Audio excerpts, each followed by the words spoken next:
back down. We don't back down.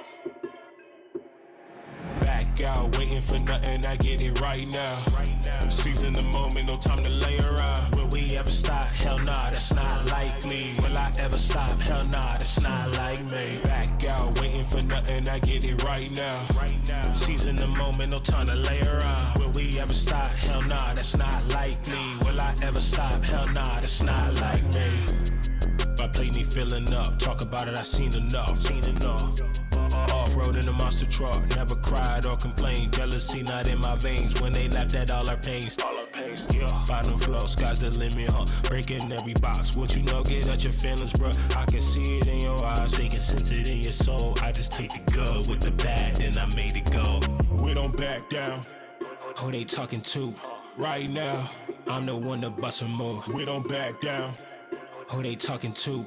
Right now, had to get it like this. Back out, waiting for nothing, I get it right now. Seizing the moment, no time to lay around. Will we ever stop? Hell nah, that's not likely. Will I ever stop? Hell nah, that's not like me. Back out, waiting for nothing, I get it right now. Seizing the moment, no time to lay around. Who they talking to? I'm the one to bust a move.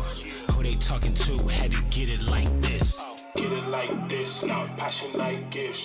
Thirsty, get a sip. All this hustle, never quit, I'm posted up. Making plays, never fake it like I'm late. Call the firefighters, but the building burning down quick. Hotter than wasabi when I'm walking through the lobby. Drip all on my drip, they get mad and still wanna copy. I can't even blame you though, I see all the things that you really don't. Walk up to the mic, blaze it up, they start flocking. Mind on $1 million in miles per hour. Used to play the small pond, now I'm swimming with the sharks in the ocean. Deep waters on my breath, keep it up. All my life I work for it, all my life.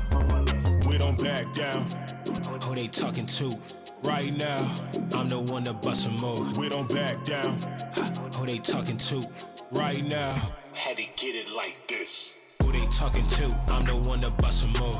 Who they talking to? Had to get it like this. Who they talking to? I'm the one to bust a move. Who they talking to? Had to get it like this. Back out, waiting for nothing, I get it right now. Seizing the moment, no time to lay around. Who they talking to? I'm the one to bust a move. Who they talking to? Had to get it like this.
I know I'm dope. Going hard on the beat, sound unique. Going ape shit with the flow. Ain't tryna compete with a fool in the street. I'm out tryna make this dough. This game ain't sweet, better move your feet if you not what you came here for. I'm around the elite, y'all way about tweets. That shit sounds so loco. Like a top athlete, my skills concrete, moving up your head. Honcho to a high ride suite on the throne, have a seat back, feeling me mango. Being obsolete, you don't grind, you don't eat. Y'all already know the motto. My life upbeat, never on deplete, but it don't repeat. My life upbeat, never on deplete, but it don't repeat. What's the dealio? Snapping like this for a minute though. Poet they know with no Angelo. Looky no wiki, I let them know. Gotta get my dough. No other reason I came for. Shoot for the stars up the cosmos. Slick greasy flow, call it soul glow. This ain't no game, we ain't throwing darts. Names never change, so it all in the same. They slipping like they at a water park. It's all in my veins, I studied the game. Then I got hot from a little spark. Try to play chess, you got check of pieces. My thesis, you know you done from the start. My life upbeat, never on deplete, but it don't repeat. My life upbeat, never on deplete, but it don't repeat. My life upbeat, never on deplete, but it don't repeat. My life upbeat, never on deplete, but it don't repeat.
And the beat goes on and on and on and on and on. On and on and on. And the beat goes on and on and on and on and on. Made for millennium.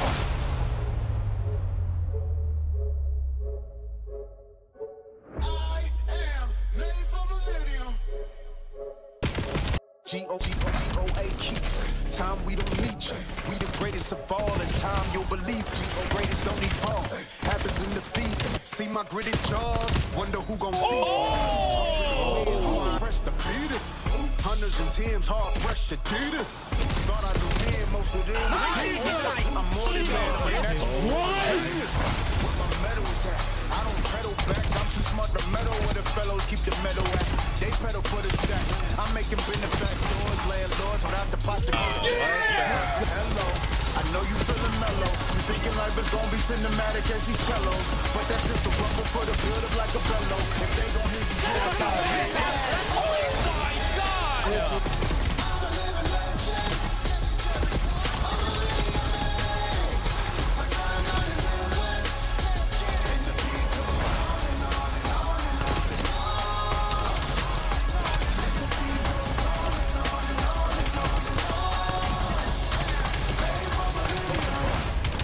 Nice. Maybe not the ace. Bro, these guys might be the worst. I was literally trying to break my head.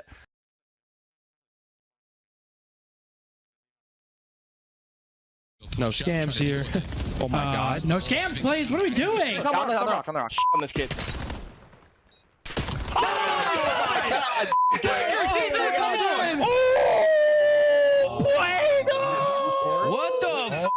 What the f? Same bomb heading in. Rock. Rock's dead. Put yourself in a better position. That's a good play by Bueno. He gets out too. Oh What? Who the f is this? Oh my God. You're on Mars. Holy I'm not even trolling your back. I'm not even trolling your back. Yo, Bueno's tweaking. Guys is going insane. I gotta tip that. Oh my God. Oh, he's out. He's out. He's out. GG. Oh my god. My God.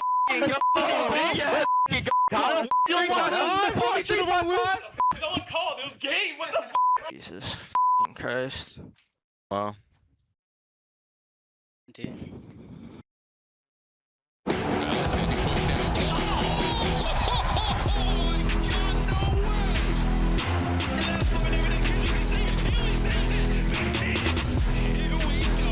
Falcons get it done in game 5. Worried about the sim sniper? Well, you should be.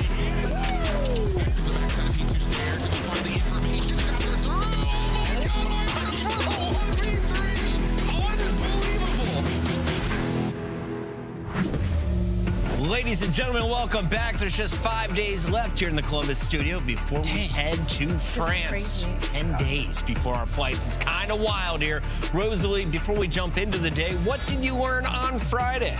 What I learned on Friday, that G2 is the truth and that they're definitely going to be a dark horse heading into Major 4. Optic was handed that round 10 loss in Search and Destroy, and that is going to shake up our standings, as Optic has always been nearly flawless online. Remember when you had to play every single team? Yeah. They went 10-1. Well, right now, they are sitting at 2-1, and that is going to open the door for a squad like G2 to lock up a top 4 seed. And the road isn't going to be easy, but what do you see when you're looking at this graphic knowing we're just 2 weeks out? Yeah, you're seeing some teams making some nice strides. Riyadh's sitting there 2-0 right now. FaZe clawing their way versus the Gentlemates, which is actually a huge game for our seeding going into this next major. And now Gentlemates 1-2. Hey, that new buffed up roster, got to get some dubs if you want to be in the winners bracket. Little bit of a shocker there for the Gentlemates, but they've only had Joe Deceives for 2 weeks. We're going to be seeing them in action a little bit later. And Ali, we got to talk a little bit about this G2 matchup against Optic, though, because today they take on the Thieves, and G2, they are looking like they could be the Giant Killers. Why? They've got a veteran squad there playing old school COD where everyone is making the callouts, then working together. What shined in their S&D yesterday? Just the way they were playing it, extremely disciplined. I think Ant set it up really well over the weekend, just that they're going to be a dangerous squad in those 2s and 5s because you have 3 players on this roster that are just going to value their life a lot more than the rest of the league. They're not going to be throwing away situations, and if you give them an inch, it looks like they're going to be taking a mile during the split. Can Skies do this again, Ant?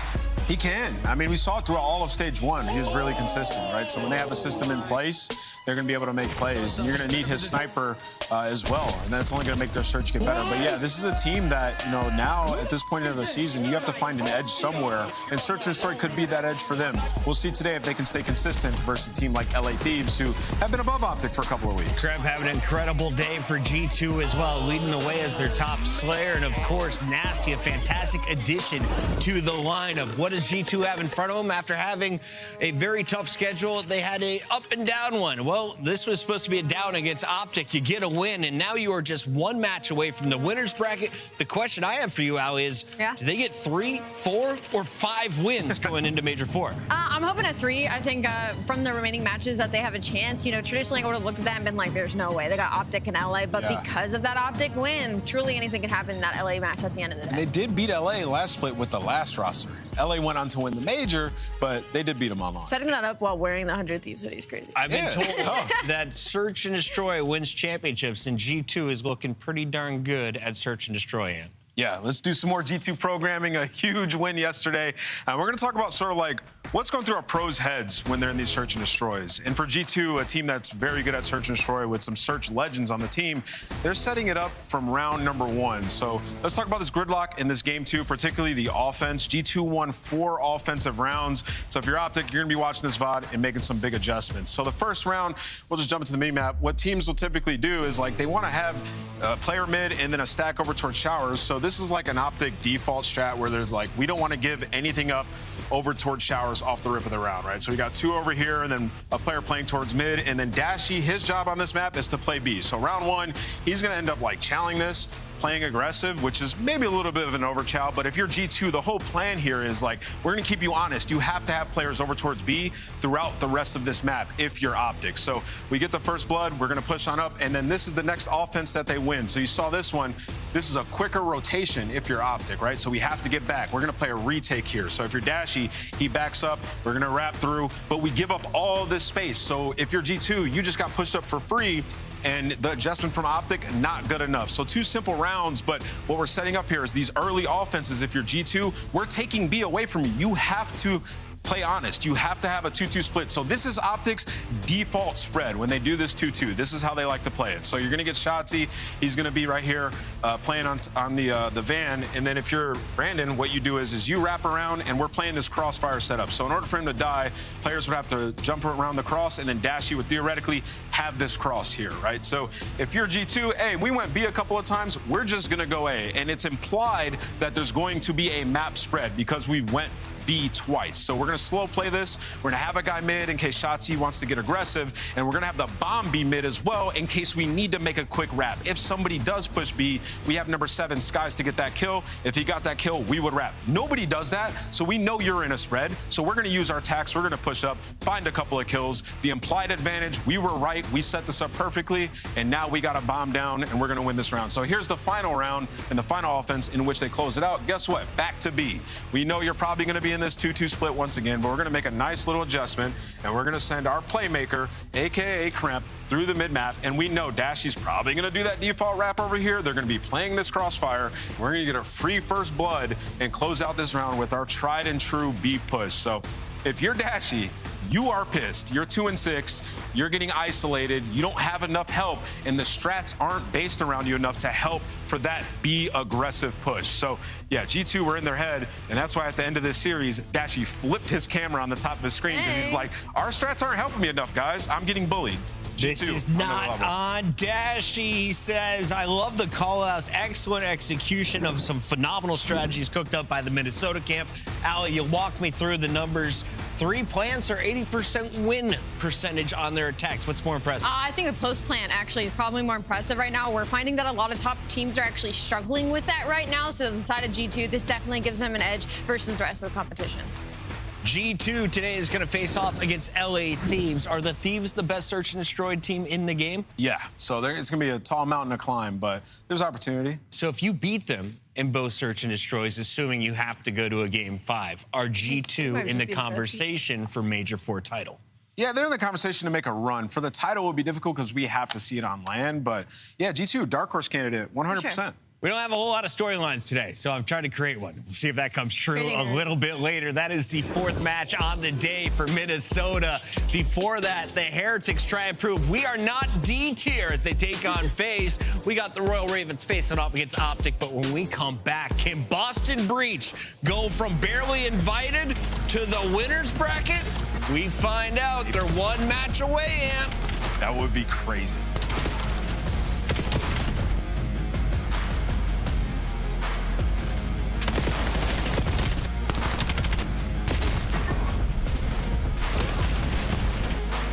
Let's go.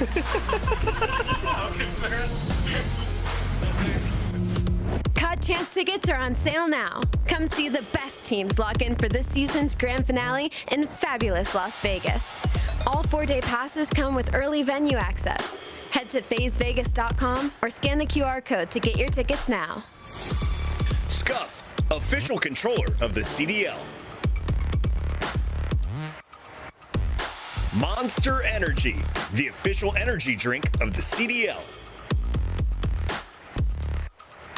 Brought to you by America's Navy and the special operators who work in the shadows.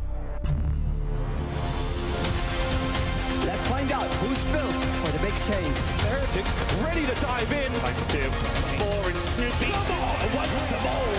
But Hydra with the switch impossible. He's making top room. So damn happy. It's Sykes.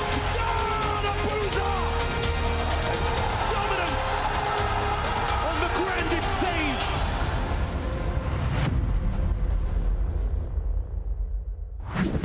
We are back. We're just 2 weeks away from Major 4 before we get to that big event in Paris. We got to find out our standings, and this is a big one for the Boston Breach. After having the worst strength of schedule, you now have a easier one. You've gotten 2 wins, and now you're primed for a third. Let's start with their opponent, though, Allie.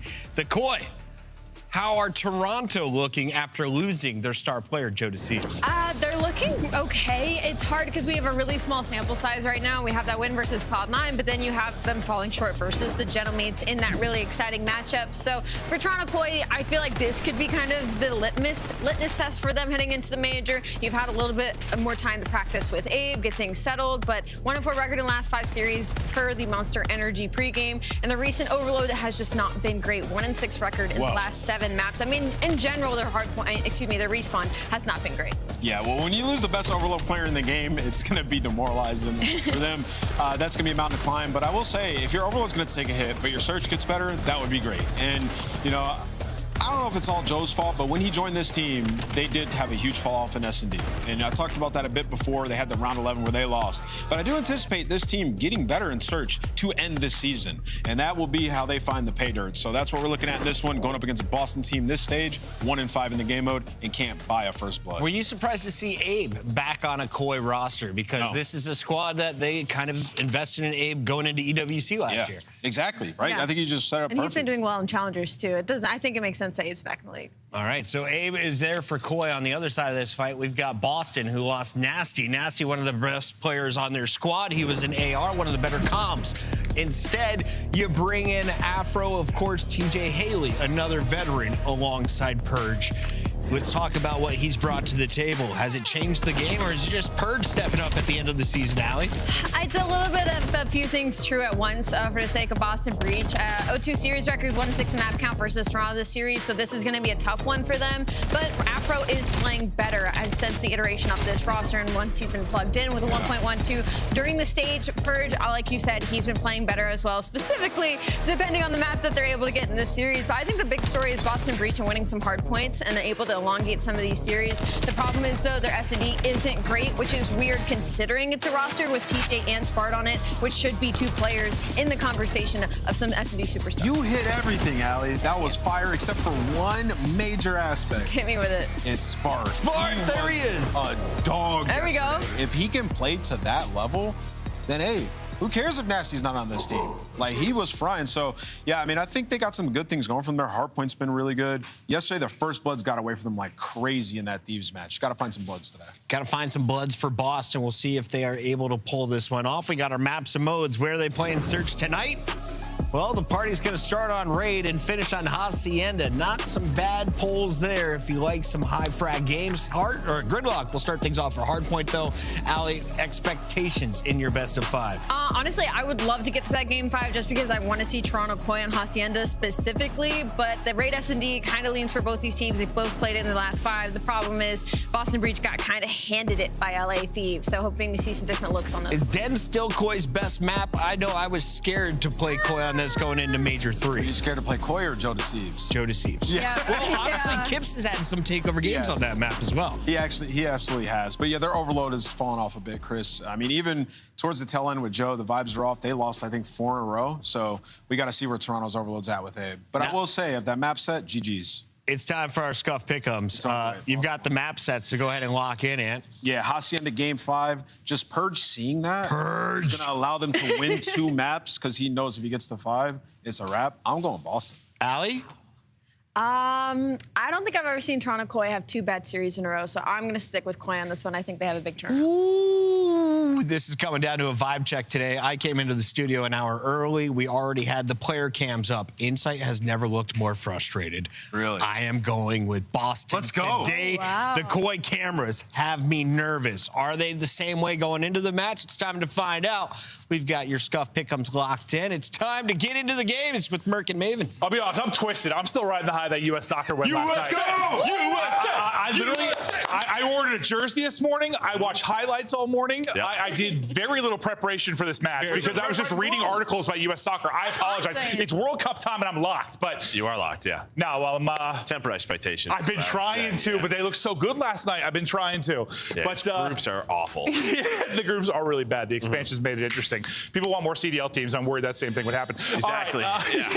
That's a great point. Looking forward to this match, though. We have seen an improved Boston Breach. They win this. Good chance for winners. Excited to see if they're going to be able to do it. And it's against a Koi team that we still don't really know how they're going to be.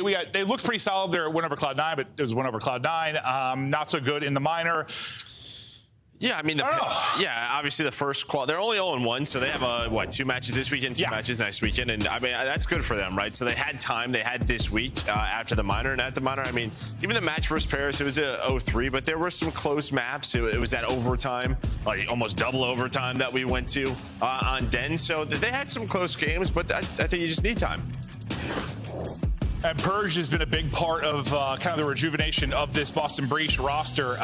We were wondering, like, we almost wanted like a documentary on this guy. Like, we felt like it finally clicked for him. He finally was a very, very solid and consistent player in the CDL, and this year was struggling. Right now, trending in the right direction. Also, Sport seems to be hitting a great form, and it's making this team. That's what I was going to say. It's not only him. I mean, you have 3 of the top 4, but their respawn has been good. The problem is their search and destroy has been the opposite of good. It's been awful. Very bad. Now 1-5 throughout this stage, and that's where they lost to yesterday at LA Thieves. But where they looked awesome was it on Gridlock. We talked about Gridlock and Hacienda. If they can get to that game 5, they probably have a good chance. But you gotta get here. Map 1. I mean, they were able to take down Thieves, which makes me feel pretty good about their chances on this particular map. They look good on Gridlock. You see the hard point for Afro in stage 4 has been terrific. They had a couple of, like, I don't know, softer matches early, now getting more into the gauntlet of their schedule. But still, you push Thieves the distance, and honestly, you played them very, very tough. See if they can do the same to Koi, come in and maybe pull off an upset.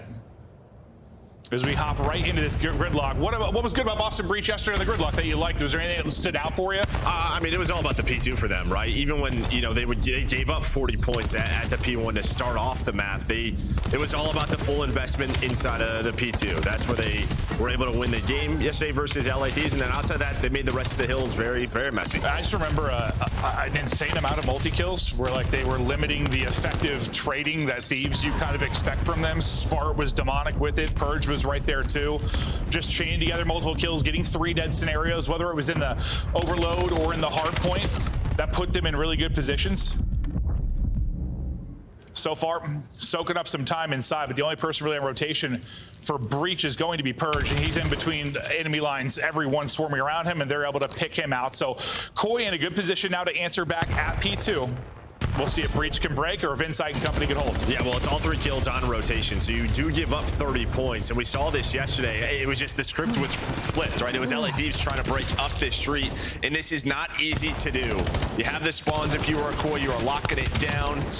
Well, it is just Spart alive. He's trying to do his thing, play his life. As his teammates are going to spawn up ice cream and start to reinforce. First push thwarted, taking a route.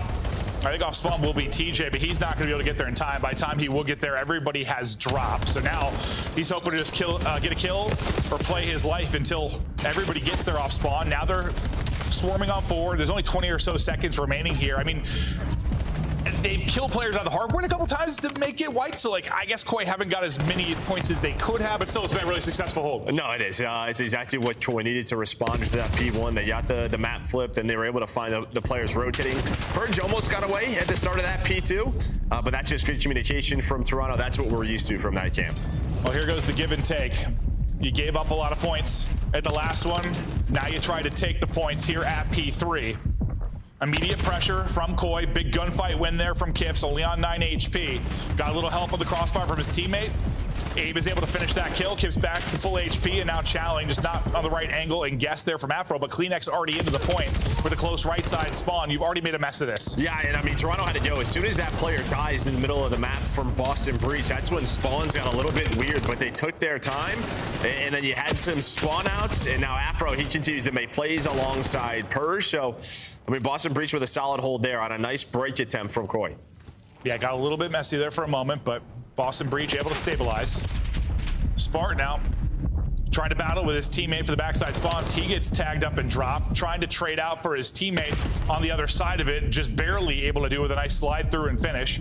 First towards next point is going to be Kleenex. He'll be the point man in position for the next hole. It's Koi's time to answer. Let's hear the comms out for Koi. One's out front. Deep freezer as well.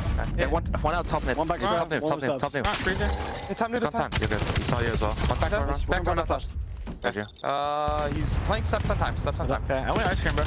Shading. Top SWAT, Ev. There you go. Drop down. I don't know. Find it. Enough at top. Don't see him. He says up front time. Smart. Absolute top again. Top one shot. Top broken side. He's nading. Still top. Cool. Nice. Good job. Still start. Hit him once. Last guy gotta be back. Be back straight. Back door. Top. Just stay out. One deep front. He's still stairs. He's pushed up top. I got naded. Back door. Back door. Three. Yeah, on top right corner. Give me a second. Nade right. One top. Spawn dubs, guys. I'm about to punch the back. I'm weak. Time dead. One top. Back door. I'm sorry, go. One. No one front door. Each could be new again. Yeah. Didn't start ready. He's gotta be on the block. Two swans. That's not anything. One pinch right. Someone's on the pass, left side. I have right pinch. Someone's sushi. Just keep on pinch as well. On the white car. Also one. One's on left. Yeah, right pinch. One towards ice cream. One more close. We. Slot. Yeah, on time as well. Ice cream. Oh, good. A pinch. Just like I spawned out deep. Yeah, we spawn showers. Spawn male. Okay. I'm just waiting. Hole with you. Koi giving it their all, but like Ant said on the desk, Spark playing like a dog. 14-7. Let's double dip. Comes down to breach. More time. I'm in dubs, right? Yeah, blue truck. This time. Yep, I'm going for new. They're on me left. They're on me. No, They could have crossed. No. I'm leaning home. I picked up deep left them. I'm leaning home. I have house trap. Abe's one shot. Left. Two are on the back. Heard you. Trying to stay from the back, bro. Spawn fucking front. I'm just going front now. Yeah. They're going to do trust. I'm holding my deep. Deep on me. Another one. Yo, back double kip. Back double kip. Yeah, you see me cross. There's two. One goes right. I'm one shot. One guy's on your kips. Yeah, he crossed you. Stay one shot. I'm coming for new. It's a one shot 18. Absolutely 18. He's on new. I'm one shot for the 18, guys. I'm one shot to get new. I need him on new. I'm done. I'm one HP, bro. I got need. I'm looking at her 18. Out 18 time. They're a bullet, Kleenex. Give me wide left. Yeah, he's gonna be seeing me. Give me on pillar. Pillar time weak, Jamie. You want time, pretty sure. Time done. Okay, close. One shot, keep supposed to. What's up, dead? Let's get mill. I need him in back. He's one on the back. I'm nading too. Yeah, 18 him. I'm going new. What's 40? He's in mill, I think. I'm leaving you. I'm playing by the play so okay. Point trash, I think, right? Yeah, there should be. Got spawn here. Yo, you can go, Evan. Alright, Yo, one spawn house, 100%. Gonna pitch you dubs. Just play the kill, Marcus, on that kid. 100%, bro. Take your time, teach. Once be house, play that kill, Marcus. Trust me. I'm gonna hit hole now. I'm gonna hit hole now. I'm leaving. Boston Breach, their hardpoint continues to look dynamic, up 80 points now. Koi desperately need a hold. And I mean, I love the comms are even at the end, right? Just play that kill if you are Afro, was able to do it, but you're still holding on. But the big difference is just you finally need a break at the P2 if you are Breach. I mean, Koi, they had like 50 of their first 70 to 80 points came in at that P2. And they were going all in again, but Breach with that break now the biggest lead of the game. Yeah, honestly, it was great to watch this from Spark's POV, just like the oversight, putting in damage to players, calming where everybody was, letting his subs get in position and then make the play as TJ is making the play inside. You've got a pretty big advantage right now in the SMG department due to a slow game so far from Kleenex, but it's Spark leading the way of all players. He's leading the way in hardpoint time, leading the way in kills, just leading the way. No, he is. And again, it's been all this talk about NPCs, which M15s really stand out. And I think you add Spark to that list. Just the way that he has been playing recently has been phenomenal for this Breach team. As well, we're going to the P4, and he is going to pull out this MPC. But again, you hold on to this lead, and it just feels like they have a great understanding of this map and how it's going to play out, where spawns are going to be. And we saw yesterday, Tier 1. We're trying to get a break here. The map for Koi, their lives might depend on a continued hold here at P4 as Kleenex is bunny hopping around and finding at least one. Abe is trying to get damage into players as they try to get forward. Already slipped through his purge and he's gonna try to make a play inside. He's not able to do it as Abe will deal with it. Abe right there with Spark. on 21, on 3 straight. A big part of why they've held on to this point is that 4 spree has come here. Yeah, but this has been a big difference. We didn't even see this yesterday. It's like you never really got anyone out ice cream or out this front door to cut off the spawners. We saw Insight right at the start of the hill. He was able to take down 2. You have had nobody contesting. You get rid of the close spawns. And what a P4 there for Koi. Well, yeah, what did I say? Kleenex was 11 and 18 just a minute ago, it felt like. Battling back towards even. Now a streak. This guy's got a hellstorm. He's been hanging out. Going to be tossed into it. Great place to use it with, well, no coverage here top mid, but you lose 2 to Purge. Purge is picking you apart during the streak. He gets a 3rd. Purge has wiped out your entire team. Suddenly Insight is by himself. Purge will ultimately get traded out, but that streak's not going to lead into anything because Purge was bigger than the streak on the other side. Yeah, I mean, maybe pops mute field. You don't have eyes on him. He takes down 1. The second player is in that hellstorm, and then it just wins that next gunfight. So yeah, all the momentum was on the side of Koi. They were rock and rolling, had the streak coming into play. Should have maybe flipped the map instead. Behind the first play, and another one. Let's give him another triple. There it is. Looking to close out this first map. Purge popping off in closeout time. As he's still hunting for more and in a position to hold this right side for P2. The corner will get sniffed out. Kips will deal with him. Koi will clear out top middle. Okay, they spawn out. They know this, so they're flying to hunt down these 2 breach members. Afro gonna be the last member over here. He's done a great job getting 2. He's on a hellstorm as well as his spree comes to an end, but might be able to break up some time again for this Boston breach side. Purge gonna get dropped. Still 3 players here to battle around the point, holding it from the right side for now. Yeah, behind that 2 from Afro, it was just enough. They got a close spawn. They spawned 2 out before the hill pop. But yeah, still nobody really in firm control of this P2. You've had some white time. Now white for Koi. Koi get in, but it's 3 through on the feed for Boston Breach. Last person's going to be Abe, and he will be dropped. Breach with a big chunk of time remaining, as you said, just enough to get the dub. Pressure to Koi to break through. Not finding an opening yet, or are they? An Abe will connect. Afro wins another gunfight, though, as he's up to 4 straight, make it 5 on a weak player. Last person will be Kips inside, but the thing is the rotation. Boston Breach are like, okay, we'll give this up. We'll go ahead and rotate and lock him in. Okay, there was a weird timing, though, with Kleenex. Yeah, I mean, Kips does enough if you're Koi, and I mean, you have a chance of this. There's still 20 seconds. Yeah, but look at number 8 in Kleenex. No idea yeah, he's able to sneak on through. But on the flip side, because he got through, Purge is behind you again. The playmaker going off. The problem is all of his teammates died. No, I think that was the awkward timing with Purge and Kleenex. Both think like that spot's cleared for their team.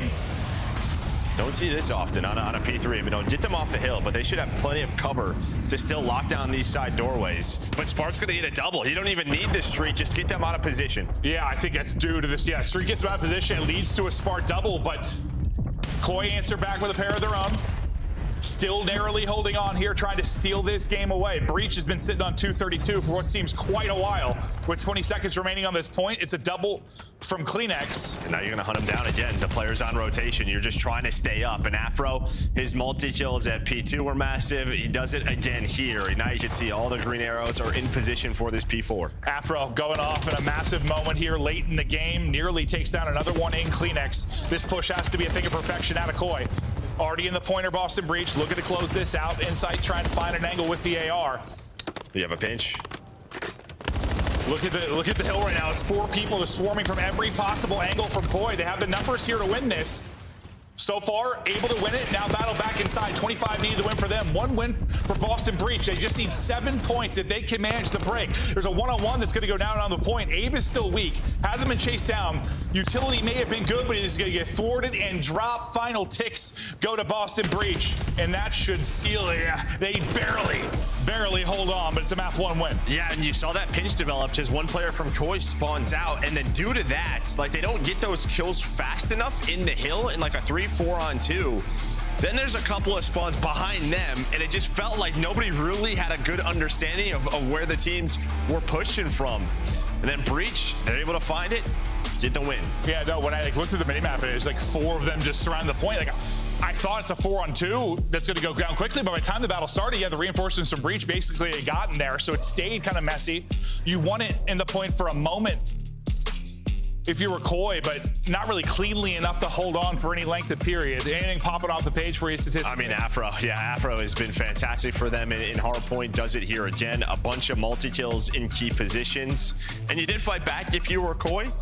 But outside of, like, I don't know, especially first rotation, they won the P2, they lost everything else. And this is what we've seen from this Breach team. They can battle when it comes to hardpoint. They continue to battle. A big map 1 win as we check out some of the highlights before we get prepped. And the players get into the search and destroy. And that'll be a mode that, well, Koi's trying to figure out with Abe down the lineup as their S&D hasn't really been up to par. As you said, Breach, it has not been great. No, we saw yesterday. I mean, obviously, Thieves are probably the best search team in the game right now, but there were just rounds where you're like, what are we doing? Yeah. Where it's just freebie openings. With the hard point, click in. I like the listen in. The comms were solid. Not too frantic. Just want to see what we're going to see from that last P4, because, yeah, like everyone was kind of all over the place. I just don't think Koi thought the 2 players that they killed were going to spawn behind them, and they end up spawning behind them, and that's just what kind of catches them off guard. I think they thought they had another second to kind of group up and make a efficient push on the P4 on those 2 players, but that's not, they didn't have as long as they thought. Oh, we're not going to see it. I kind of hopped right through it, but that's all right. Spartan, the boys fired up with a big map 1 win. Really solid game all around. What you want to see from this team, everybody producing. We'll check out the game flow quickly of how things broke down. But really, what was the lead they got up to? 70, 80 right there? Yeah, 80. Okay, biggest lead they got to was 80 early in the game or midway in the game. And just barely held on to that. And then, which place stand out? Also the first place, right? With the streak. I mean, that's probably it, because as soon as you can see where Koi get back into the game, that sort of jump from P3 to P4, you were able to earn that streak. You called it in at the P1, and you're like, all right, Koi are going to flip the map, control P1 and P2, maybe close this thing out, but he pops 2 triples in a row. And I don't know if it was Mutfield, and then I think so. If it wasn't really, he just had to win one-on-one, then the player was free that was in the streak. And then someone tries to trade it, and he won that as well. But I'm guessing it was probably Mutfield. Yeah, because usually it's just a comm, right? You just don't see the dot. They have no idea. Well, regardless, you make the play if you're Purge. You had several big moments. You get the dub. Feels like this Breach team started to click at the right time. And remember, this is their time. I mean, they're not going to be going to champs. This qualifier, this Major 4 is everything for this group of guys. So put it all on the line. Get the best result you can. Yeah, you have this in like GWC, and maybe that's just where they're going to try to cash out a bit. No, but it's been nice. It seems like, I don't know, you look at like the first couple of Surge matches, a Surge match against FaZe, and how Breach played against Thieves yesterday. It feels like, at least for this major, some of the bottom tier teams are a little bit more in shape to at least put forward a bit of a battle. Yeah, even Cloud9 has been performing better. Better? So, better? Yeah. We're about to get into this search and destroy here in a moment. We're going to take a look at some statistics before we get into it. We're going to look at the search and destroy disaster. It shows that it's not been great. They are ranked last in stage 4. I love that name, search and disaster. Yeah, no, that's great. Props to graphics right there. 2 and 7. Yeah, I mean, listen, that's got to improve. Yeah, it is bad. With as much as the hard points improve and the overload can be there, if you're not going to get, I mean, you need to at least get like 50-50 in search. There are real good shots. I'm a bit surprised because you have some like, I don't know, legacy search players on this team, and Spartan like DJ, just guys who understand the game mode very well, have been on some very good search teams. So I think it's a lot of just being on the same page. Yeah, if you just look at like the group of guys, you think they'd be, I don't know, relatively solid in search. Maybe not the best team, but good enough. Has not been the case so far. Well, you just know when you're a squad like this, this is how you're going to cause upsets. Well, could they just get to a Hacienda? I think they won a game 5 on Hacienda to get one of their series wins versus Surge. Can they get it to the map 5? Or they can close out before that, but after winning the map 1, at least in a good position to have an extended series. Let's see if we see anything improved out of them on raid. Koi, a bunch that's also trying to figure out search and destroy. We'll get right into this round 1, and Afro will get right out towards mid-map and water steps. Looking to maybe be the point for a first blood. Or will it be TJ, who's pushing pretty aggressively here with bomb? Got to be careful. Yeah, and if they want to wrap this, really, your TJ now is inside. He's inside a ring, and he needs to stay alive. He is going to get some help from Kip, so that's a nice 2-man game, and they're going to find 3 So an excellent read. You know you give up the middle of the map, the rotation is open. Inside has to play his life, and he did. Bought enough time, but Kips got there right when he needed to. And Purge gets one on his exit. He's gotten 2, and this would be for the ace if he's able to clutch up. In this 1 versus 3, with 2 remaining. Some time to work with, but not a ton. No nades either. And we just know, yeah, the ring headies, you're gonna get spotted. You're gonna start sliding around, you're gonna get toyed with, and that's why that is tough. Yep. No chance to really do anything. Solid round there from Koi. Good plays, like you said, from Insight. Yeah, just the comms have to be on point because it's a quick rotation. And you're thinking, all right, it's mid and B presence. Then when you have nobody mid, they could just go right through pillars. And Insight was kind of the point guy, but somebody told Kips to just, hey, start to cheat over towards Laundry. As soon as he got there, they flew out. Yeah, I think they thought they were isolating one. Like they had a little bit more of a timing because they obviously showed a good bit of force water side. Good job by Kips getting there in time. Because, yeah, that's a couple seconds later, and Insight's probably left out to dry. Yeah, and you're like, all right, Insight, you can't be there. You have to get one. Yep. Everybody grouped up over towards B outside of Insight. Spark is back all the way up to basketball. Taking a route and kind of cheating through is Afro. I guess nobody has eyes on Water Steps because he gets out for free. It is traded out, though. I was going to say, Insight has to get involved now. As soon as you lose that first player, he's not seeing anything on the flank. He's able to find the angle to find one. But now through the full flank is TJ. And there we go. So Insight left on the island, now left by himself. And this is a situation we see pretty often with this team, just because the positions he'll play on various maps. So he'll be left in these clutch spots. Let's see if he can walk away with this one, but it's looking like it'll be a breach 2 versus 3. And yeah, just the player bedroom not ready at all for TJ's long route in behind. Insight gets shut down, and nice round there from Breach to bring it back without numbers. Yeah, and I thought Insight, as soon as he got the first kill, I thought he was just going to cut through pillars and try to get to his teammates faster, but he opts for the longer route all the way through, and by that time happens. Yeah, I mean, they're both dead, so it's just tough. It's a tough play. I guess if you're the player top bedroom, you just kind of have to know, based on timings, like it's open. The full flank is open. They are ready, though, and TJ takes advantage. As Boston will even us up now. Last time, Breach want to take a lot of space mid-map and then kind of pick a side based off the info they receive. Well, that's not really going to go where you want it. Looking like they're favoring A again. Insight playing real safe and deep. Nice tags into Spark, but can't finish the kill. That's just both teams still playing for info. You really haven't committed to the bomb yet if you're Breach. And now look at this. It looks like they're going to re-hit mid. And again, you're going to have a 2-man setup. But A, maybe a bit of an overpeak. He's hoping with Kips' damage through the wall, he's going to be able to catch one more. Well, that's what I thought from Afro at first. Like, he just slid out all by himself. I'm like, well, there I think they're going. I think they're going. They're just saying we're taking middle of the map away. And while TJ's going to run up Laundry, find 2, almost catches the 3rd. Kleenex taken down. Nice play there by TJ. And no, but yeah, if Abe can stay alive after they get that first kill into Afro, yeah. Yeah, maybe it looks crazy that Afro is doing that, but I think that's their call. It's just sort of like, we're not taking this bomb site, we're taking mid away. We're hoping to sort of catch just just 2 crazy players. Nobody else really followed that up. Swung out with them. Like if Abe didn't Shalaki did, like you probably don't trade that. Yeah, just looked like, I don't know, at the time the timing was a little bit off there, but it ends up working out. That's not Shawnee, that's TJ. You know, TJ with plays like that, I mean, part of why we expect this team maybe to be a little bit better in search. Spart had a great game 1 and now on 4 straight. Afro, he's out and finds you a quick blood as they play very aggressive. There is a 3-man stack over here at A. Purge is going to get caught. That's probably a frustrating one because you had all the position in the world plus numbers. I'm wondering how Afro even got that kill because there was a smoke down and it looked like Kleenex was right in the middle of it. But we don't catch that, but again, it's TJ, Afro finding the kills, and all of a sudden, you are Abe left in a 1-on-3. And he will get dropped. That's now, what, 3 straight for Boston Breach. Their S&D looking solid here on raid.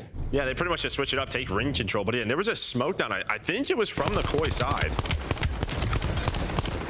Just right outside of pillars inside a ring, and let's see. I'm just not sure how he sees him, but he just slides through the smoke and then maybe catches him. Okay, so. Oh yeah. On his view, there's not much of a smoke, is there?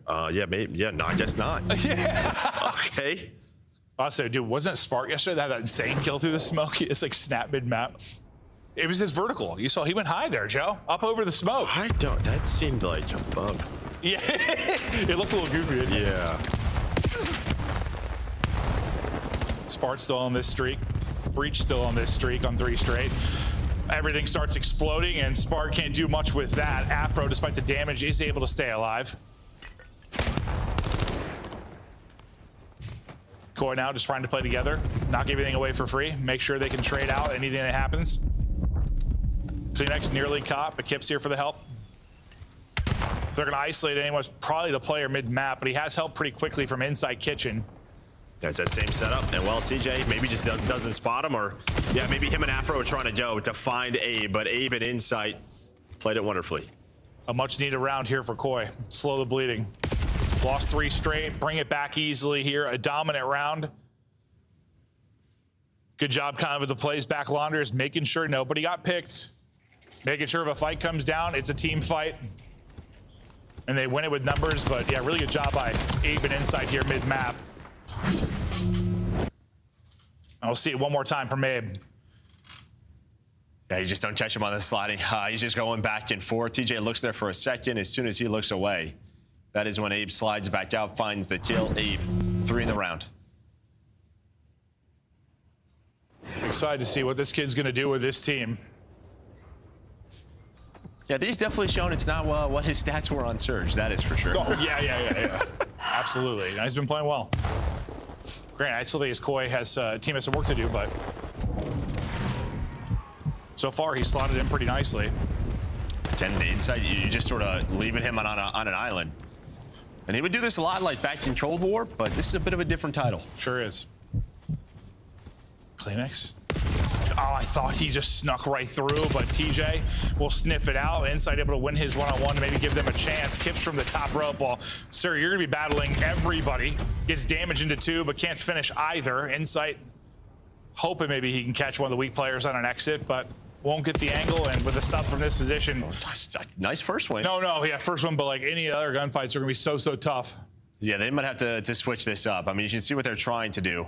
You're just hoping that Insight can, make the play without your teammates going down. The problem is Boston are just taking it to them. They just pretty much, all right, leave Insight there, let's go. Honestly, it felt a little bit like, well, I think it was yesterday mostly in the hardpoint versus Thieves, but like they weren't necessarily taking routes sometimes. They were just like, we're going to 4-hit it from the front, send it, deal with it. Not scared to apply pressure with numbers. We'll see if Koi makes the adjustments or if Breach can close out with 2 more.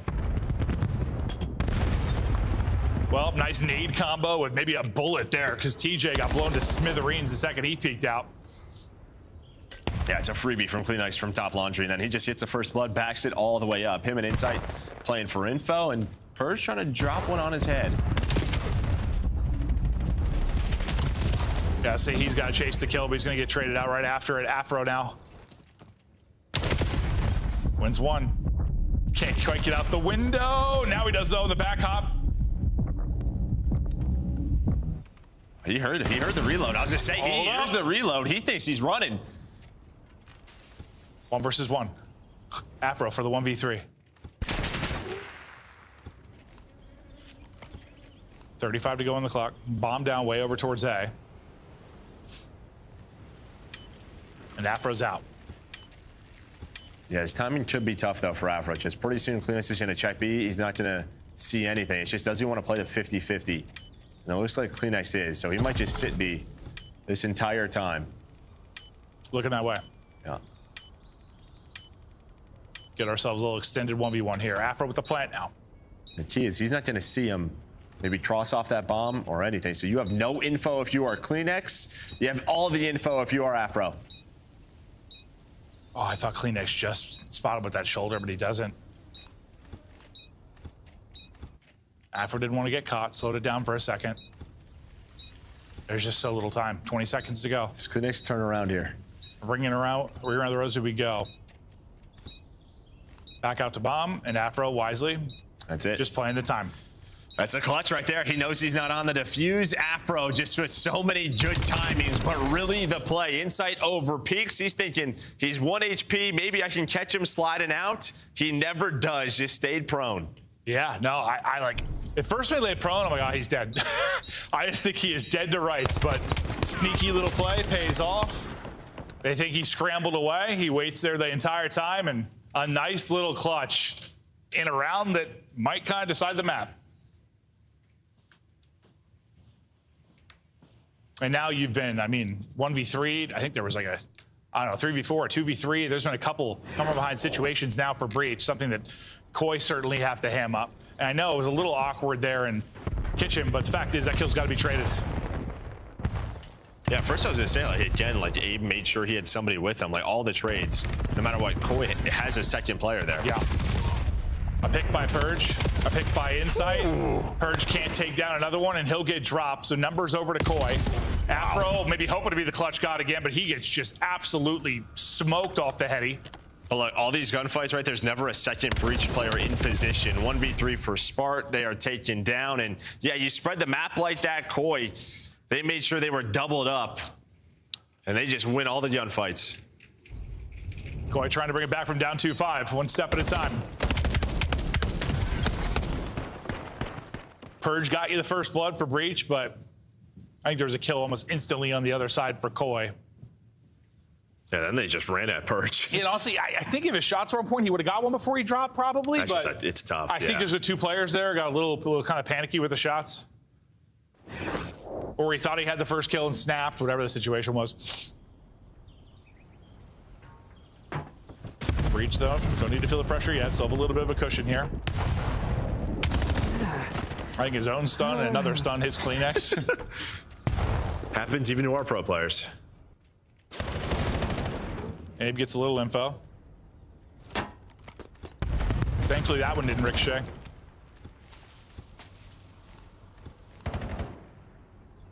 Plant going down and you're safe. Bomb planner gonna get out with his life as well. You've got two-man set up at mid, and Purge has been lurking here the entire time. They're not ready for that at all, and he's gonna deliver, I thought, two, but actually only ends up being one kill, so now we're into a 2 versus 2. That's the Insight roll, just on the opposite part of the map. This time they execute over towards A. And well, Kips gets the Tommy on to Spart. Spart just turned around. Yeah, I think Kip spotted him. Spart didn't spot Kips when that first little peek happened. But Afro in the clutch again. It's just, where is Insight? You never really look top laundry. I thought he was gonna finesse a bit with the clock, and you clutch up if you are Koi. Koi needed a clutch and they get one. Insight on 4 strays. He's had a couple of big rounds to bring them back within a round. Now to 5-4, and honestly, again, Purge wins the second fight, they probably win the round. I thought or just plays his life, just buys it. All you're trying to do at this point is just waste time. It's tough to fault him because he got a big kill, but yeah, play your life or win that second fight. I mean, I thought just with the high ground, he had that second 1-1. We kind of hopped off right as that gunfight started, but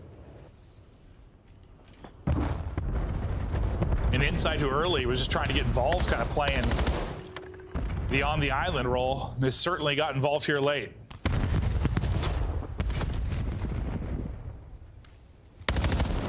Everybody basically mid for Breach outside of Spart.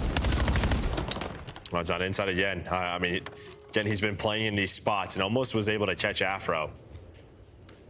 We were hoping to catch one like overextending. Kip's nose, red is open, and now look at this. Insight can activate. That's what they needed. That's what they've been working. Lurk roll on point throughout this one.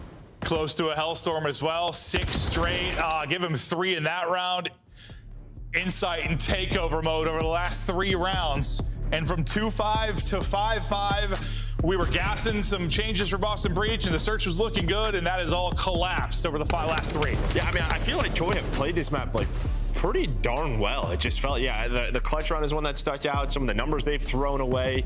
They've needed some adjustments on offense outside of sort of that B hit, just leaving it inside ring. You saw it right there. But again, you are trusting your teammates, if you are Insight, not to get taken down, to buy you as much time as possible, give you the info. And well, the man is 12-6. Yeah, I honestly think Kips is going to get that easy and free of a kill to look like on a T-chain either. Like, Abe goes, Abe gets caught. Well, this is what Boston have been doing. I'm surprised you try to even challenge this. But you just take middle of the map, and there is a team kill, and Kleenex gets one. What just happened? A team kill, and then Kleenex got one. Thank you. I assume he was just shooting from basketball down the stairs, and that player walked in front of him? It started strong for Breach, and now, well, in this round and in the map, started strong, but now in trouble. Insight, also a kill off a streak. Not sure it's going to matter, but we'll see. It could come into play. Round becomes much more winnable now with the plant. They're going to have the info, though. I mean, they're clearing laundry. You don't see anybody ring. So pretty much, we'll just watch the number 7. But Purge is going to try to find a timing. Maybe he splits this. Does anyone turn here if you are Koi? Nobody has yet. That's one. Beautifully timed by Purge. Spart next up. Good luck with that. Insight's going to get the streak as well. Purge gets him off it. Trying to get away. Last player on him. Wiggles away. Reshouts it. Purge clutches it in round 11. Purge with 3. They held on to the hard point. They held on the search. Boston Breach making plays. You see Afro holding his heart, a stressful one, but they made the individual plays, the clutches throughout that map to go up 2-0. And there were a lot of timings that had to go their way, and they do. Even the first kill, if that smoke is fully bloomed before he even gets to that spot, I mean, you might not see Kleenex. You might not know where to shoot, but he gets there just in time. Spart over peaks, but yeah, it looks like he uses the smoke to his own advantage. Sure does. And then right here, I think he's caught. Whoop. But good movement by Purge, the gunny on point, and you get the win. Basically the same stat line across all of Boston Breach as you get output out of everybody. A monster game out of Insight. Kips had almost 1,600 damage. Honestly, it's very much a search I feel like Koi should have won. You got clutched on in a 1v3 twice. A 2v3 happened as well. You had numbers more often than not, and you just threw away round.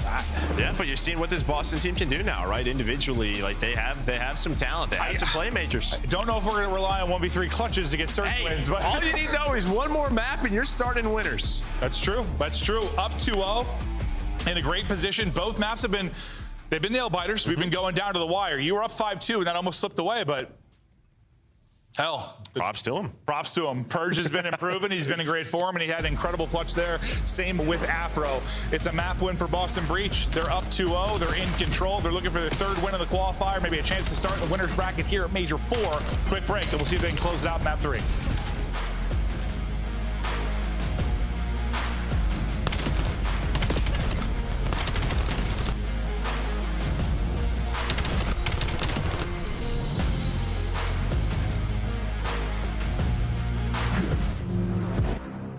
Black Ops 7 returns to the Esports World Cup this summer. Scan the QR code to get your tickets now. Scuff, official controller of the CDL. Monster Energy, the official energy drink of the CDL. Brought to you by America's Navy and the special operators who work in the shadows.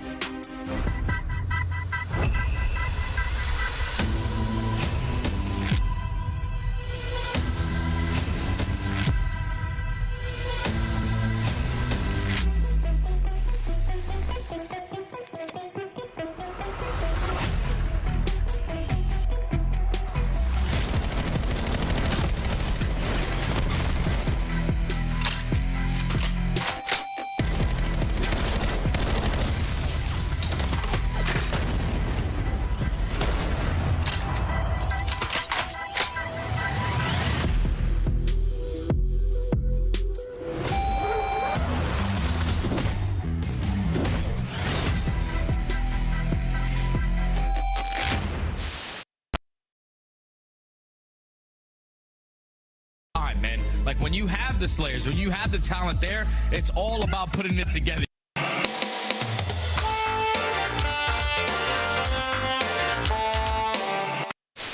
I'm doing the shot. I'm doing the shot. I'm waiting for you. Do the shot, please. Please do it. Not the challenge. Oh, what the? He's close tower. His Reddit, bro. He's one shot. Yo, kids is one shot tower. Oh my god. Oh my god. That's the shot right there. Oh. Nah, that's bad. David Barlow out, bro. This shit got Oh my god, dude. These. They needed me out. One low. Bottom's egg. He's timing there. He's timing there. Bottom's egg. Bottom's egg. Bottom's egg. Oh shit, my bad. Oh, hold up. No B. Go to Marcus. One low dirt. Yeah, one low dirt. I just trolled the bomb. He's far right. Backing up. Yeah, he backed up. Bombs down because I'm pushing big card right now. Last one pushed our dirt.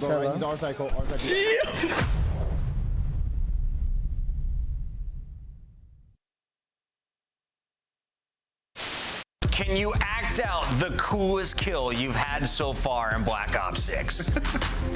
Act out? Yeah, show me with your hands. What did you do? I can't show you the hands, but I can show you the Omni movement. There we go, there we go. All right, let's check it out, let's check it out. The chair's gonna... Yep. Okay. Oh! Hit him with the side strafe! Is he gonna come back? We return to a Boston Breach dominated series, looking to get this thing done with efficiency. Didn't think it would be going this way so far. I mean, no, Breach been playing better, but Koi in the back foot, not able to ice up in late game scenarios, and see how the overload goes. Yeah, I mean, I think what we've seen is like, all right, this Boston Breach team is getting better. They're improving. Again, had a weak schedule yesterday. You know, I think Ibiza kind of touched on it, left the foot off the gas, but you still saw like glimpses. You're like, I don't know, you can kind of get behind this, and every single match you're seeing more and more from Boston. Well, this upcoming stat may bode well for Boston. I'm talking about Koi being a little overcooked in overload. Things have not been going so well in overload, similar to the S&D stat we showed for Boston Breach. Not dead last in record, but damn close at 1-6. Yeah, and I mean, this is even with Joe on the team, right? So this is like before the roster change helps this. It just was not good. It was time for yeah. You thinking 3-0? I mean, if it didn't like the first two, we're gonna have a 1-point game. It's gonna go down to the wire. I think on a den overload where you need a couple of individual moments, like someone pinching, getting a multi-kill right now, I might be going the Boston way. Yeah. Are you becoming a believer? I'm not sure what that even means. Me neither. Yeah. What you believe in them to do to win this series, I think they can win this. Yeah. You're not necessarily on a Breach top 4 run, are you? No. You never know, Joe. Stranger things have literally happened like them getting top 3 a year ago. We go back-to-back dens if needed. And the problem, I think, now for Koi is, well, if Breach haven't been great in search, they at least have looked good on Hacienda search. And a couple of reps we've seen it. Now you're guaranteed to at least get that for Breach if Koi can extend it. Nice opening so far for Breach as they'll take down a pair. Kips and Insight just trying to get what they can, and that Kips double slows down any early momentum from Boston Breach. I was just saying, if Kips even gets traded there, you have an immediate attack, right? Because you would have pressure on the Insight. Spark probably grabs EMP, and then just goes bottom side, and then you would attack Dojo. So Kips making the plays, making sure nobody can grab the EMP, and allows his teammates to come off a spawn. Well, there's another one. That's the same kill, just on the opposite side. If Kleenex gets that with where you spawned, if you were Breach, that might have been a score. For now, we'll stall out. Sometimes we'll spend a good minute to 2 minutes in this particular spot on the map. Koi, though, maybe early with your best chance to find an opening, just no trophies. You can catch kind of player playing in that cut from spawn for Breach, or playing deep. If you connect on utility right now, getting it done with the gunny, there's a reset on EMP, and they're gonna scoop it again as they push back. Afro, I thought, had that gunfight win and just gets melted by Kips. Purge through on the trade. Insight in a position to likely be in a gunfight he doesn't love here with the AR in hand. Yeah, I think they were waiting on Kleenex, but he waited for a spawner. Afro just spawns up, he sees him, so yeah, we're gonna stall out again. Kind of know what you were talking about, and you're just hoping Kleenex can win a one-on-one and then maybe flank, but it's just always so tough to do. It's even tougher to do when your teammates die. Yeah, and I was gonna say all heads gonna turn. There's nothing Kleenex can do, but he tries to turn it into something. Now Breach's real first opportunity with EMP, as they'll try to brute force their way on through. Both teams connect with a nade and kind of stalls things out. TJ does win a gunfight up mid-cut. Can't take down the second, though, so there's no pinch opportunity. You're going to have to do it through the front or wait on Purge to make a play. Or just wrap it out and follow Purge. That's what they're going to do. Purge can't turn it into anything, though. After tries to finish the weak TJ's player, gonna get here. that. Oh, I was gonna say, TJ off with Spawn was wrapping roofs, and if he gets there in time, maybe there is a chance. But as we know with COD, it is just a game of seconds, and we've seen that a couple of times throughout this map. TJ was like, where do I hide? Where do I hide? There was nowhere to hide.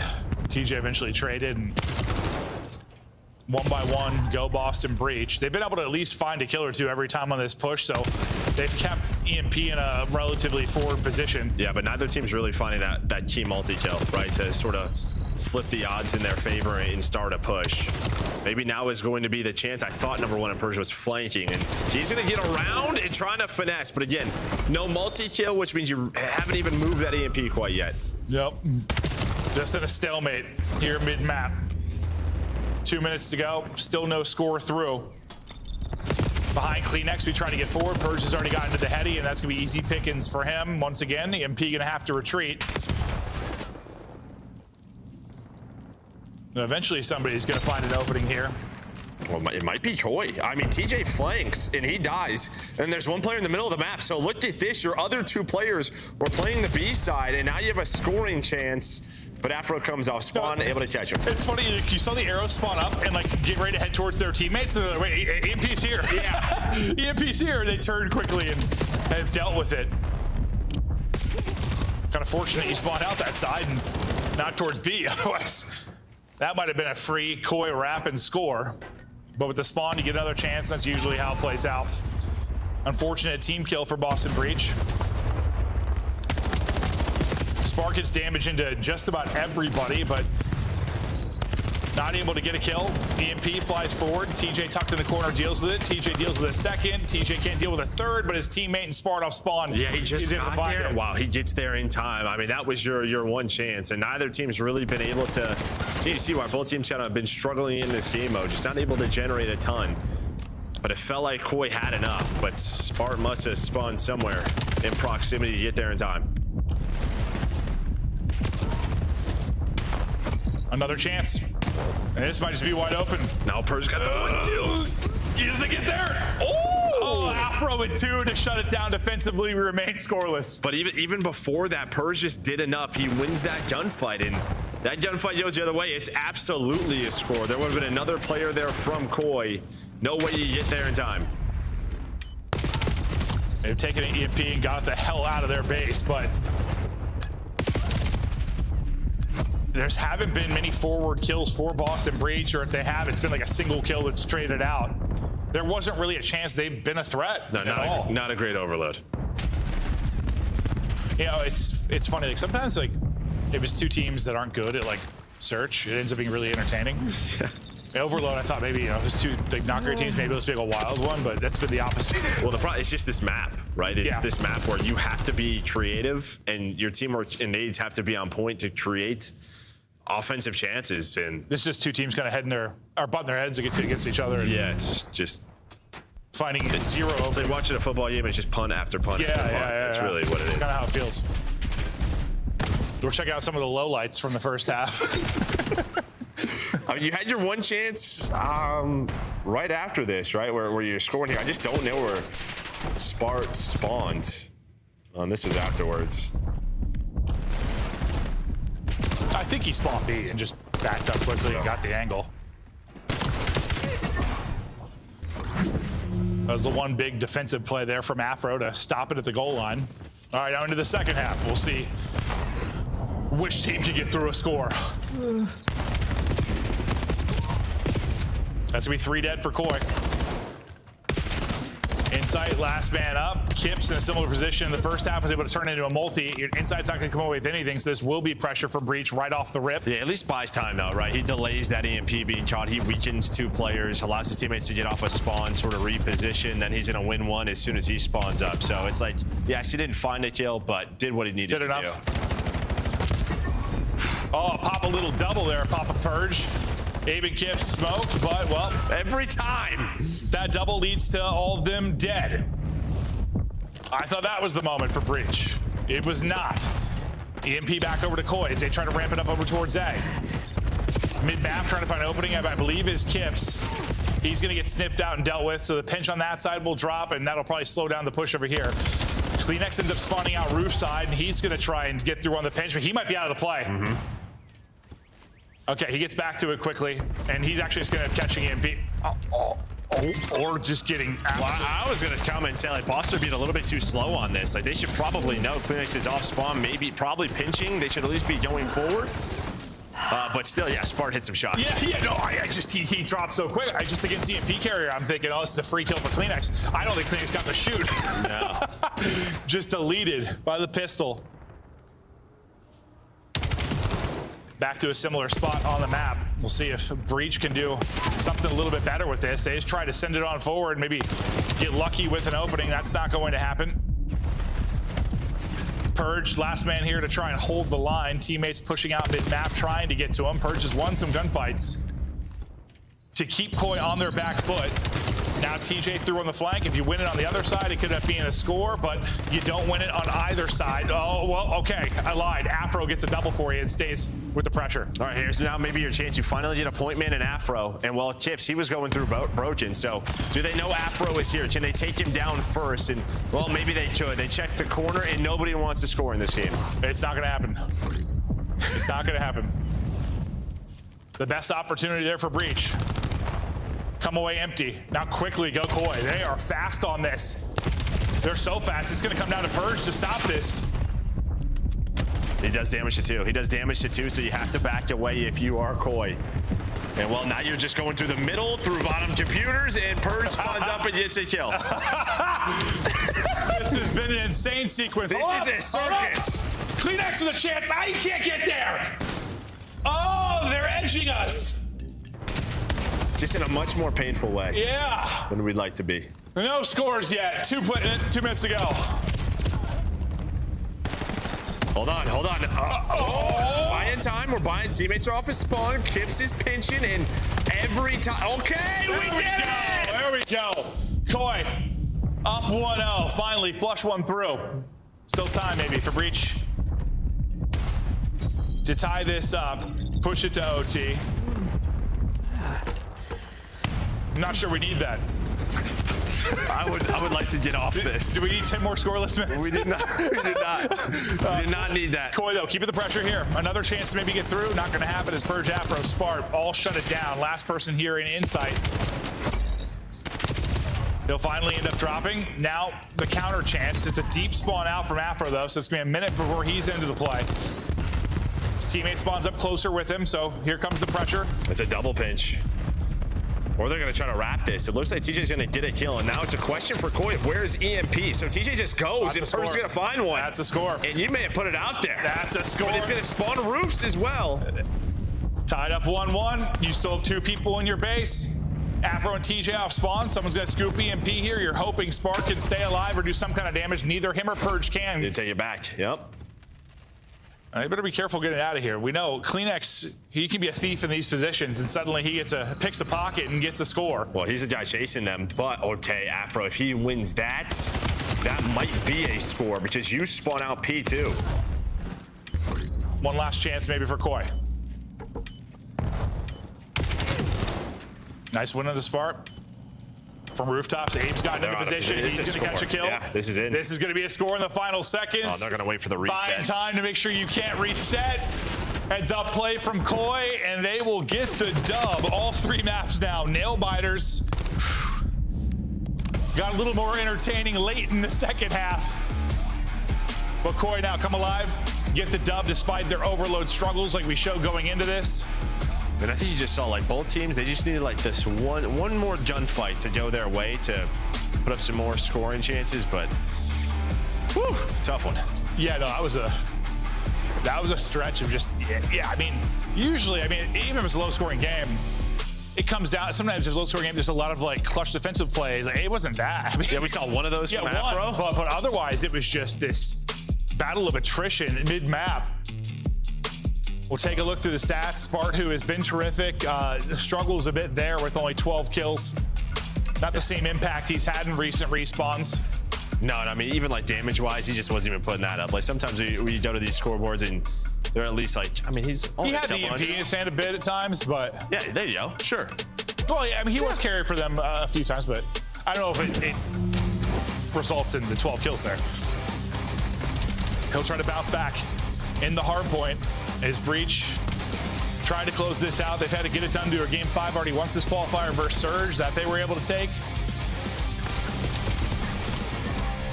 But with where their search has been and their hard point has been, I think they're thinking, let's close this out here. Oh, yeah. No, I think they're legit at this hard point is, yeah, well, let's just not get to a game 5. Let's not even think about getting reverse swept. But it took a long time until a minute 45 left in the game to put a score on the board from Koi. They did a nice little play there out of Boston Breach. I mean, they generated that well. Just how they transitioned it, and then things just got bad. I think they got blessed, too. Like, I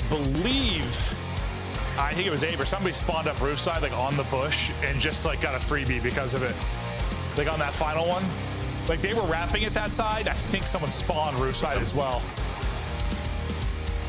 Because they caught someone was playing around tree waiting for it. They did not think it was coming from roof. They thought it was going to be through like mid and small room, and they just got caught. I'd have to watch it back, but no, sometimes that player spawns P2. It was like the one death, and they yes, yeah, I'm pretty sure it was, and like it was just the perfect spawn considering the scenario to kind of catch somebody with their pants down. 2-1 to Koi.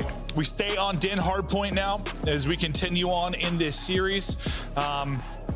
Both teams off of a relatively recent change, trying to find form at a crucial part of the year. Koi obviously more to play for, thinking about champs and the future, but I don't know. I guess I like the underdog in me, or whatever. I'd like to see this Breach team, like with your final chance in Major 4, put something together. And maybe that's just like a top 6, but something like this. It's just frustrating because I think maybe they found a unit that could have competed and been in more in the top 8 conversation or a chance. This year it's tough because we'd have had a pretty solidified top 8, but it's frustrating that maybe you finally found that. It's just too late. Well, they thought they finally found it last year, and then I think it just went south quickly at the start of this title.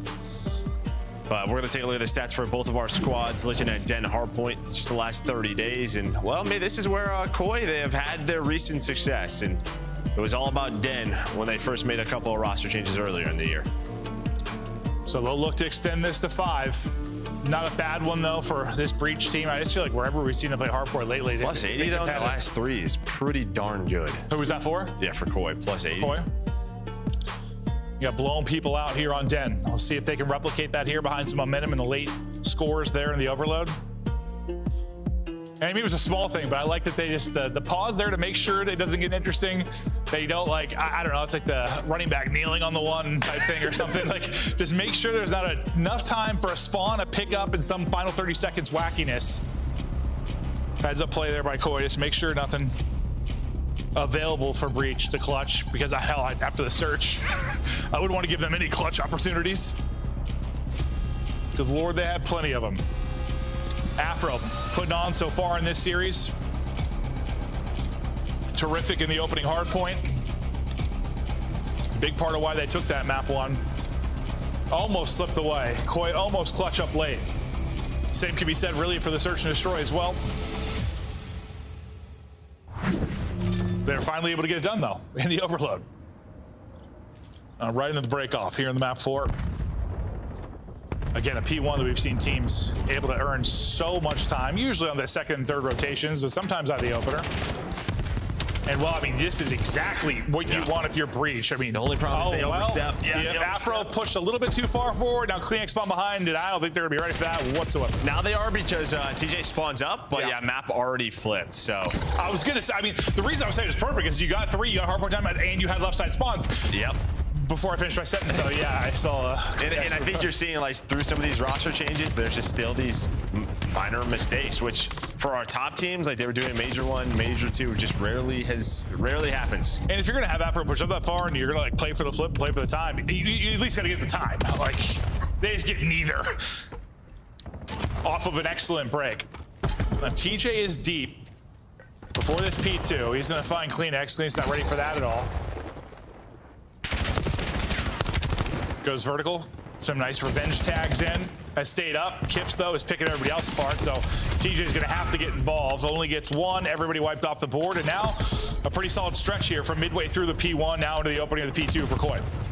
Well, now you're getting the early kills. Chips is on 5 in a row. You have roof control, hoping to get that kill, and that one. I mean, that would have been like a very clean P2 with 30 seconds left. You would have had all the way roofs, and it should still be pretty clean, but Afro's going to get involved. He's going to find a double. It's on a Chips, who's already on 9. You checked every corner but the one where Abe was in. If they clear Abe out there, that's a good break for Breach. They're in good position, but Abe double sets up a Kips double. Kips leading the way by a wide margin early. Kleenex is trying to avoid a bit of a sluggish start in the opening of the P1, and not the only reason maybe they were down, but he can produce for them and he needs to. Oh, that is a massive double out of TJ Chase. You were winning rotation and getting scrap time on the side of Koi. And they go hunting, but TJ's gonna find 3. So he balances out this map for now. Breach gonna be on the hill. Hold up. Enough pressure here from Koi. They've at least slipped through onto the point. You thought TJ's play enough to provide some breathing room for Breach. Kips, I mean, everything's working out for this guy. They're all gonna drop. Money. Now they have. I feel like I've seen him pop up with a frag so many times this series. But despite that nade, the rest of the kills go the way of Breach, and they're still here and fighting, but this hasn't been clean by any stretch. Well, you were just late on rotation. If you were Boston, the only player there was Spart, and well, he got caught by Kleenex, right? And that's when things started getting dicey, and neither team able to earn a ton of time. And now you look at rotation, and you are late on this again. If you are Breach, Kleenex is going to win that. You already have the mid cut if you're Abe.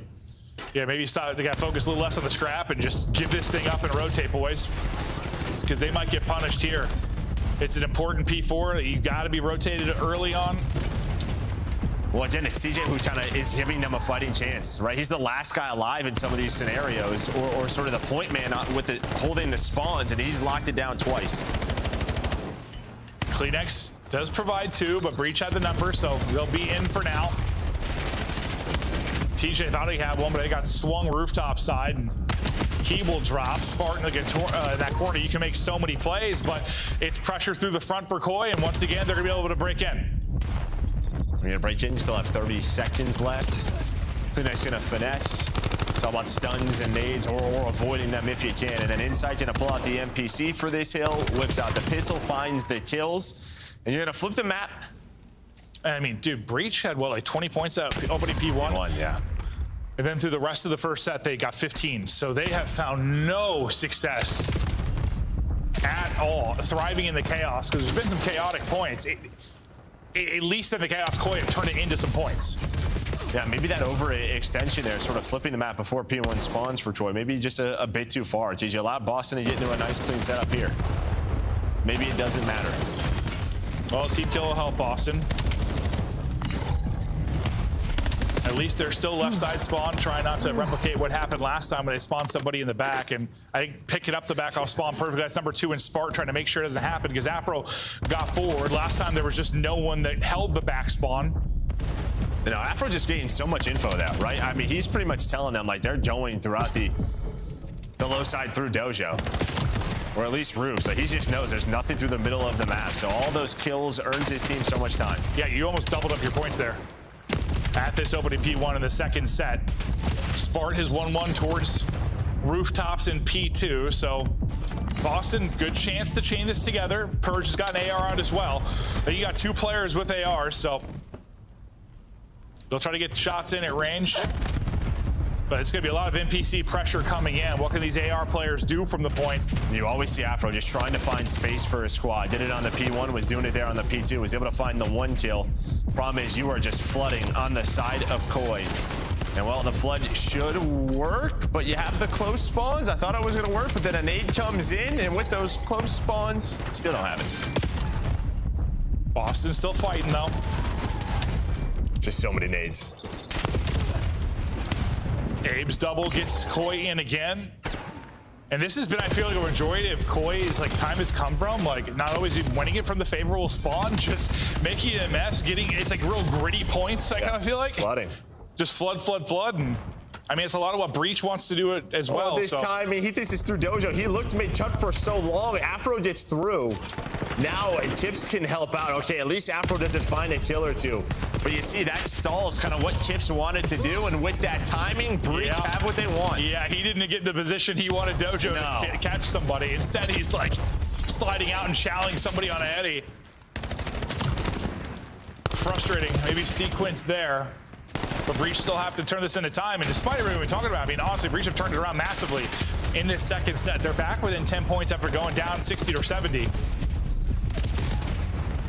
But it feels like Koi have kind of been breaking at will, or at least making it hard for Breach to turn it into solid time. This has been a chaotic hard point. Yeah. A very chaotic hard. Not a ton of clean time for either side. Really, just those P1s. Chips is going to try to flip the spawns. He was able to. But with the rest of the time, you will take the lead if you are Boston Breach. And they were one of those positions, Breach, where they didn't have a couple of solid points. Like, you're suddenly down 100 plus, and this game's maybe out of reach. You enjoy a lead for, well, just a couple of seconds, but you're right back in this game.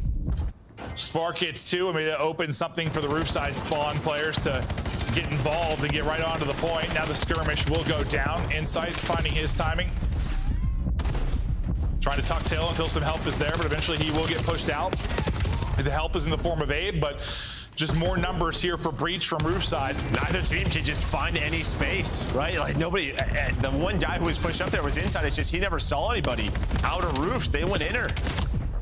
And well, you got a team kill, and this has just been the story of the last couple of maps, just messy. Yep, no, it absolutely has been. We might, I mean, it's one of the few times that we're going to take out the play clock. We haven't looked at it much all year. It might not, but I think that goes to show how messy it's been. Just so much contested time, so much white time. Not Koi, but the neutral kind. Breach look to get things going here on a P1. Taking a route on the other side for Koi is Kleenex. It looks like TJ is ready for that. He's not. Well, I think he's looking inner, right? You just don't know. You go all the way through, and now you have a chance. But Purge wins it from the hill. Now he's trying to do what he can to finesse, but Inside, who started slow, he was 9-16 last time I looked, has picked it up, and you're in the P1 if you are Koi. Basically a tie game. Contested point, neutral point again. Play clock continues to tick. Boston Breach trying to do it from the right side. At some point, they're going to need to try and get some kills and flip this out. Koi have held this left side spawn throughout. If you're not able to flip, at least turn this into time, and that's what Boston Breach are now doing. Koi giving it up and opting to rotate. Someone should get in the hard point for Breach, probably. Okay. I was like, if you're, I mean, take these 15, because points have been hard to come by. No, they honestly have. I was just sitting here thinking, like, man, sometimes it can be tough to watch teams like at this level just sort of battling it out. It's like you get these sets of kills, and we're used to talking about, all right, what can they find, how much time, how difficult it is to break, and neither team has really had either trouble. Well, Breach again. I mean, they just get all four. All right, maybe this might be the best setup the Breach have been able to get in this entire map. But it is. I mean, there's just, there's been very few scenarios. Like the team has gotten a clean 4 down and like been able to push out players enough that the spawns are deep. Like it's been like close spawns and flood for the last 10 minutes. So 20 seconds to earn here. And despite having that great setup, which it did lead to a good chunk of time, well, Oris leads to Afro, dance it on you. Breach will maintain, then they'll get right around that 200 point mark with the remaining time. Pressure to Koi to clutch up again. It's been the story of this series. Koi having to try and clutch up late. And well, I mean, with that sort of pressure, that play from Afro, it just sort of tells Koi, all right, we have to rotate, and then Kleenex gets 3. So we just talked about Breach. They finally had some room. Can they turn it into some time? Now here's another look for Koi. 10 seconds, so far so good, but here comes a push. Well, Kleenex is gonna die, and then you're gonna go through the middle of the cut, and just like that, it's only Abe. And I thought the important gunfight was going to be Abe's one-on-one, but it didn't matter. It did not matter. It didn't matter because everybody else does. I mean, usually that like weak side one-on-one can be so crucial, but it doesn't matter if your strong side gets obliterated.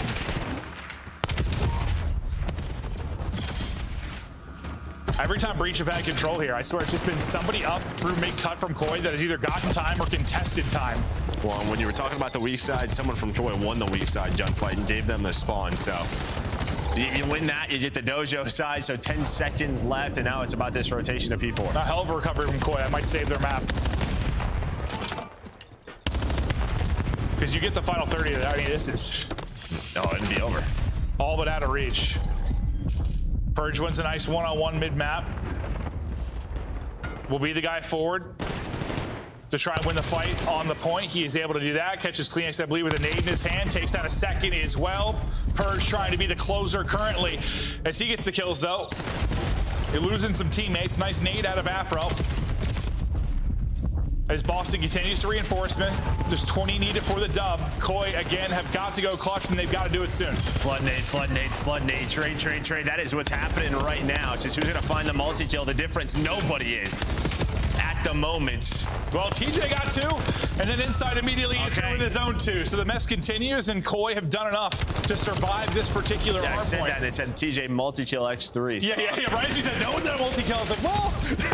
Just not in a row. Yeah. Back to a massive P1. Well, and I thought it was going to be Boston, who are really good setup, but that pick on the TJ will give them some time. Allow Koi to at least find a couple of gunfights to get them off the hill, and that's what they're finding. There's 60 seconds on the play clock. Doubt it's going to come down to that, but it has been a grueler of a hard point. A multi from Kleenex keeps Koi in the battle. I think they've got... Kleenex has had just some key lives. The one at the P3, now here again. I think they have the tick right now if they were able to hold this perfectly. Yeah, well, that would be insane. No, yeah, it certainly would. It's not going to happen now. It's 3 die, but it would have been nuts. And now you have to win this if you are breach.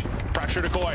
They come through with a break. Purge has already gotten pushed up and won a big one-on-one to keep the pressure from the hard point. Spart just going to be soaking. Afro looking over his teammate. Koi with one last chance. Can they get a touch in? Not going to happen. Boston take both hard points. Boston take the series, and it's a I don't know what word to use. It's a gritty one. It's a grueler. It was a series of COD. Well, it seems like Boston, the last couple of times we've watched them, this is their play style. This is how they want to play. Yeah. I mean, they want these close, tight-knit hard points.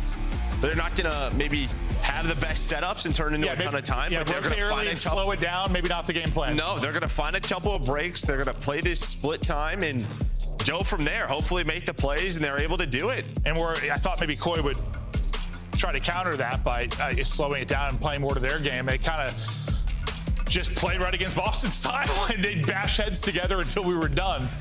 And honestly, it's like less that, and I think just like Boston has the talent where they did a couple of kills, and it kind of forces you into that style. Yeah, they more them forcing it than, I don't know, Koi making the choice to play that way.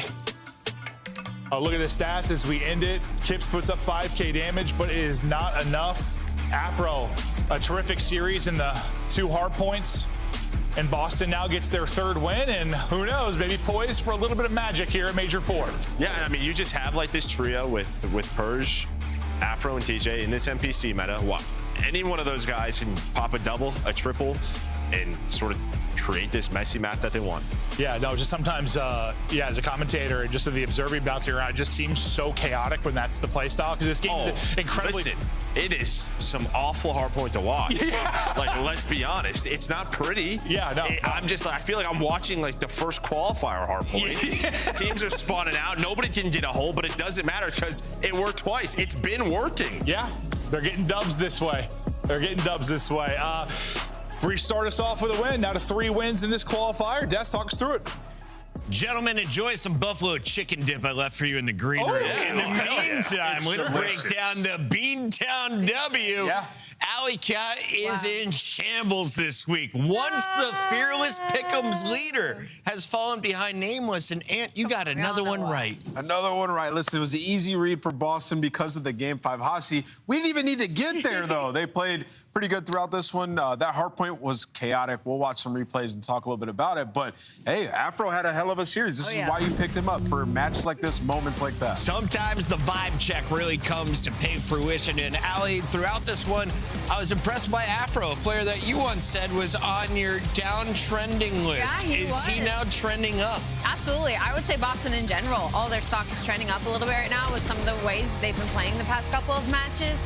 I want to set this up a little bit because, I mean, the way Boston played is incredibly impressive in the fact that they've matched up against Toronto already this season, and they have been smoked both times, essentially. So for Boston Breach, just a big win, a personal win, getting revenge versus Toronto Koi. And with that, that's 3 wins for them now, guys. Yeah. I think the most important thing here is like they followed at least rule 1 of Call of Duty, which is if you're going to do something, you do it together.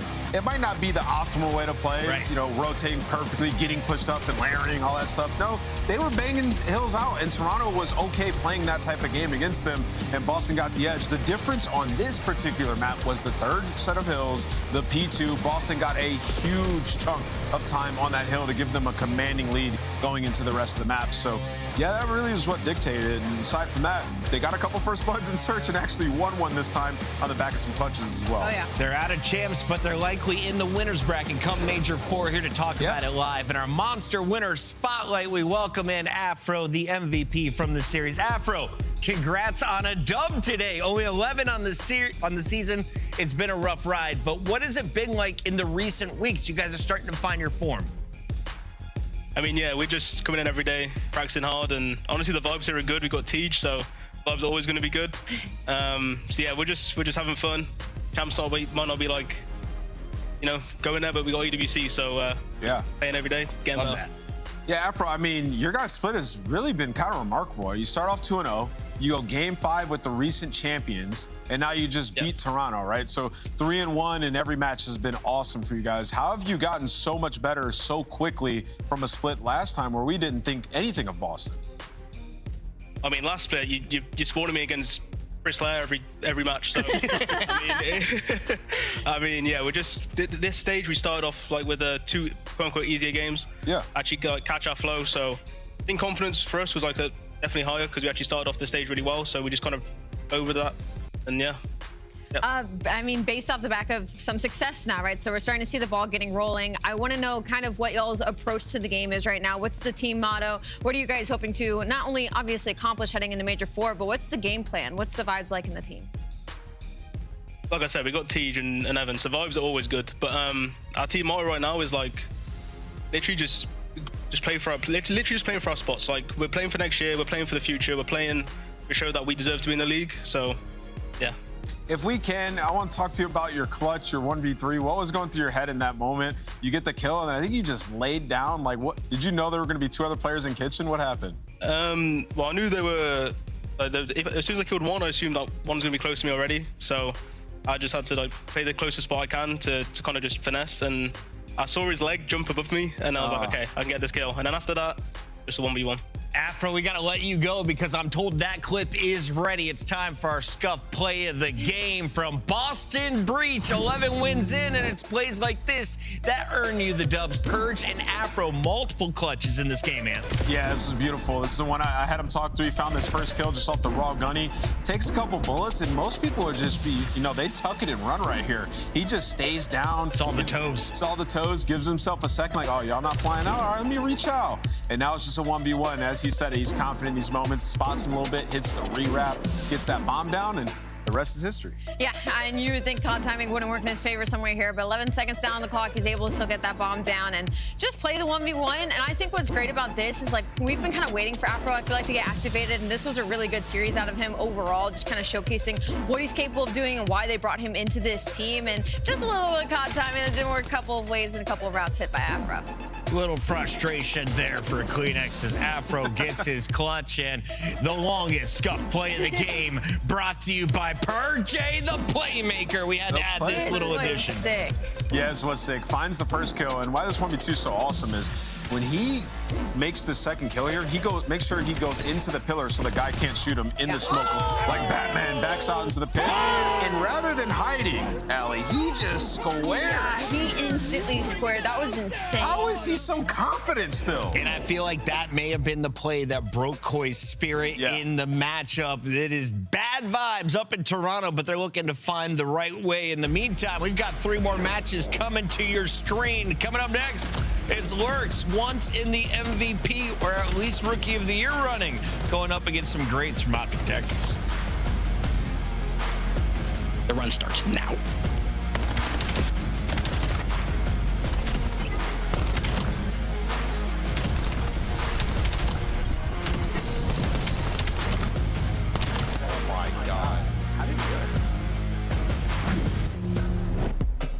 Dominate the competition on main stage with the CDL Major Hunter Tracer Pack. Collect your chip by scanning the QR code or heading to the in-game store now. Go pick up the 2026 Call of Duty League Championship Tracer Pack. You can support all 12 Call of Duty League teams. Monster Energy, the official energy drink of the CDL.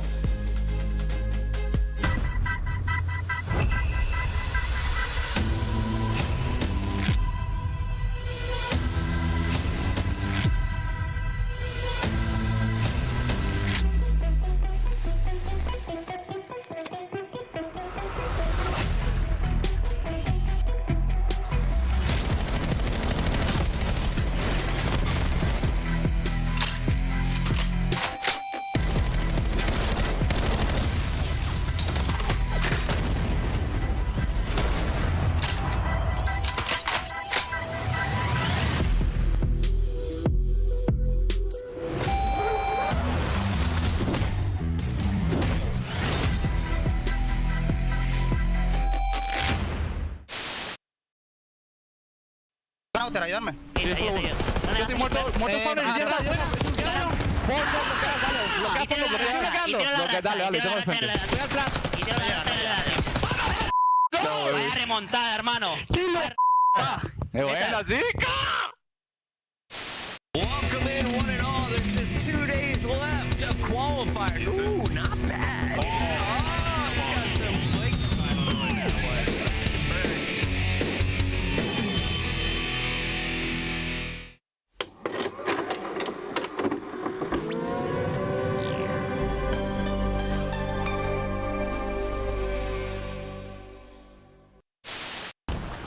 On the bridge. Yeah, our bridge is shielded. What's left? I'm cutting mid. I'm not sure if I'm getting old, but I swear to God, Joe, sometimes when Celium talks, all I hear is...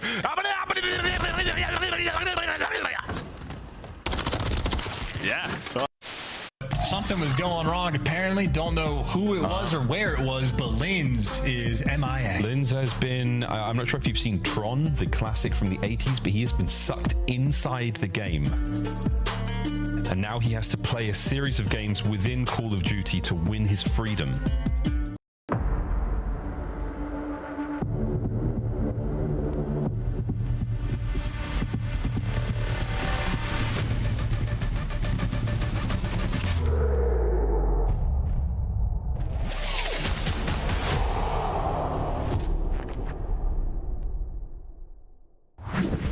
We're coming at you live with the second match of our Super Saturday. It's Optic Texas, who's coming off a tough loss against G2, taking on Carolina Royal Ravens. Now, Optic are the heavy favorites, but they're coming off some rough matches. Allie, let's start with the Texas squad. What's been their Achilles heel? Well, they look a little human now, right? Like, they weren't losing to anybody except when they were hitting to that grand final. Now, finally, they've been taken down by G2 specifically, and Ant broke it down fantastically earlier in the pre-show, where it was the search and destroys that ended up being their Achilles heel. Is it just search as a problem? Are the respawn safe?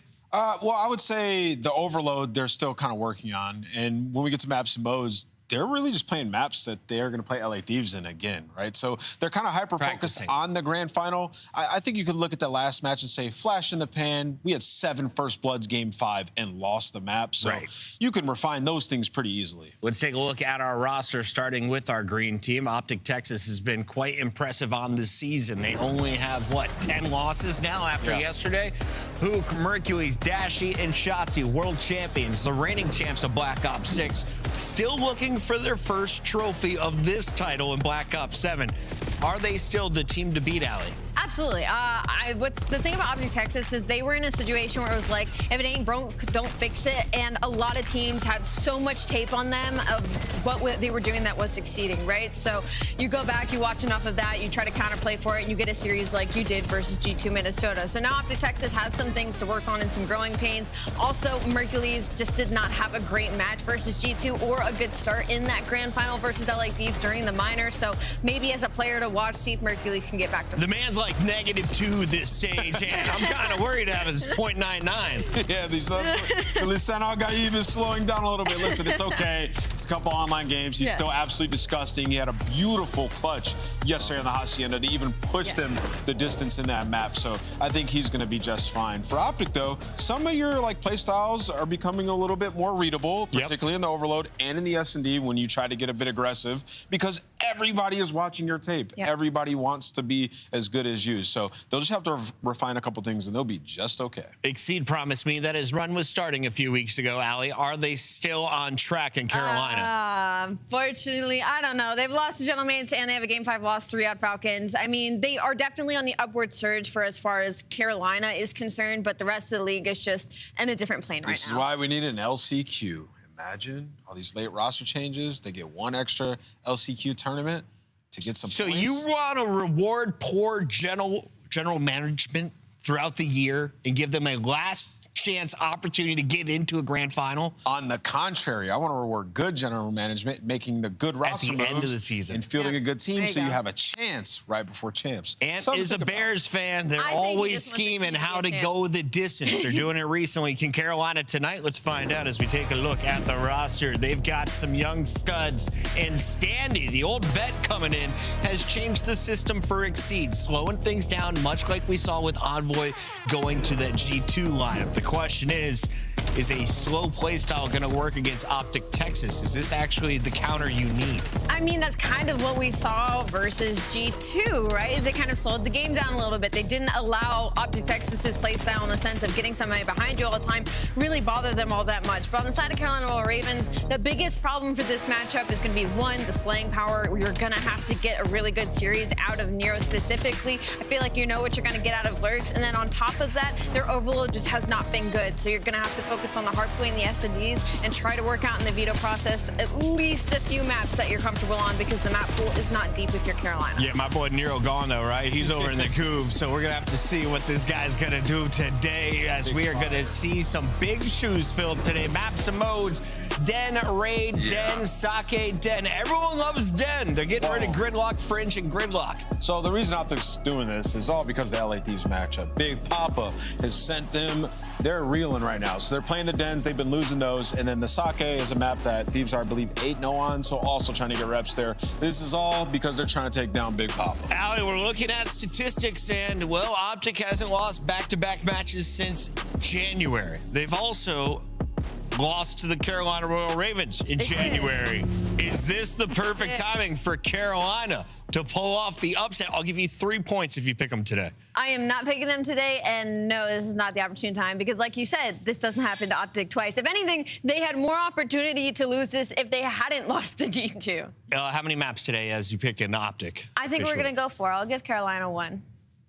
I think Carolina are actually on the upwards trend, but this is a 3-0 Optic. I got Optic winning this one pretty convincingly. Optic takes it unless Exceed's road begins again. The fans agree with Optic. On the mic, we've got Miles. Welcome back, Papa. Good to see you.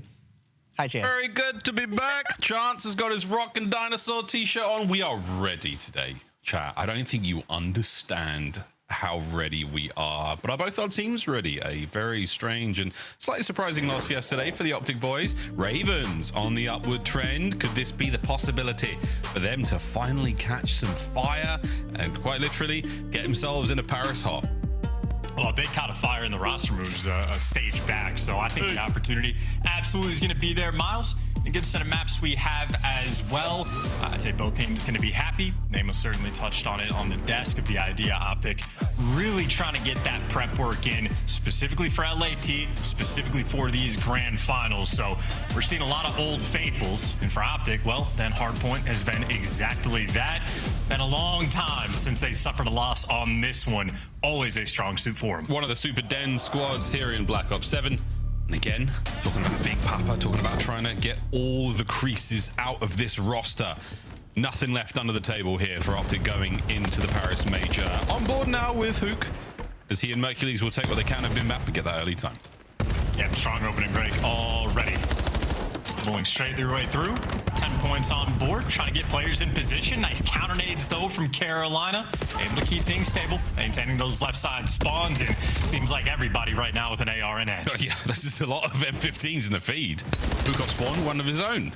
Joins, lurks his gun that drops to the ground. They're also an M15, so there we go, a little bit of a difference. As Shotzi finally tries to get another weapon into the kill feed, robbed by his teammates. A ridiculous three-piece there from Big Bruce. And on the P2 rotation we now go. A relatively productive start to the map for both squads. Nothing wild and out of control. It does look like the Ravens, most of that P2 under their hands. On a Mercules, trying to find his way forward. Hook and Mercules with enough pressure to push a couple of these spawns out, so an opportunity to go and actually break through the back. Shotzi, well, next man in line, but he's just going to fall. Exceed in the back, able to lock it down. Carolina Ravens, well, have officially taken the lead, and they have everybody in prime position now to hold this P2. Forward push now there. Stanley, the first man. Fire gets himself one, softening up the attackers as best they can before they do finally manage to break the threshold of P2, and so far no good. Hook playing it very patiently. Red there on the couches here. Exceed with a bit of a spree of his own here from P2, and what a hold so far from the Ravens. Well, the back spawn, though, gets opened up. Yep, Hook gets a gift of a back spawn, and a half second later, the break is in. Carolina did such a good job for the first 40 seconds. Well, they dropped the ball just a little bit, and in fact, are going to be punished for it. Final 15 collected by Optic. That means we're going to have a nearly tied up game going into the new time, where it's just going to be a 3v3. Sandy's watching the pinch, so everywhere else around the new time, just a square-up battle. Yeah, a little bit too hot there. The flames of ambitions burnt the Ravens for a second there, but still back up towards P3. Nice early row, and great kills again. They did a wicked job finding these targets across map, and Hook, what a two-piece, muscles his way through Exceed and lurks on the way towards Tin. Here's Fire. Keeps Hook down and out, singed once again. Another for Fire on a Shotzi, and the three-piece denied. Mercury's down, Ravens back on time.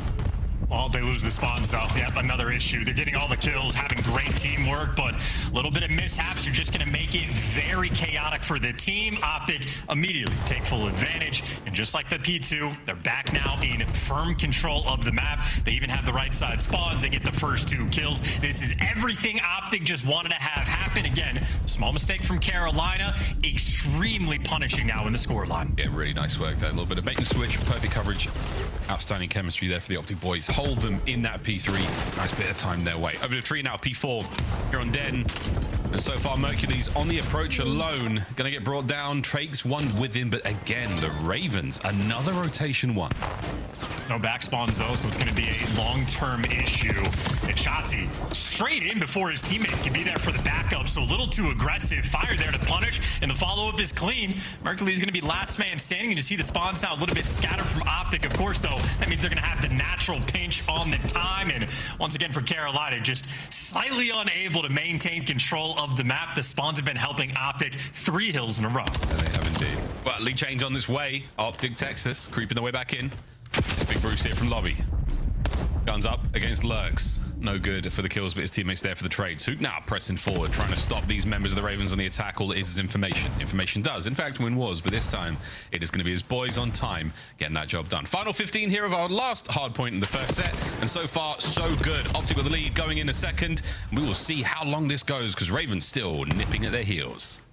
Yeah, for a 30-point lead where they, in effect, at least seemingly lost every single rotation, every single hill. They've just been getting healthy scrap time every single time. And, well, they're trying to get the good stuff on P1. Lurks there for the trades. A scattered mini-map where Optic come out on top, right back into time.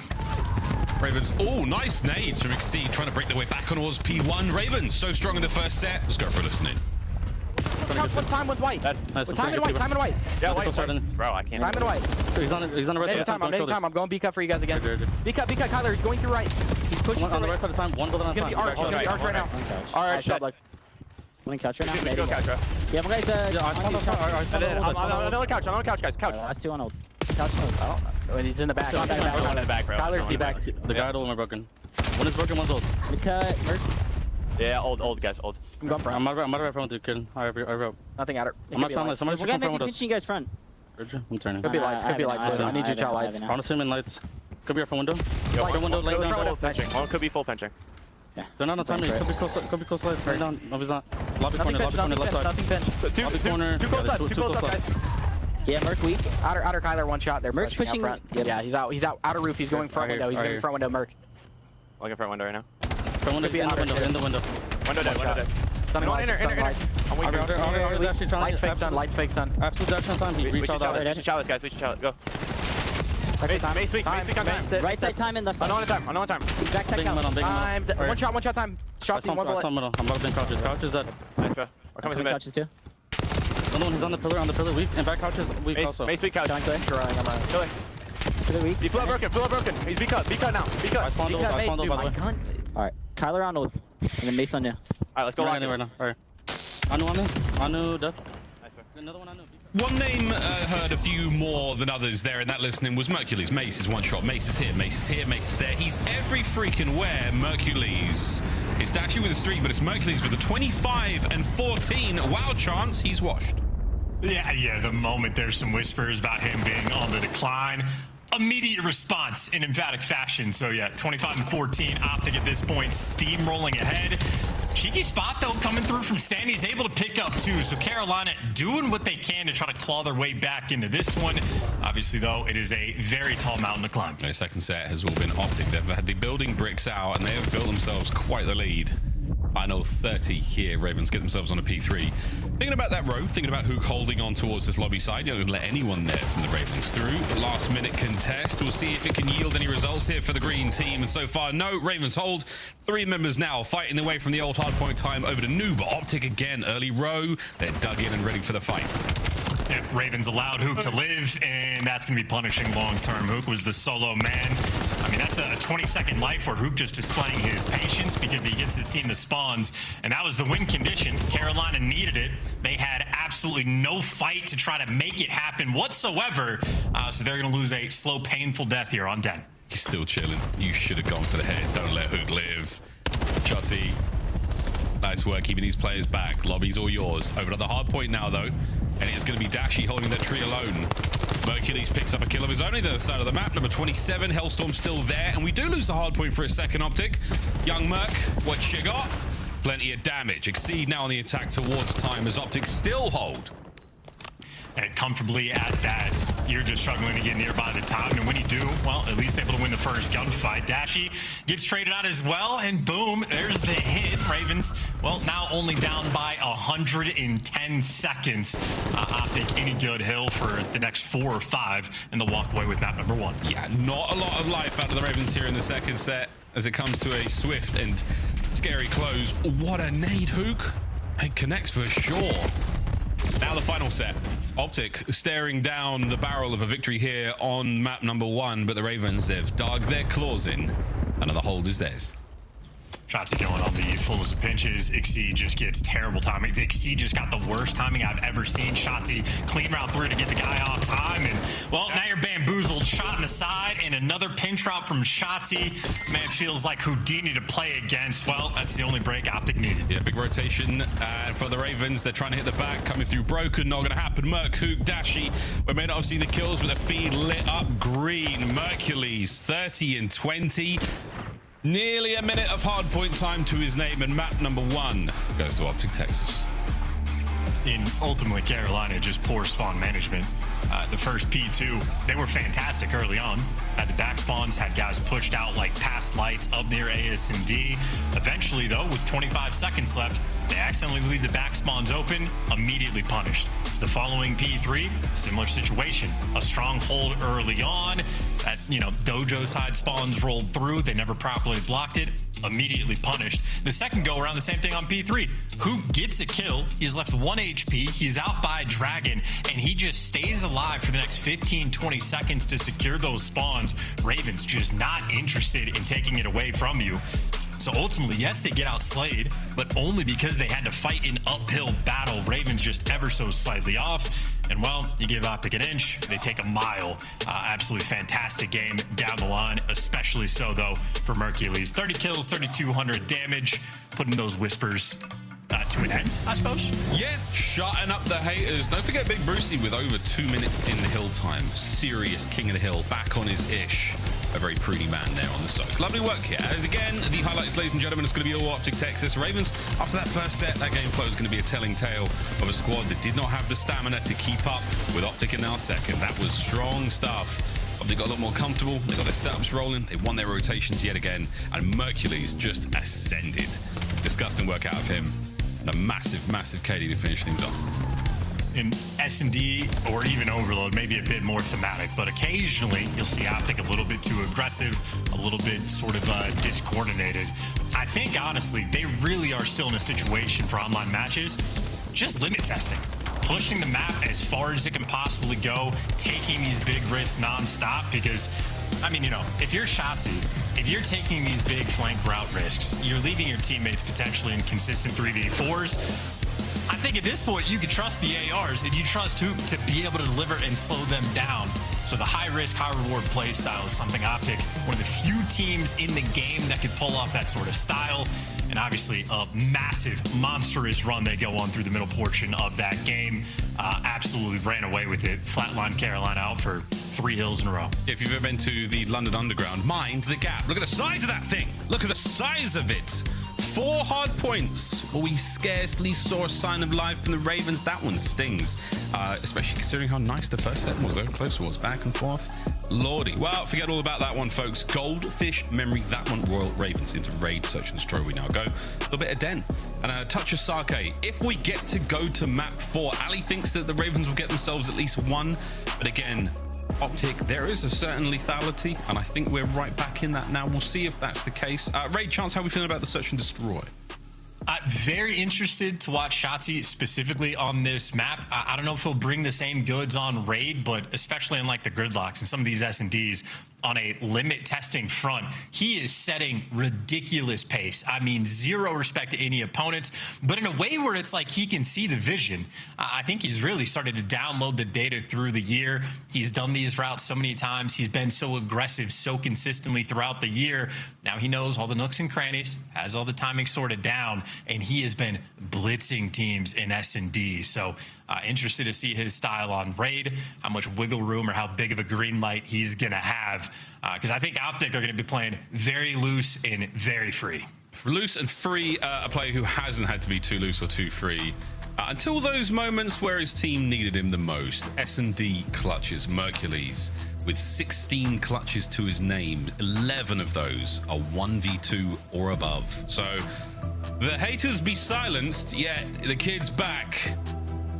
He's smirking and smiling, and the questions of whether or not he dropped off, absolutely not there. We'll still keep him on our radar. We'll still be putting him to the test. You're only as good as your last matchup. You're only as good as your stats are right now. And Optic, not perfect here on raid in the last 5 search and destroys. Actually, in search and destroy in general. A couple of Haciendas. B2A there. LA Thieves taking them to task. 6-1 there on Den. That's an ugly one. Let's see how things go here, though. Fingers and toes crossed, Optic fans. Will this be the map the Ravens get? And again, poor streak as of late. I'm of the opinion that they are on a limit testing type of situation where in S&D, they want to push the boundaries and see what they can get away with. Well, no first blood there. Shotzzy instantly taken off the map. The aggression does not pay off. No, that's it. We've pushed that limit. And now the Ravens, 4 mans through mid. Merc with the suppression, bomb plant, not just yet. We're thinking about A. We've not got the manpower here to deal with this. Do we have the lethals or the tacticals to provide some sort of competitive and combative edge here? I don't think so. Hoop with a smoke. Still waiting for something, and there's the plant. Still with a bit of coverage there to get the job done. Should be able to vacate quickly, but what a rotation for the Ravens now from the driveway.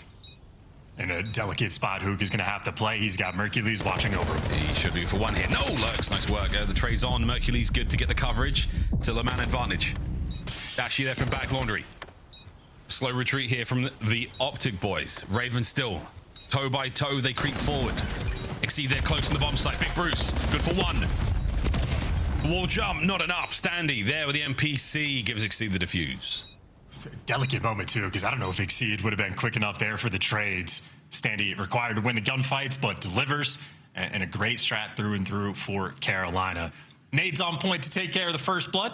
Optic just a touch too aggressive in a round where you're not going to have trophies, and a great job as a full unit. The Ravens, that flock straight through the middle of the map. Good information on Mercules, and they do not jump until the post plant. And you saw not just Standy, but a couple of these nades rolling through. Oh, wow. Perfectly coordinated, easy first blood. It's a miracle Hook didn't go as well there. I say a miracle. It's Hook. Good. It's Hook, yeah. He's like, I'm good. Keeps running. Eats a grenade. Or two. Over to B we now go, and it looks like we've got more than one Raven to deal with here. Optic going to get to the pool steps a little late there. Lurks is going to be the first man to make contact. Or will it be Standy? No, a slight bit of timing has gone the way here of the Ravens, and they've managed to get the plant. There we go, lads. Dashy dips a toe into the fight, spots out Standy, too late, plants on. Here we go. And Standy going right for it, gets himself involved. Lurks on the literal dive to pull. 3v3. And Exceed is still trying to keep the pressure up, defending the bomb. Lurks wants that space, though. Everybody else going to be backed up towards bedroom. He gets the credit. Sent in for the kill. Has to get it. It just barely gets it done. Leaves fire at a 1v2, but he's getting pinched. And, well, when Hook's behind you, nothing you can do. Carolina, good attempt there on the B site, but Optic Texas so quick, swarming right back. I mean, as soon as that bomb goes down, Shotzi's already poking his head out and jowling. Yeah, nice retake there. Dashy going to be the man to get the defuse. Despite the fact that Hook is on the 2 sprees, so Dashy must have more in the points department, aiming for those Hellstorms as well. I will say, I think the swimming pool was the 5th member of Optic there. So Lurk's POV, jumping out of pool, the time to get your weapon back up in this game is crippling. That was a really, really tough spot to be in an Optic. A nice retake situation regardless. Little things out there go a long way. Here we go, into round number 3. Or 3, going into the major. Everybody's dodging nades. Wow, thank you. I'm doing. Sorry, mate. The nades dodged, nothing there from Exceed gets dodged. He managed to catch shots yet again on the first blood. Poor Andy suffering in this map so far. Still early days. Optic going for the A-bomb plant yet again. Standy going for the kills.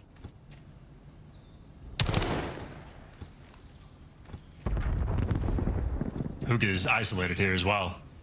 Able to get out, though, just barely in time. So in a 3v4, Optic do have the opportunity for a little bit of magic, and Standy caught entirely unaware. You've conjured up something here.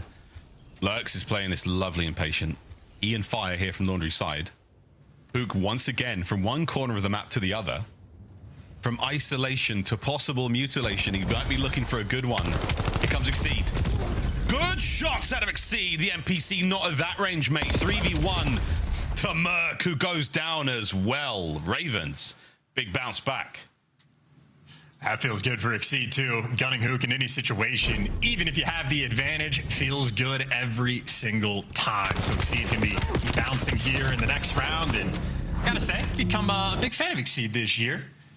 More so, honestly, from his out-of-game interviews. He's been a very fun player to watch, matured quite a bit over the years as well, and he's got the gunny to boot. 2 big ones there, and Ravens have the 2-1 lead. Got to keep in the back of your mind as well. Shotzi has been first-blooded all 3 rounds. Careful what you wish for. He's playing maybe a little too loose and a little too free. Might be time to pull his socks up and tighten his belt, just in case. Now the first blood goes against him. Well, this time we're looking at that number 2, and he has paused and pumped his brakes, and he ain't going past that line. He has been spotted, so he might not be on the first blood.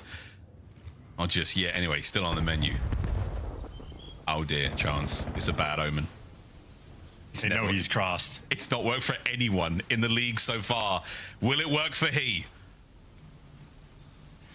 No reason to deal with it. Yeah, if I'm Carolina, I'm doing the same thing. Shotzi somewhere behind you. They're leaving lurks just to watch the pinch. And eventually they're going to make this commitment, or maybe not. Smoke's out, and they're running the bomb away. Carolina cannot figure out what they want to do. They're running out of time. For less than 40 seconds to go here. As Nameless said, if you're going to do it together. We're going away. And Hook from inside the bar from Tiki. Will he catch one? Oh, he will be caught. Well played, Exceed. Yet again, another first blood. 4 in a row right now. There's the plant. Advantage Ravens. Looking for number 5. Stun, no connection. A dangerous spot to be in a standoff right now, but Exceed and Lurks muscle their way through. Fire catches the last man, and the Ravens. here on Raid. Controlling the speed of play as well. The first 3 rounds where they get the bloods on Shotzi, slowed Optic down to a crawl, and just able to take that timing. It gets nervy when you're down to less than 45 seconds on the clock with no bomb plants, but Carolina, as you stated, Miles, grouped up together on the B site, and Optic a little too passive for their own good. Exceed just finds the timing to get in Tiki through the pool. Free first blood, instant bomb plant. 0 complaints right now for how Carolina are playing this S&D, a strong 3-1 lead. Yeah, 5 in a row as well for Exceed. Keep an eye on his individual run. Close enough to a Hellstorm. Lurks on lifeguard duty. He's not going to be saving lives in this pool. He's hoping to end a few, but the bad news is they've already made it through the outside. Standing now the intel. Pressured here from Shotzi. Lurks, his position is still... Oh, gone unnoticed. A spring to life and a first blood yet again for the Ravens. Still though, mystery Shotzi inside a kitchen. He's going to be the thorn in the back of their mind, and that thorn strikes, evens up the odds at a 3v3. It's like stepping on a piece of Lego. It's not a nice thing. Here comes Exceed. Everyone's dancing around him. He might have just been bamboozled yet again. Getting a bit antsy for the kill. 20 seconds to play here. Oh, the man from behind. Number 6 in a row, set. And now the final Optic member falls. It is 4-1. Here in the search and destroy, Standy will take the defuse, and it is a 6 spree for Exceed again. What a map from Carolina.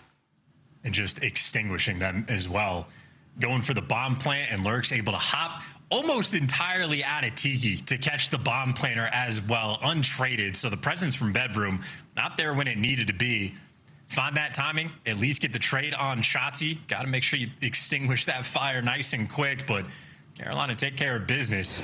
And as a full unit, again, playing very good Call of Duty, their turn for the attack. Together. Oh, nearly.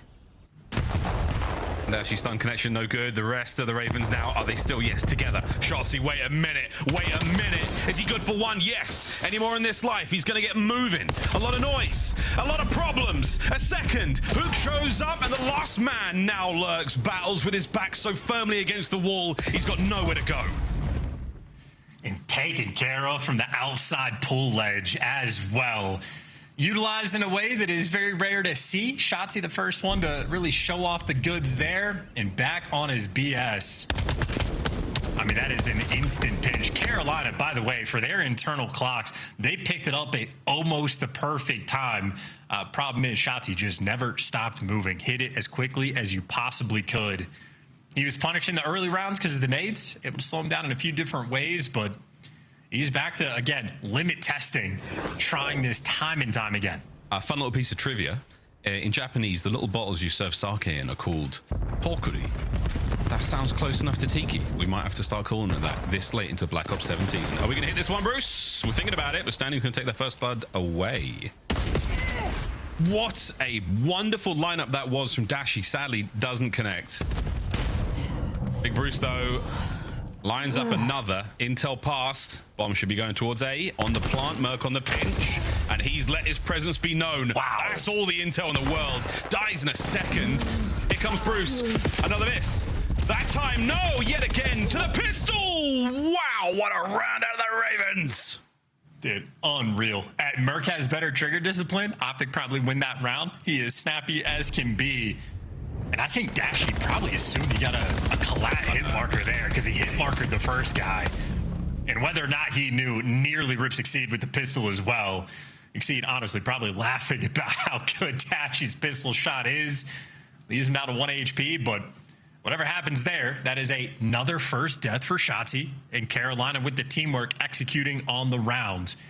Outside of the trigger discipline from Mercules, I mean, 3 players there instantly for the trade. That flock is flying. Flock's given 0, especially on the attack towards kitchen, and Lurks. Ooh, he's antsy. He wants in there. Let me at him. Stanley's like, I'm going in first. Cover me, bruv. There's the exchange of gunfire and a quick exit as well. No one takes the bait. Optic stay on the inside of the kitchen. They're going to finish this meal. Let them cook, lads. Stanley smoke there over by the B-bomb site, and this is going to be a commitment here from Optic. They're not having any more of this, but wait up the stairs to Lurks. In his den here. Welcome to the squared circle. He's got set up. Hook with another trade immediate. All down to Lurks. Better late than never to this play. Dashi spotted him out, and that will be that. Optic, good round. Lurks on demon time as well. You see some smoke on the map, gotta go stand in that. See a heady, you can throw a couple pumps on, gotta do that too. Twisted round as well, effectively TDM, everybody squaring up towards mid. You know, Mercules gets caught over towards pillars. A painful first blood to lose, except for Optic were just collapsing on the players in the middle of the map. They entirely ran it down with the smoke, taking the space on the B's site. And that's an interesting sort of like execution idea. You don't see that collapse happen too often. Optic doing things a little bit different. Still though, down 5-3. Bit more of a stack here towards B. Dashi snipe, possibly. Oh, a nice opening there from Shots. He finally gets himself onto it, and that's going to be a force spree as well. Nate's mid, nobody home. It's going to be all the back here for the Ravens, so they're going to flood their way with the top cut out and through their basketball. Caught, here we go. Trophy's in. Shotsy, first man on the defense. The damage is here, and the dive is good. His boys are in position as well, and young Hook, the shark in the waters now. Stun connects. We're good for one. Ravens starting to fall to pieces. And there we go. Two of them lying in wait in the corners, and Hook strikes. Optic, another delightful round. Yeah, wicked first blood from Shotsy. And of course, Carolina know he's in towards Tiki. The second Hook gets the kill from outside, you go, ah, no, there's two of them. And no time wasted. I mean, the AR players, Dashi, top bedroom, probably calling out, hey, there's two here. One guy's one shot. Go button immediately hit.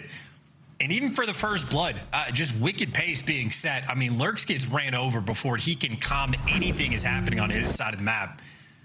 Optic, really, from my two eyes, seem to be developing strats, trying to extend as much as possible and bringing a dose of creativity as well. Fully just prepping for land. A team this creative and this capable can go as far as humanly possible here in the COD League, and that is what you want from Optic. 5-4, one round at a time. Ravens, their options are slowly being eliminated as they find themselves now trapped in towards A. Mercules on the tree, Shotsy on the other end of this snake. And the Ravens, yes, that is it. We have been entirely encircled across the map. Very few points of escape for them here. The battle has not quite started, but the time will force their hand eventually. Here we go.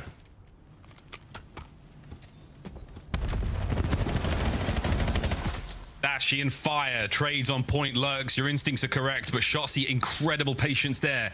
Hook spotted out, and this battle, oh, protracted indeed. The next layer of the Optic onion now starting to unfurl. Bomb planted at A.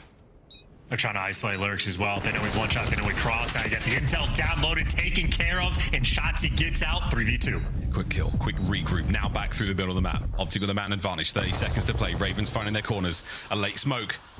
Enough to get Shotsy well and truly lost. But wait, all it is feeding Mercules. Now it comes down to Standy. A smoke of his own in the 1v2. From the hip, the next man.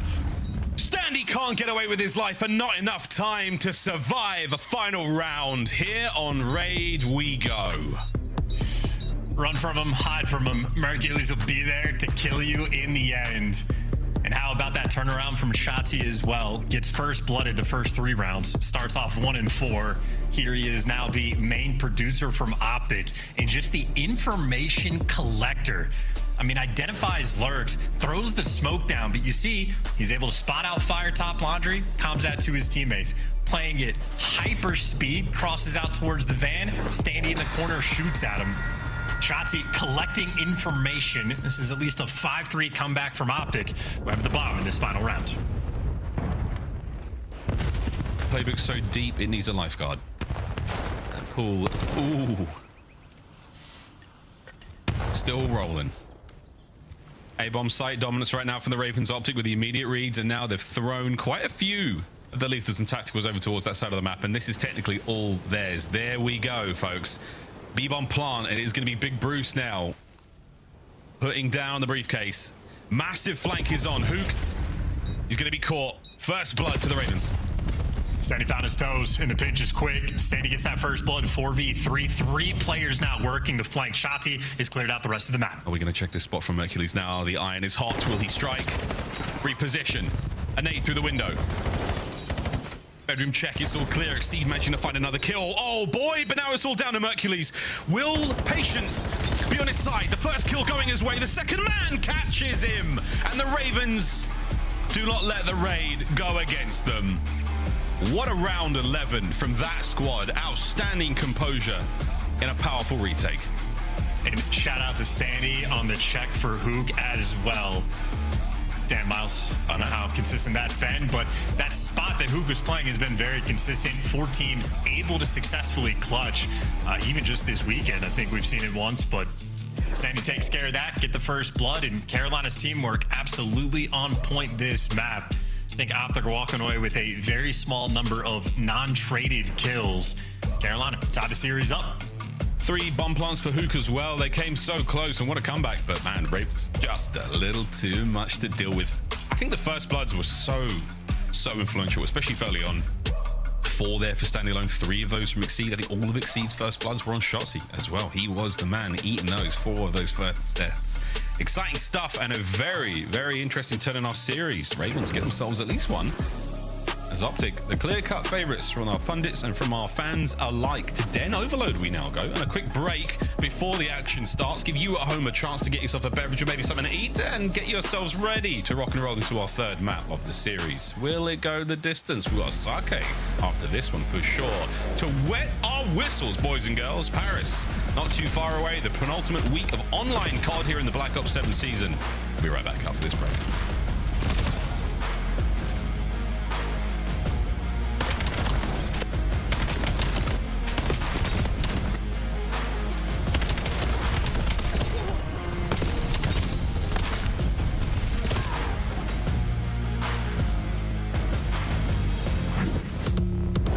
Champs tickets are on sale now. Come see the best teams lock in for this season's grand finale in fabulous Las Vegas. All 4-day passes come with early venue access.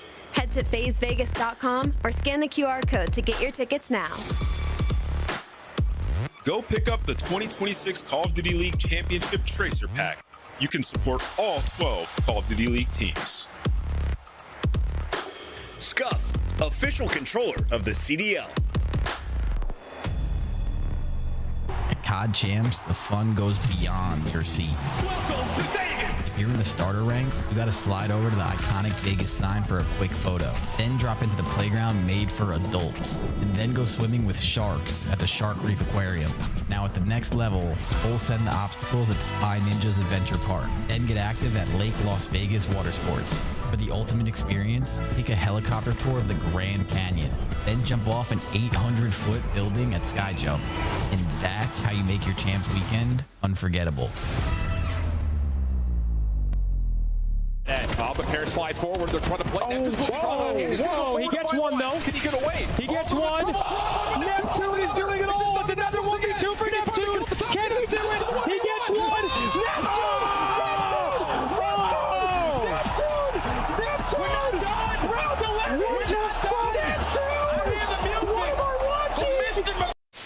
So I did. That's bomb. I run away. John, get your chase.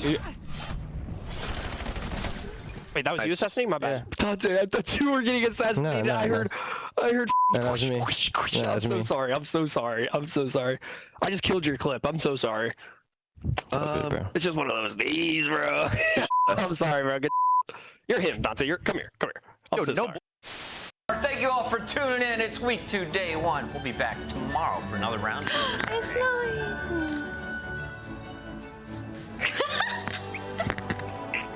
It's vibey in here, man.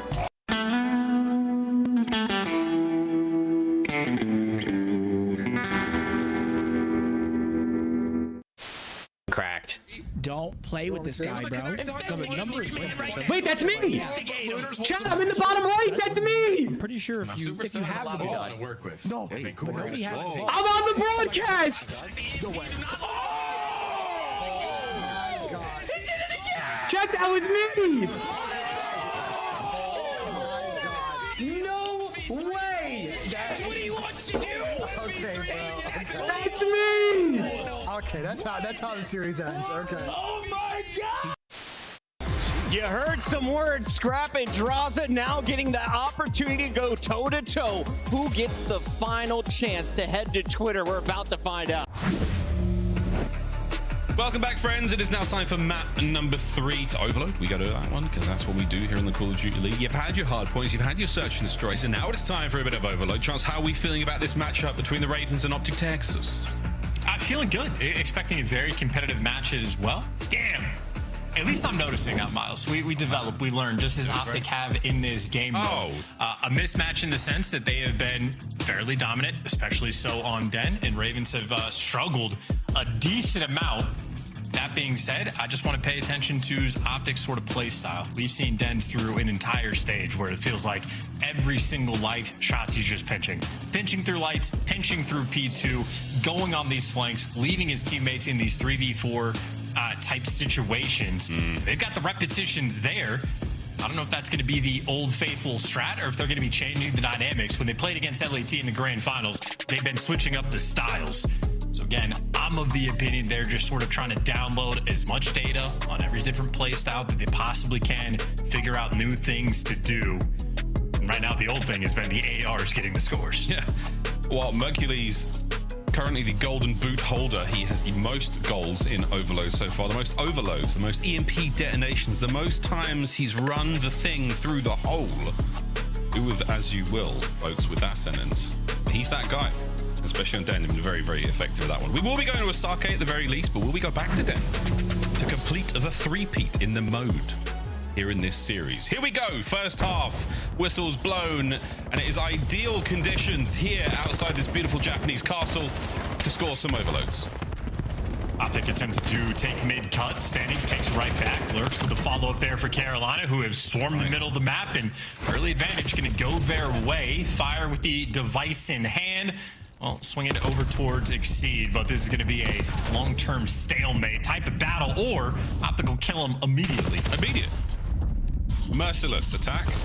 And now a perfect pinch here, Lurks. You're in trouble, sweetie. That's it. Towards the goal we go. To the stairs. Shotty can only catch one, but that's all you needed. There's the goal. Optic up first. Just unable to keep control. Almost similar to the Den hardpoint we had, where Carolina have good situations on the mini-map and just collapse in short order. Now effectively trying to clear out the base, and everybody gets taken care of. The team kill along the way, though, so that softens up the defensive hold. Shotzi, though, in absolutely no hurry. They got a 1-score lead, and you get to see what they set up. Watching the pinch for the moment. They're taking things nice and slow. Damn, son. Oh, nice too. Enough damage to get yourself forward. Quick pickup. Shotzi making a run. Stanley saves the day. Exceed there, and who's going to be a little late to the flank? Pumps the brakes. Any consolation kills here going to be ideal. Oh, wait a minute. Good golly. An opportunity there. If ever we've seen one. Stanley, though, going to find those kills. Oscillate now to the B goal. Top side of the map. Big cross up to the wing now. Dashi trying to hold these players at bay. The damage is here. The numbers are certainly on for the Ravens. Can they fight their way through to Fire? And the pinch complete. Standy will equalize. 3 minutes and 15 still to play.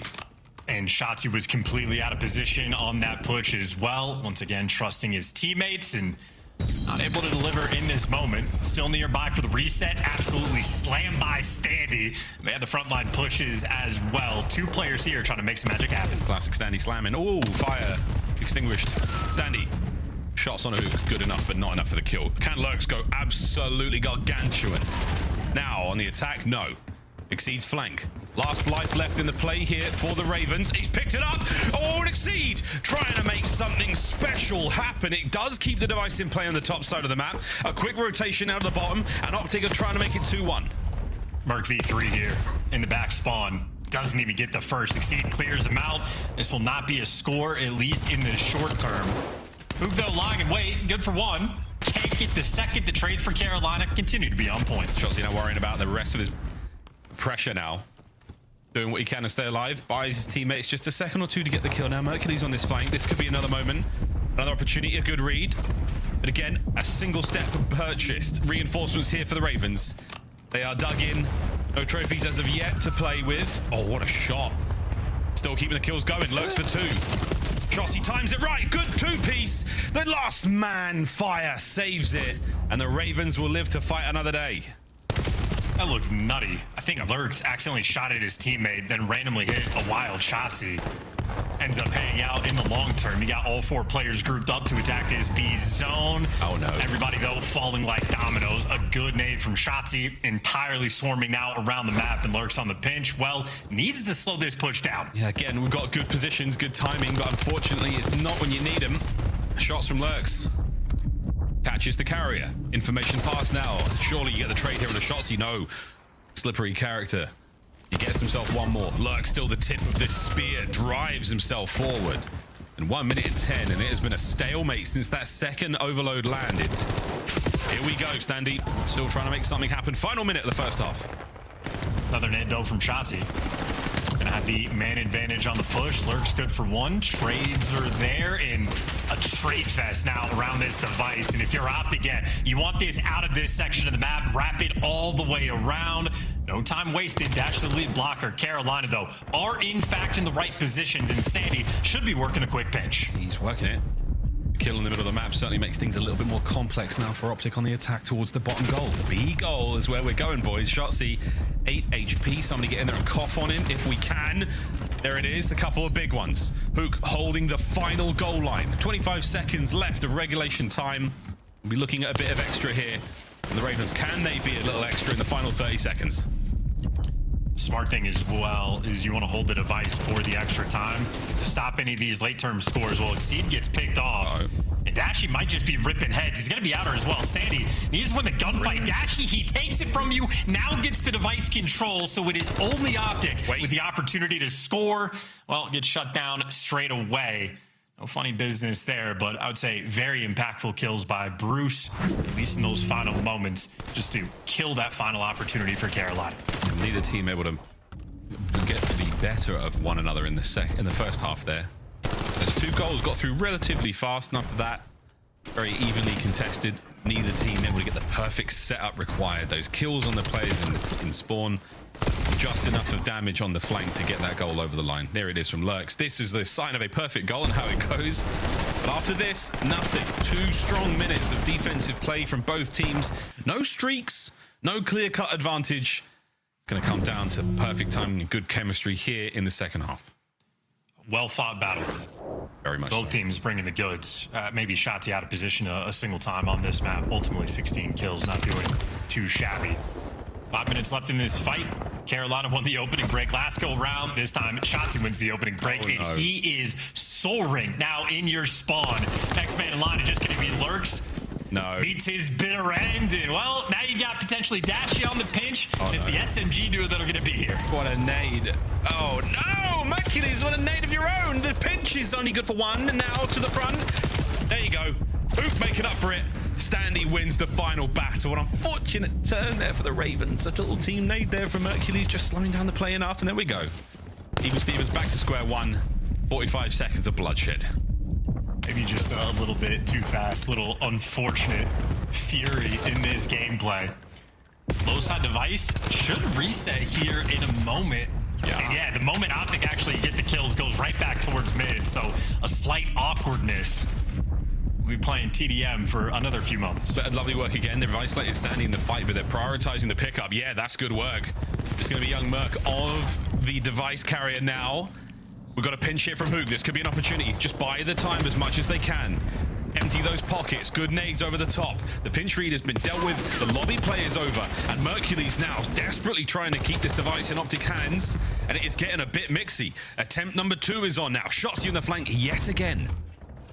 Trying to mess with the timing, even play for the spawners. 2 guys to deal with. The longer he slows them down, the better. But his teammates actually lose the gunfights on the front. He gets cleaned up. So Carolina Lurks lead blocker. Fire here for the follow-up. It is all 4, but make it all 8 players in this lobby ready to go. We're all here. Shotzi trying to play a flank.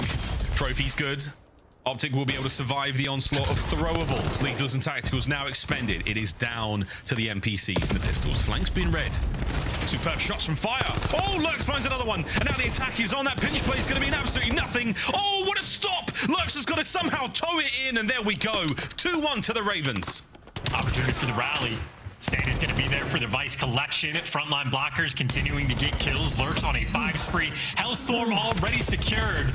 2 players in front. He's good for 1. Might just be able to send this one home, and it is good. Carolina up 3-1, and this might be a triple chain. They're going to be here first. Choo-choo, all aboard. They've got themselves the rally. The ticket has been stamped, and there we go. The final kill is Mercules, who takes care of the players there by the EMP device. Fire on a spree of his own now. Is it a 7? It sure is, ladies and gentlemen. The final kill connects. No Hellstorm there, but the one in the Lurks' back pocket. That could be the difference maker, and what do you know? Speak of the devil. And it gets dropped from a Reaper drone. Here we go, boys and girls. Oh, God, this might be a score. Shotzzy nearly pulled that off. Instead, a situation for Carolina where it's just about wasting time and maybe an open A lane. Wild sequence of events. And Exceed, watching out for the nades. Good bit of work here from Hook. Oh dear, it's an exploding van from Hook there on point. Coverage good, over the top, no. The last man. Oh, look, sneaks it over the line. 3 in a row for the Ravens. Unbelievable stuff. There's a minute 35 to play. Posterizes him. Dunks it in their face, and with a minute and a half on the game clock, it would be nothing short of a miracle for Optic to pull this one off. They're in good position and can set up these spawn kills. This is going to be a score. A low side device spawn. Have to keep the spawn kills up. Hook's good for 1. He's got Dashy for the follow-up. It's still holding. We're still making this happen. Hook, one more kill. There it is. Hellstorm for he. Picking up the next view. Hook with the pressure on now. It goes to Dashy. A fresh magazine in his legendary M15 now trying to hold these players at bay. Mercules there with the EMP, lining it up through the back. Trying to make one final run. No, stopped. 1 minute to play and a 2-goal difference. Desperation of a Hellstorm, hoping a prayer that you convert on slowing them down just enough. Well, Dashy gets the first blood on the engagement. If you're Carolina, it's just about wasting time, but they're not getting any of these kills. And now Mercules kills the device guy. 40 seconds left to play. This is plenty of time for Optic to work with, and they even had Shotzzy in the backline dealt with. But the score is good. Topside device spawns. Got to do a marathon to get across this map. Not a soul of the Ravens has managed to do a whole lot about the players in their lobby. Now the quick oscillation of the top side of the map. Merc looking for another one. If he gets these kills, you are good. You have to deal with the 2 problems right now. Miracle number 1. Can he make it happen? There we go. The second man damaged. Final 15 seconds. Optic have got to pick this up and make a play. Final 10. Shots good from Standy. On the outskirts now. The pickup, and Hook finds 2 more. Damage on the next man, and we go the wide angle. Here we go, Optic. Final 30. A touch and run. Shotzzy cannot die. Well, Mercules gets caught. Gonna make this that much more difficult. You don't have time to wait for him to respawn. You have to make this work. No more streaks either. Ravens dig it in. Here comes the mid-cut. The pinch is on. Shotzzy finds it with a pistol. Fire is Standy. Close it out, and the Ravens take the lead. What a game of Overload that was. Up 2-1 and dealing with the stress. Standy feeling great in this series. Big old smile on his face. Similar scenes after the map 2. Dealt with the onslaught and the rampage that Optic were able to convert. Just because, well, the Ravens set up an onslaught and rampage of their own. Nice rally capture rolling through. Fantastic work off the back of the Hellstorm. Again, on the minimap, it looked insane. Shotzzy pinching through servers, nearly found, well, he finds the kill on the device guy. It almost splits the uprights. Fire doesn't get the 2Ps there, winning it sort of like on that outer lane on the top side of the map. Shotzzy would have broken their hearts. Instead, off the back of that, Ravens turned that into a score with the Hellstorm in the back pocket. Lurks just dunks it in their face. 33 kills Lurks was able to get as well. Absolutely on one on this map. A 3 captures in a row moment there for the Ravens, and a real deciding moment. Wow, what a great game of Overload. Shotzzy had some serious lives in the lobby of the Ravens in that second half. He was causing nothing but issues for them, and again, they were unable to deal with him.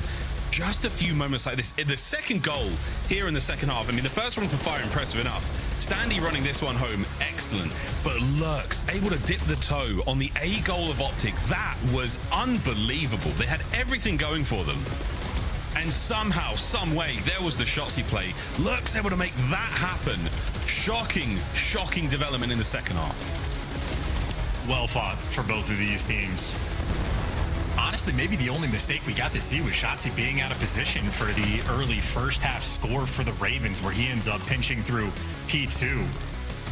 So maybe the largest mistake made and a punishing one at that. My expectation, again, going to land that Optic are doing this sort of limit testing idea. They're going to tighten these nuts and bolts when the time really, like when push comes to shove. Ultimately, though, mistakes still exist. For some players, it's stress. For some players, it's elation. Sandy going to be feeling good into map number 4 in a Sake. Oh, yeah. Certainly a map Optic need to add to the rotation, need to make it a strong one. An opportunity and a great look here. From jubilation to libations, as we have a couple of drinks here on Sake for our teams. This should be a very, very interesting run. One major storyline that we've been rolling through the league so far is the bubble teams. We're talking about champs, and Exceed said it. The run starts now. They are 60 points behind the Heretics in 9th place. You are safe there at that 8th point mark. You must get over that hump. What a run it would be for the Ravens, and a victory today and a strong performance at the major. My goodness, could these boys right the wrongs of a bad season? I've had no interest in pushing this narrative. This might, though, be the right time to actually kickstart it, specifically because Heretics are on the downtrend, unable to get some of these wins. A 60-point gap doesn't feel good. A win here, though, reduces it to 50. Heretics have absolutely been on the struggle bus. You get 100 points for a win at the major, but if you only need to make up for sort of a 50-point deficit, Carolina still would need to have an extraordinarily good performance, maybe sneak in like a top 4. The team, though, does look good. And a win against Optic certainly will add confidence, some wind in your sails. So huge map we have here for Carolina to do the impossible. And on Sake, decent map, or decent enough for them. Slaying not completely on point. Still, though, a 2-2 record for both of these teams. Yeah, absolutely, 2-2. The margins are a little better there for the Optic boys so far, but again, we're going to put our squads to the test right now. I heard the conversation Maven was having with Joe about it's got a day-to-day game, and it can be a week-to-week, it can be a map-to-map, it feels like at times. Right now, we're going to find out who's bringing the magic here on Sake, because again, for the Ravens, incredibly important. What a moment for them it could be. A downward spiral there for the Heretics, an updraft now for Carolina to catch flight. Can they do the unthinkable? What a historic run it would be for the squad to make it to champs. We will find out. We're singing their praise. Lurks, great series so far. Instrumental in the victory there on Den Overload. Now to Sake. Will it be bottoms up or will it be face down in the mud? We will find out. Keep in mind, this is the map pick for Carolina. Den didn't feel good for that map number 1, but they were waiting to get their paws on them here on Sake. Opening break, good nades to clear out that front lane. Carolina will be the first ones at least near the time. Waiting for the sequence to kick off, though, and as it strikes for Carolina, it strikes hot. Straight into the time, a Shotzi pinch at least gets traded out, and the Standy pinch, well, uncontested. Carolina, early break goes their way, collecting that P1 time. Yeah, Standy pinch coming for them cheeks. And he's going to get himself 2 out of the life. Fire there from inside time. Standing now out by the rocks. Whoa, cut down by Shotzi. Beautiful work there from Dashy from window. It's going to be another kill, but Ravens right back at it on the time. They're doing what they can here on this P1. Making the most of it. Shots from Exceed. His spree complete. Alert. Spot flip. Hot hand right now. There's the flip. Ravens, good for P2. As good as you could ask for it. Good a sort of funnel system as well, or the conga line. Exceed filling into the right spots at the right time, and doing so once again for the rotation. He's coming out. Hey, I got all up front. They're going to have to be on your side door. That's getting called out. They should be tracking Shotzi. I think he's honestly just too fast to be prepared for, to actually go and get those back spawns for the team. This will be a long-term advantage for Optic, who actually get the instant break. Dude, great break. It's going to be them on board now. 40 seconds to play with. Here comes the next wave of Ravens players. Fire tries to get involved. Absolutely nothing. The Marshal right now, Hook, deals with that. Whoa, and another through the side door. Gunned down. Optic on a spree. Electric pace they are setting. Shotzi, 0 time wasted. Back towards mid. He's ready to pinch the entire Carolina team. They've identified it, though. Yeah, one problem. You see him. You know he's there. Can you deal with it? The answer is probs not. Work from Exceed there to shut the door on that one, but this P2 has been so good for Optic. Watertight. They've sealed the barrel here on Sake. Over towards P3, and it is a 1v1. The Mercules is going to tuck himself in the corner now of our next hard point and hope for the best. First one here. Unspotted. Well, they know now, but not before he actually gets that first blood. He's blocking the spawns, and he's good to give you 2. Finally going to fall, but Optic, they spawn in the back. They get that time. Mercules makes the play. Nice shots there from Lurks. Yeah, again. He's totally alone on time here, fully pinched up. How many of these players can he take with him? There's number one. There's number two. Lurks, what a play. That is unbelievable defensive hold on the hard point, and it's still in the Ravens' hands. And here comes the lead change. Hercules makes the heads up, high IQ, great two-piece, get the back spawns. Lurks makes the I'm just cracked, I'm just better, let me kill your entire team from time. Hellstorm secured and a 6-spree for him. I mean, that Rookie of the Year fight, you really never know. Yeah, a couple of them are dropped out a little early against their will. Right now, this man making something happen. Standy, nice work there on the jump up through elevator towards the top floor. But the rotation could be absolutely cut and dry. Bad news, though. I love this. Hellstorm. A wide open hard point. Not seeing any trophies as of yet. That is going to be yours. Some players call that dojo, that position where dashing shots you're now trying to take refuge in, and they managed to get themselves in it, stay alive. Trophies now in play, and that is going to be a big two-piece out of Bruce. Dashi holds the line. That was the sort of win contingency. You're forcing everybody else back indoors. You have to make sure you get that trade. Instead, Hellstorm dealt with, and now it's actually who going for the pinch. That's an open lane. And so much pressure on Dashi in these moments, and he delivers again. Only earned the RC car for the moment, but hey, another kill. And there's the Hellstorm. Absolutely loaded. Back pocket now, full of ordnance. 6 makes it 7. Here in this dojo, he is the master. Bodio Sensei. Fire making his way through the back as well. Lurks that hot hand. How hot is it? And he cut his way through Big Bruce. Now NPC dances on over the top now to Fire, and his hand is now finally dealt. 93 and climbing for Optic Texas. They're getting mean. They've lost the rotation to the final hard point of the set. Did you just call him the Hellstorm straight away? Dashi going for it. Open hill, nowhere you can survive on the time. Carolina will swarm and get some of these kills. Sandy delivers a few seconds soaked, but it looks like Optic able to get most of these kills. They need to take care of Exceed. That's the one issue. And well, as he falls, Optic right near the top. Yeah, it's good stuff. Merc peels the top Standy out. We'll see him in the next life. Lurks now from the back. Sweet shots into these players. Just making sure the time is a little harder to deal with. Cuts underneath the Optic defenders, who was on watch upstairs, able to let him through. 20 seconds to go here on the hard point. Back over to P1 we will be going. And so far, so good. Both of our squads bringing the sauce here on Sake. Lurks making some extremely good plays as well. Doing so at extreme pace, 16 and 9. I mean, the solo hold he was able to orchestrate on P3, the snapper he has on P5 as well. All this, though, for a drop of blood, effectively tied up game after the first set of rotations. Sake is going to be a fight. And he's on the hunt. Look at that player camera as well. This man is so locked. League change, Ravens. Another battle won there by Mercules, toe-to-toe. Now from the top of Square and Hook again. We continue to keep the pressure on, but the Ravens love this P1. They love finding their kills, and they love getting very loose, very fluid here as they take control of the map and still maintain the time. And yet again, a good P1 out of the squad in blue. Great funnel system as well, and they're going to be able to flip the spawns off the back of it. That is a wonderful setup. Fire in the absolute right position. Now his teammates, though, need to deal with the kills because the minimap just got wild for a moment. At least from time, you're good. Lurks another multi-kill he's able to collect, and nearly tied up to a 40-second lead. As far as P1s goes, that is an extremely good hill for the Royal Ravens. They love it, man. They love those P1s. Notebook is out. Those boys have got it down. Stuns on the man in the man in the back, and he gets another one through the front. So Standy having a nice life here as well. Now to the warehouse, to the red brick warehouse.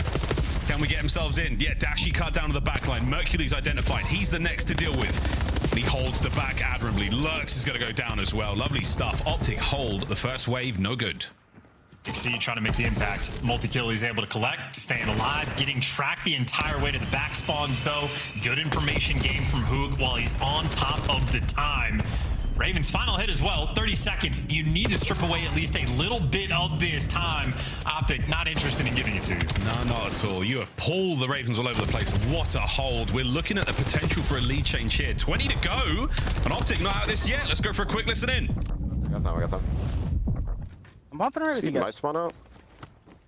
Looking at it. Up there. Leave this good. One top right. He's on there in the window. Nice. That guy's Look up. That guy's gonna spawn out too. Or one spawns out at least. I'm gonna chow through the door. Wait, P1! Absolute P1! Absolute! Top range a bullet! Nice! Some spawn in the back. Alright, on time was on chat. On top, fire. It was lurks. It was lurks. See that one in the back. Lurks. In the back. Watch out on the back. Lurks is there. Lurks is there. Nice. Last guy bridge. Last guy bridge. Last guy bridge. I don't see him. Dead. I'm out mid already. I'm already out mid, boys. I'm already out Blocking mid. the deep right. I'm blocking the deep right. They're spawning left. They're spawning left. Con fire. Con was a bullet. I can call it. I can only call it. I think they're going bridge on me. P1 dead. Another one. P1 fire. P1 fire. Naded, bro. Bridge. We gotta play on. Trying to kill you. One shot bridge dead. Time again. Lurks. I'm looking him this. I'm looking him half health on time. He's behind the barrel. They're spawning in the back though. Rotate off spawn. You challenge this? I got you. Help me. There's two on hill. Nice. We're back up. Really. Alright, we're missing one at new. Trust. Dojo. Front Dojo dead. Nice. That's him. They're spawning front old. Yep. I'm gonna push her right. You got deep right? Okay, perfect. One just trapped to the left. I saw one. One Alright, Ant's the one layered up. Yeah, they're grabbing right. I swear a lot of them are wrapping right. You have all right, Ant? Yeah. Okay, I have my Every hut. catch. One front. I have my hut. Two front. I got one. Another one front. See. I'm blocking. See this front. I'm hard blocking. Half health. Last guy's front. I'm hard blocking. Laying down close right rock. I'm hard blocking. Dead. Another one front. They're wrapping front. Two wrap. Yeah, you can chop it. You can chop it. 3P1, guys. Yeah. Nice. It's gonna be a lot. Gonna be a lot P1. Let me know where you spawn. Yeah, two more P1. Wait, you spawned weird. One might spawn in the back. I have my catch. I checked that guy. Be right, I guess, but I doubt it. I don't think so. P1. Yo, deep right. Two deep right. Two going outside. He really got one front of me. Heavy. Two hut. Last guy hut. I spawned the back. They're in the back. They spawned back by this. Make sure you play new.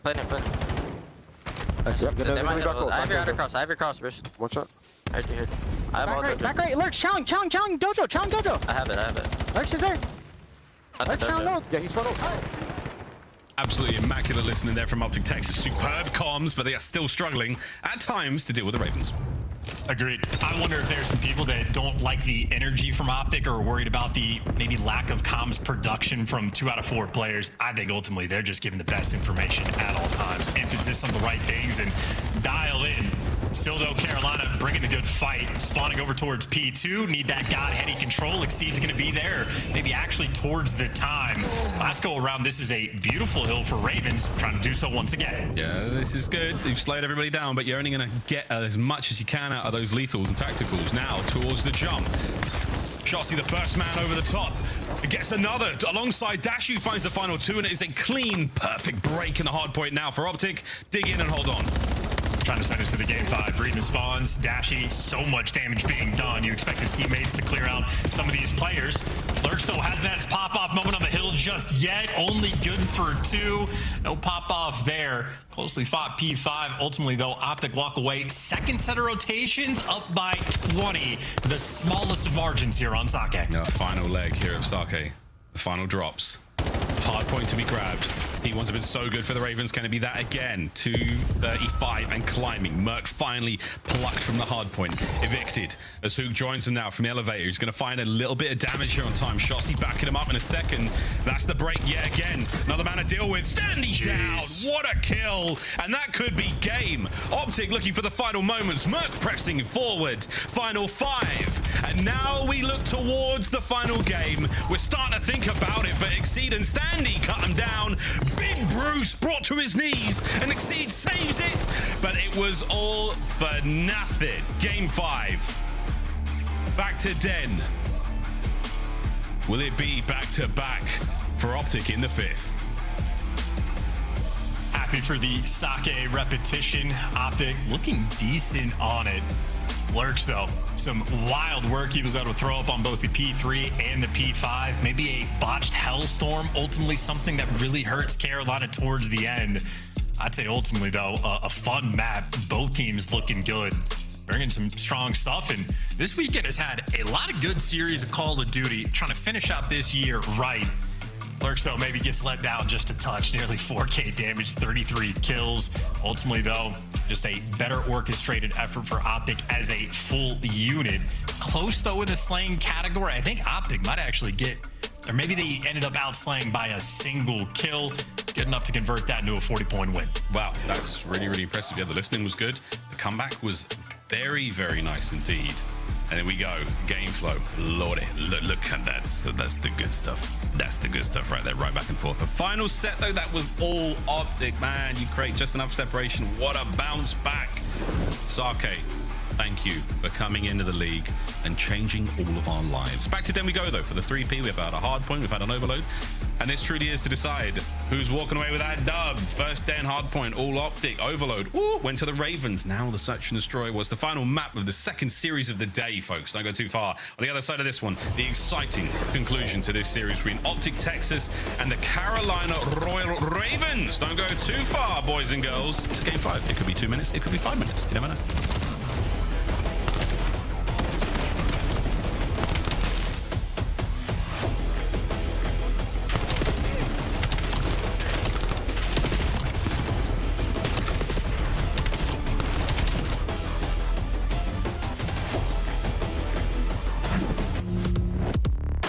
Black Ops 7 returns to the Esports World Cup this summer.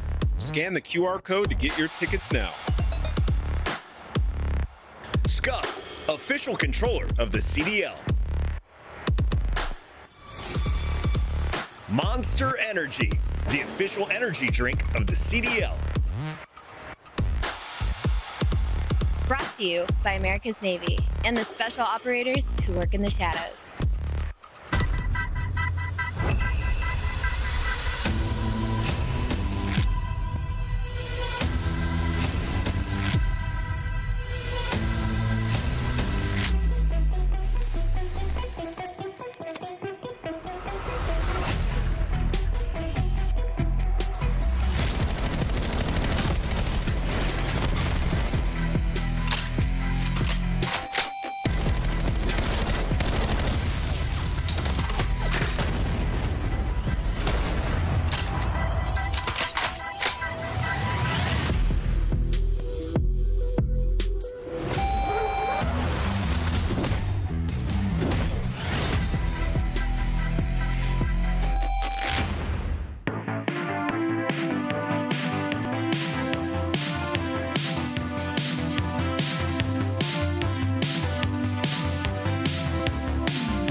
They get these first 2 kills. Insight, get to the rat corner, gets turned on badly. Oh my God, that's that ghost dude. Going off on the main stage. Oh my God. Don't play with this guy, bro. The numbers Looters holds him back. Actually, does it? I'm pretty sure if you have the ball to work with. No, nobody has the ball. Oh my God, they're gonna try to play the no way. He did it again! No way! That's what he wants to do! Okay, bro. That's what he wants to do! Okay, that's how the series ends. Okay. Oh my God! He just stamped him. He just stamped him. Oh He just stamped him. Yo, he just stamped him.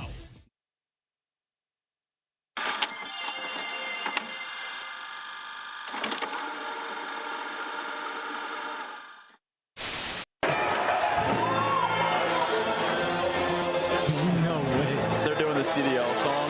No way. Are we about to get started? Yeah. Are we about to get started?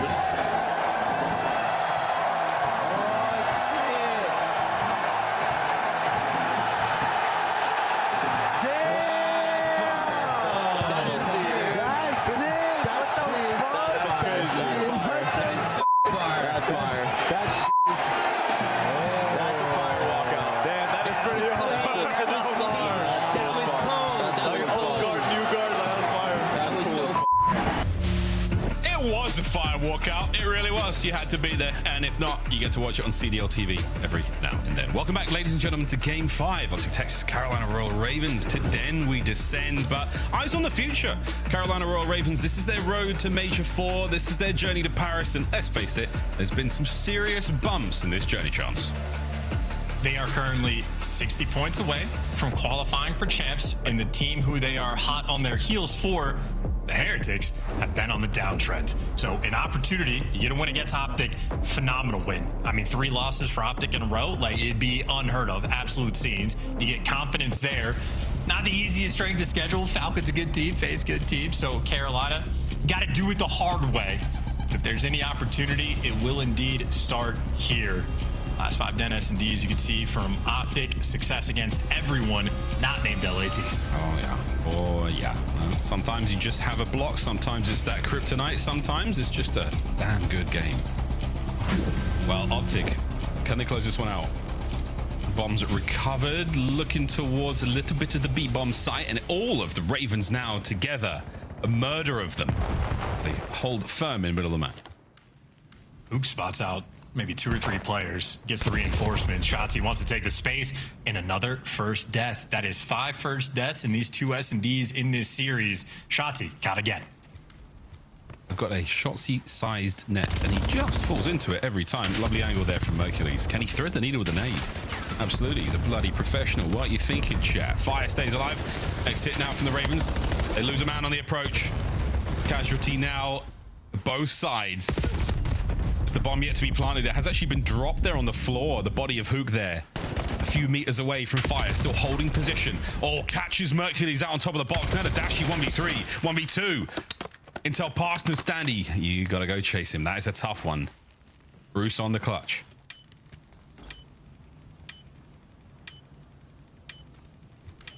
Time on his side. Bomb covered. Standy throwing shoulders. Dashy is gonna have to absolutely rip him from that dojo corner. No good. Checks every corner, but the right one. Ravens, first round. Making good calls as a team. Similar story on the raid. You get some information. They show maybe 3 or 4 players towards the middle of the map. Hook spots them out. Instant re-wrap back over to the site. The name of the game might be catch up Shotzzy, or just play catch with him. He is going to be running it down. That is the man you need to identify, because if you have an open lane, at 50-50 shot, he's going to be running right through it. Catch him for the first blood, and then you just stay grouped after the fact, get some trades. Carolina, good game plan so far. At least good for the first round. Hey, one's good. Exceed. Sniping. And the slow shoulders there from Merc. Yeah, he's gone. He's gone.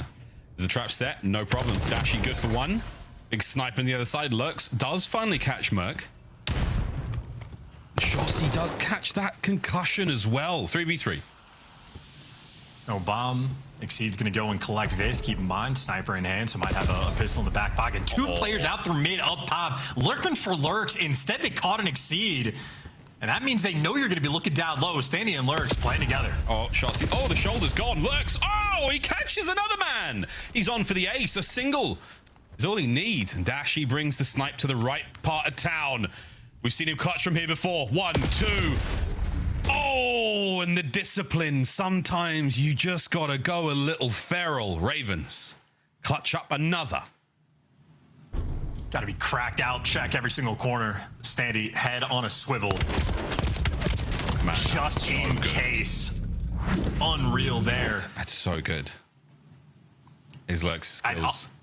You got to take that guy hostage for what it's worth. I mean, good kill. They win the round, but like, I'm not even kidding. Just because you're going to get the UAV, you take a guy hostage in a round of S&D, especially in a 4v4, should be an instant round win. Either way, still finds the route, still gets the timing, and able to close that one down. Lurks 4-1. Fantastic start. And we saw Lurks in another search and destroy on this very map hit a disgusting ace against FaZe earlier in the season. On plant from Optic here, trophies in play. Not the most safe trophy you've ever seen, but it's definitely going to get the job done from any of those skyward nades. Here we go, 40 seconds. Tick tock, Ravens. It's time to retake. Big Bruce will be up first. The nade goes wide. There's irons. Oh, the damage there from the old Lurks nade. Standy now trying to make his way forward. No good. It's going to be Mercules in the feed. Lurks, oh boy, from the wall finds another. Clock's getting very red, though. We're running out of time to make this retake happen. An Optic might have just sealed it there. Nobody home on the defuse. The time will not go the way of the Ravens, and Optic will get on the board. Too easy. They did not catch the errant Shotzzy in that round. Everybody grouped up together for Optic Texas, and great execution. Love the instincts from Dashy. The start of that sequence when he's cooking the nade. Well, if there's no pressure, it's a little too quiet. Let me kill that nade and reset and keep the exact same play going. While Dashy's busy getting overwhelmed, Mercules getting busy with the clearance kills. Looking over his teammates, that AR duo. mean, stops that entire push in its tracks. Brake check. Brakes are good. On 2-1. Mark on a 4.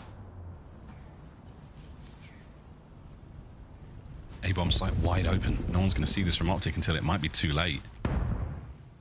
Exceed to the NPC. Merc on the late check. Reinforcements now from Dashi joining Toe. Oh, and the sniper shown. Fire on the deep corner. Here on the roof. What a wonderful stun. What a great nade. Here come Optic. 2 on the bench. No damage done. Well, eyes on both. Exceed has the intel. Yeah, you gotta win one of these fights, boys. One of these wars must be won. And it is going to be both by the looks of things. Wait, no, it's a team kill. Mercury's now, they've retaken the site. Shotzzy with clearance on 1. Exceed goes all the way around. Oh, and he's red and dead. And it's another round for Optic. What a tough decision you need to make. Exceed gets information on 2. That has to be an instant call. What 2 players do we want to attack? You want to go after Mercules and Dashi, or do you want to go after Shotzzy and Hook? They chose wrong. Tried to send it towards the AR duo. Those guys posted up and shred it right through. Mercules, quite a few kills he's able to get in this round. In spite of Shotzi's antics with the team kill fade. Still able to deliver. Very clean. Another play call here. First 2 rounds, the Ravens stunned since then. Check in on the Mercules score status, see how close he is to that Hellstorm. Oh, dare I say it, folks? He's already got it. Good lordy. You might be calling it in. They check, stun checks, nobody home in tin. Slight delay on that frag, hoping to catch a player, make their way in there, but no point. Here comes the real problem. 6 spree. Look at the Ravens scatter to the inside of Den.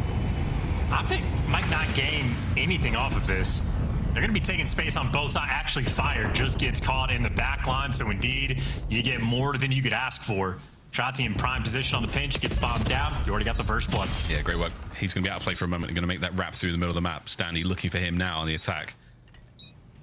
They're both gone the wrong way. They're both gone left when they should have gone right. And now Stanley with the prime corner. We'll see if he comes in play in a moment. Now through the front, lurks and Exceed. Get theirs.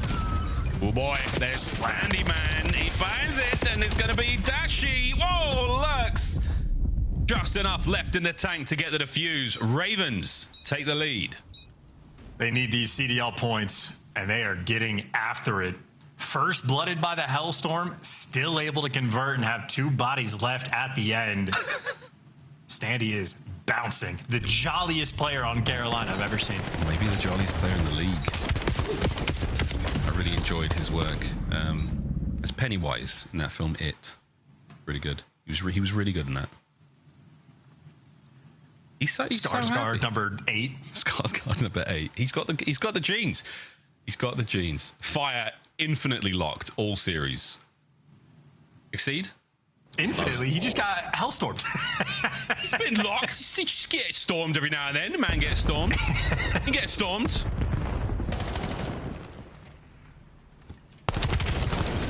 Merc on the fadeaway, not happening this time.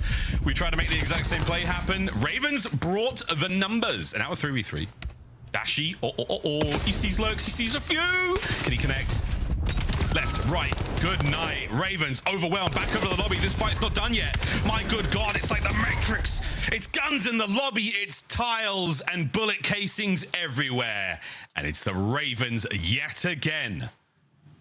Just better teamwork too, or at least the decisiveness to have everybody together.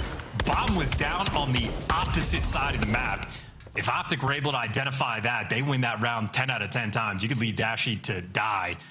Instead, he's giving you great work towards the back end, trying to buy his teammates time to get in the mix. They do indeed. Carolina just too strong and playing with a high level of confidence. Lurks, that is multiple rounds on the attack where he flies straight through mid and is just all over you, as Optic are about to be to this 8-bomb site. Undefended. Ravens happy to play for the retake. Fire, the first man to get any intel. The quick check, though. The quick check on B, I like this. I mean, Mercules is in the death corner. Bomb planted, retakes on. Dash in a sweet corner of his own. Never too old for a crit. Oh no, Lurks, we like that. Ravens break their way through one side. Fire with a nade. Succeed. Cleans house. Mercules. It's a 1v3. He's dealt the damage. The pistol duel against Exceed lost, and match point. Carolina here on Den. That's a spot for Dashy that's going to get checked 10 out of 10 times. If he has an MPC, there's hope. With an M15, you're just begging to get lucky. Luck not on their side. Ravens, once again, confident round. They have given up this A bomb site multiple times. But again, centered on it perfectly. That'll get checked every single time. No doubt about it. That is, I mean, the most perfect entry kill Lurks you could have ever asked for. What a series that young man has had. It is not over yet. We're 1 round away from closing it out here against one of the top dogs in the league, Ravens. A run, you are in it. Champs is still within your grasp. Here we go. Ook, the lone defender of this B site. Shotzi flying on the pinch. It's Exceed to pick it up, and Exceed spots him out, and at least you're playing keep away. Shotzi disappears. He's back over towards mid-cut. You can see Carolina. Every arrow just turned just in case some funny business was about to happen. But he slowed that idea down. Both squads regrouping on the defense. Ook managing to catch one. The middle of the map now cleaned open. Oh boy, and the aggression is on. Fire now finds himself alone, turns it into a 1v1. And Ook, the nuke, against Fire, who burns brighter. The nuke keeps it all alive for Optic. Child like that, hey man, best of luck. Ook is not the player that is going to let that one slip through. Irons up, ready for the gunfight. Instant snap fire, only able to hit 2 bullets. That is supreme confidence, though, to be hitting a wall jump challenge like that. If you get a 5-2 lead, I suppose, why not? Kyler Garland gives you a lifeline. What will you do with it in this round, Optic Texas? Mercules on that big fat 10 and 6. Lurks 11 and 5. Heroes there for their respective squads. They'll meet in a moment, but for now the bomb sites are open and free. Will it be a plant? Yes, indeed. Last retake in this situation, Carolina just were left with not nearly enough time. Might be a similar situation again. Yeah, they're going the long way round. Chelsea, that is the diabolical spot to find yourself in. Will he get the second man? Oh my. Exceed, you had your chance. You had an opportunity to put him down. Now the battle of the bomb site continues. Shotzi free and able to go through the middle of the map. Can he catch Exceed? Will timing fall his way? You bet it will. That's the damage. Back and forth. Lurks now turns it into a 1v1. Final 15 seconds. And there's no way Mercules lets this happen. There's surely no way. The clock not on his side. Not enough time to get back. Lurks falls prey to the shenanigans of Mercules, and it is 5-4. Carolina also trolling in these past 2 rounds. I mean, a 1 HP Shotzi in the back line. A nightmare to go and deal with. It is easier said than done. But the idea of trying to reposition and not finish off this kill, Shotzi just goes and makes the play. An instant pinch back towards the middle of the map. Once he sees the open space, ends up making the impact as well. You cannot afford to let him live.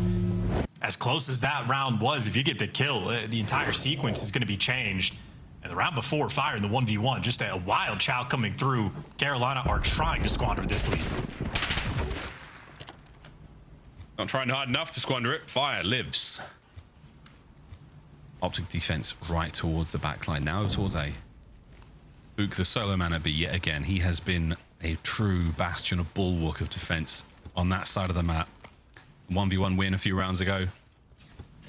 And now the Ravens, hive mind, calculating the attack, and it is B.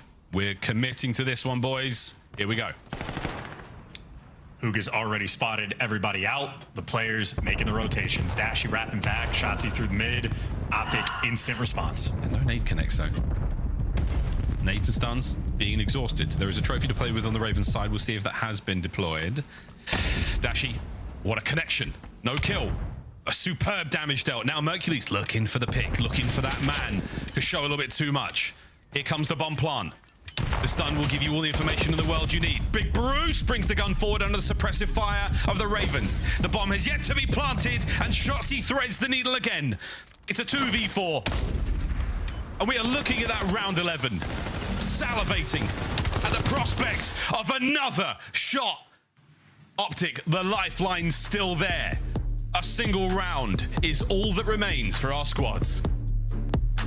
And Carolina have entirely lost the thread. Lurks has been able to throw up 14 plus early on, and they just trolled a handful of these rounds. Bomb guy getting caught, the hit marker on their side, like the COD gods are trying to will Carolina to victory. Not seizing the moment, but just as we saw in the map number 2, here we go, round 11. Here we go.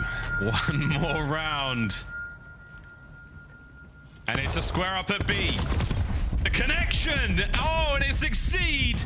He finds the opener. The massive amount of damage dealt. No one else able to capitalize. Optic, are we retreating here? Another round, and Mercules just holds himself up there. We give Exceed another kill. Just bullet whizzing past your face. Confidence I could never expect. Hook and Dashi trying to hold the A bomb site in a 2v4. Was it a martyrdom? Did the Messiah give himself up for the bomb plant, and now the attack through lobby? Line up. It's a team kill. It's another for Hook. It's a 2v2. The quick rotation there from Stanley. He's gone through the middle of the map, and he's done it. He's cleaned house. He's taken care of business. And the Carolina Royal Ravens will defuse the bomb. The series is theirs. Their dreams and hopes of champs still an ember. Still burning. Still within reach. Nutty stuff, dude. I mean, that's a game 5, round 11 win. A near quad that Exceed almost picked up in that moment. With a teammate. Unbelievable stuff rolling through. And I think just not enough fear in this lobby from either side. Happy to sort of throw away their lives, throw away a few rounds, and I'd expect more of a pop-off for Carolina. I mean, a Game 5, round 11 win against Optic Texas, that is a wonderful thing to collect. Optic fans now probably a little bit more worried, certainly so the last week. More losses in a row that they have been used to for over a year. And for Carolina, that quest to make it champs, now only down 50 points away from Heretics. A sizable gap, but nonetheless, a little bit spicier. 2 more matches for these guys to play, and if Lurks continues to play like this, I mean, the sky will indeed be the limit. Ali should have taken that 3 points. Should have taken that 3, mate. You'd be laughing right now. It's a good deal when Chris Puckett offers you 3 points. You gotta take it. Oh, what a series. What a fantastic day of Call of Duty. What an unbelievable upset.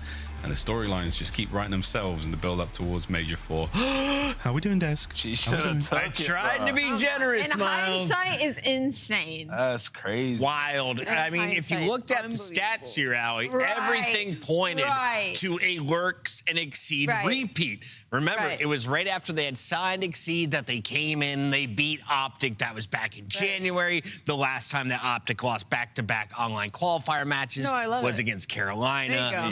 We're just at that point in the season where it repeats itself. You're right. I should have read the planets and the stars. That's on me. Can you walk me through this Game 5, though? Because I thought this was Optic that was going to clutch up on the den. Oh, yeah. Well, what's so interesting about Optic Search and Destroy right now is actually, I talked about it last week before they lost the series versus G2, is that their first bloods hadn't been great, but they had been extremely icy throughout the entirety of this split. So they were clutching up in a lot of man-down situations. And then you get into the series versus Carolina Royal Ravens. You saw it in that map number 2. I mean, they lost almost every first blood, and they just couldn't get the man back. They couldn't play the trades back. Then you get into the map 5. Same sort of situation. I think you had 4 first deaths on the side of Mercules. Now, granted, I'm not blaming him. He ends with like 13. The guy was doing what he could in this situation. But you're just putting yourself in these unfavorable spots where the trade battles, if these players just start wolfpacking the way the Carolina Royal Ravens did, you're just not going to get a whole lot of opportunities. Now, Ant, you said that Optic was going to be trying out maps to prepare for their future matchup against LA Thieves in a best of 7. Yeah. Were you expected to win this map on Den S&D? Yeah, 100%. You know, they've been one of the best search teams all season long. And to lose 4 SNEs in a row is like concerning if you're Optic Texas. And, you know, it really feels like the only rounds that are going through the hoop for them right now, Chris, are like the rounds where they just play hyper aggressive and the speed wins them the round. Take it over. Yeah, but like that's just not going to be the case this late into a title. A couple offenses, easy retakes they're giving up, and really like they got lucky in this. Carolina even allowed them to get to the round 11. Carolina were doing their best job trying to throw this, over-challing, giving them free bomb plants. So, yeah, shout out to Carolina clutching up in the end, but it got dicey. That was a nutty game. Your scuff play of the game is round 11. Which one? We'll have to take a look here, Allie, as we take a look one more time. This one, game 2, setting the tone for the Royal Ravens to find a little bit of momentum. Yeah, this was a pretty sweet round right here. If you're Carolina, you're going to hit this wide flank. And what happens here is Hook, he leaves the glass there so he can know if somebody flanks him, but he's laying down instead of crouching. So he just gets shot in the back for free, which blows up the whole flank. And then everybody just pushes bottom bedroom. We get a couple of picks. Mercules trying to play up top. He's actually in a pretty witty spot here, but the rest of the players chow instead of letting him be first contact and get that blood. So some mistakes on the side of Optic, but also an awesome game planning for Carolina. And the man that we're about to talk to gets that first opening blood onto Hook to give them the round 11. And he closes out round 11 in game 5. So shout out to Standy. Well done. Big ups to Sandy and that. I mean, they brought him in for S&D, right? Like Carolina Royal Ravens, you're trying to build a team around a certain guy like that, and those are kind of plays you'll get. Speaking of Standy, he is joining us live in our Monster Winner Spotlight. Eli, it is awesome to talk to you this season. I'll be honest, at the start of the year, I wasn't expecting it. You joined Carolina. You guys beat Optic today against the odds. Was there talk from Exceed and crew, a little bit of gas for the boys coming into the match, or when did you start to truly feel you can win this game? Honestly, I think it's because of my teammates. I mean, Logan is a beast. I mean, that guy is, I feel like I got carried almost. I mean, me and Exceed are just giving comms and just trying to make plays, like set them up. But I mean, it felt like I felt like I just got carried, honestly. Lurks was all over the kill feed today. The man was definitely in MVP form. Yeah, he was. But you're doing a lot for this team, Standy. And we talked to your teammate Exceed, and he said when you joined, the game slowed down for them and became a lot easier. So, you were once the Lurks on a team. So I want to ask you, you go back down to Challengers, and now you come back. What expertise do you feel like you learned in Challengers that you're bringing to the squad to have this success? I mean, I think it's just about, like, making sure we go over our game plans and then just making sure we're coming into matches with like an idea of how we want to play situations, like how we want to rotate to a certain hill, how we want to play ahead, how when we get certain kills, how we want to block the spawn. And it just like, it all kind of like collabs together. So awesome, man. It's working out for y'all. Yeah, and talking about working out for you guys, Search and Destroy honestly has been kind of y'all's one of your strongest game modes. I mean, you've played incredibly close to a lot of our top teams. You take 2 of them in the series. Tell me about what's the difference in your Search and Destroy game and kind of what sets you guys apart in that game mode. I mean, Logan is kind of just our space creator. Like, he just finds a gap, runs it down, then we kind of play off him a little bit. And I mean, I'm just glad because, I mean, Search and Destroy is like my bread and butter. My hard point has kind of been kind of ass. So, like, I mean, I'm working on it. We're working on it. We're trying to work on it. But, I mean, puzzle pieces just trying to fit together. Yeah, exactly. Standy, I wanted to ask you a little bit about the expectations for the team. Is there talk of champs still? You now are gaining 10 more points with this win. That puts you back within 50 of moving on to the World Championship. I mean, I think we're just taking it one match at a time. Not really. We're just taking it one match at a time, one moment at a time, and just taking it easy, so. All right, keep chiseling, man. I think it would be fun to see a little shake-up towards the end of the season. Carolina, the race hasn't ended quite yet. Congrats on the win tonight. Thank you. That's Standy. That is the Royal Ravens and a very upset Dashy and Optic crew. I want to see what's going on in that camp. Turn on the Scump Watch Party. In the meantime, we're going to a break. When we come back, we've got a second half of the show featuring 2 beasts, Heretics, trying to prove they are not D-tier, Alley Cat.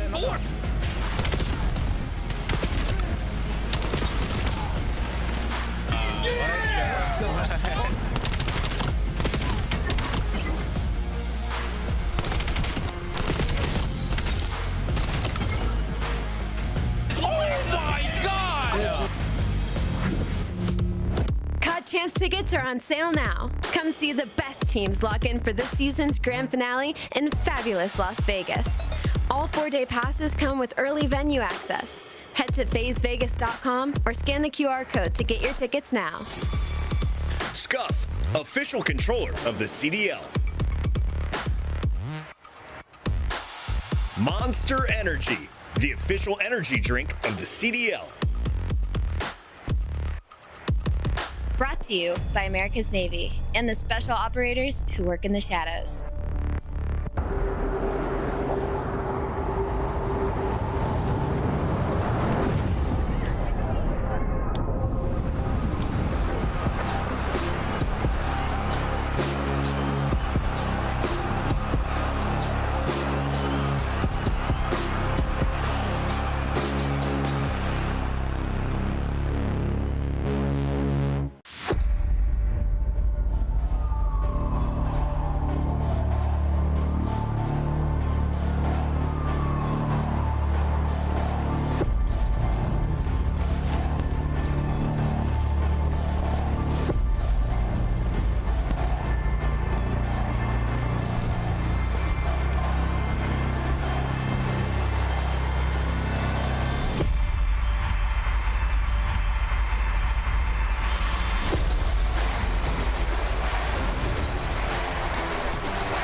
Welcome back. We are 2 weeks away from going to Paris for Major 4, but just after that, in July, we are going to be in the Mandalay Bay Arena. This is going to be awesome. Michelob Ultra Arena, I should say. And your floor seats, they're on camera right now, Alley Cat. It is going to be a party in there as everyone is heading out to the World Championships. Severely overstimulating in this building. It's going to be awesome. It's going to be loud. I mean, I can't wait. It's going to be the biggest event that we've had maybe ever, and it's going to be in Paris. I've never been, so I can't wait for you guys to show me around and tell me where to go. Paris into champs, and we're going to be closing it out with somebody raising that trophy. Who's your favorite right now after watching Optic fall back-to-back games?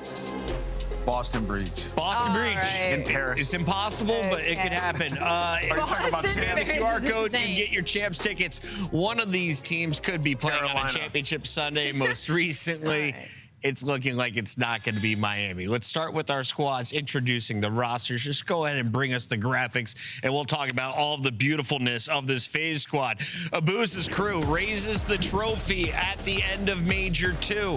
Where are they at right now, Ant? I think they're firmly in that third spot, and we're just kind of waiting them to get back to form. You know, just firmly how good this team is. Like, even though in that last series they were tested literally every map, 2 maps they did get blown out on. They clutched up in the final moments because they can lock in when they need to, right? And you just kind of feel like there's a feeling of this team like they're gonna figure it out once they get to land. I will say the search and destroy needs to get back on point. I think a lot of it has been Abuza slowing down with the sniper. They're gonna have to obviously adjust during this period, and maybe he pulls the AR back out and they change their strats up entirely. We've had a lot of new maps added. So with this FaZe team, I'm not super worried, but it has been about a month now where they've been slowing down. Yeah. some serious growing pains, I feel like, for FaZe Vegas right now. It kind of feels like one of those situations where they try to put a little bit more work into their hard point, because we saw that was where they were struggling heading into the split 4, and now where they're finding some slight success there and expanding their map pool, they're losing their way in SCD and Overload, specifically in Overload. Or on the flip side, Miami Heretics, I mean, you bring in Real, and it's just been like a downward trend. I mean, it was slightly beforehand, but a lot of question marks when you take out Trakes, who was a huge damage dealer and a big on your front line, and you're getting a 0.7 out of Real right now. So Real was your star player in the past. Yes. In theory, you lost him to Coin. You have now regained him, and you were just waiting for the moment to reactivate him into a starting lineup.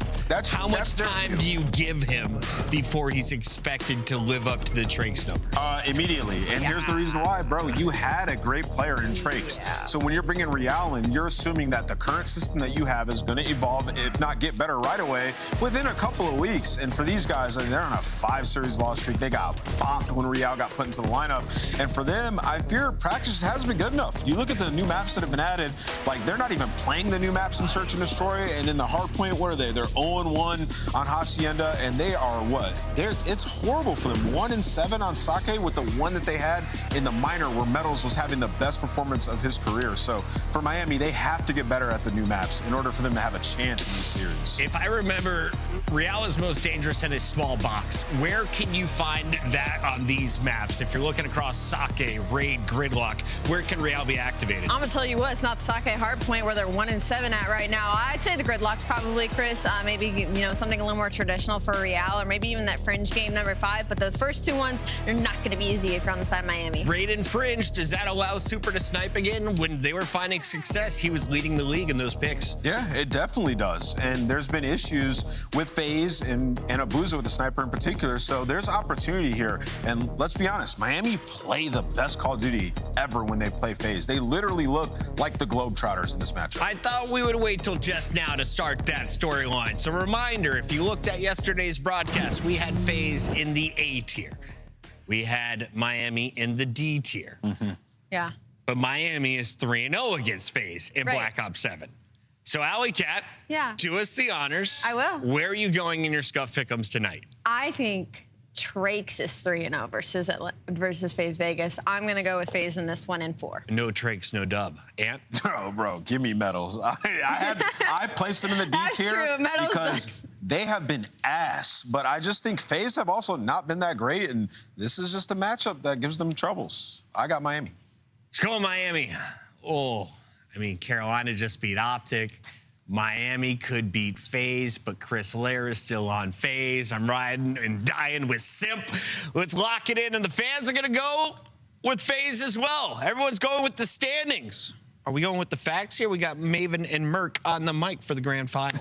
Yeah, I mean, my heart says FaZe, my brain says Miami. Facts would say Miami. Yeah. I mean, they've owned this matchup. Metals tweets are one of my favorite things because he only tweets when he beats his team. That's it. And FaZe has looked vulnerable. I mean, Miami hasn't looked great by any stretch of the imagination, but I mean, what Ante asked, they've been awful. What like Octane tweeted yesterday, like FaZe got the first like 0-5 win, or the other way around, the 0-5 loss or 5-0 loss.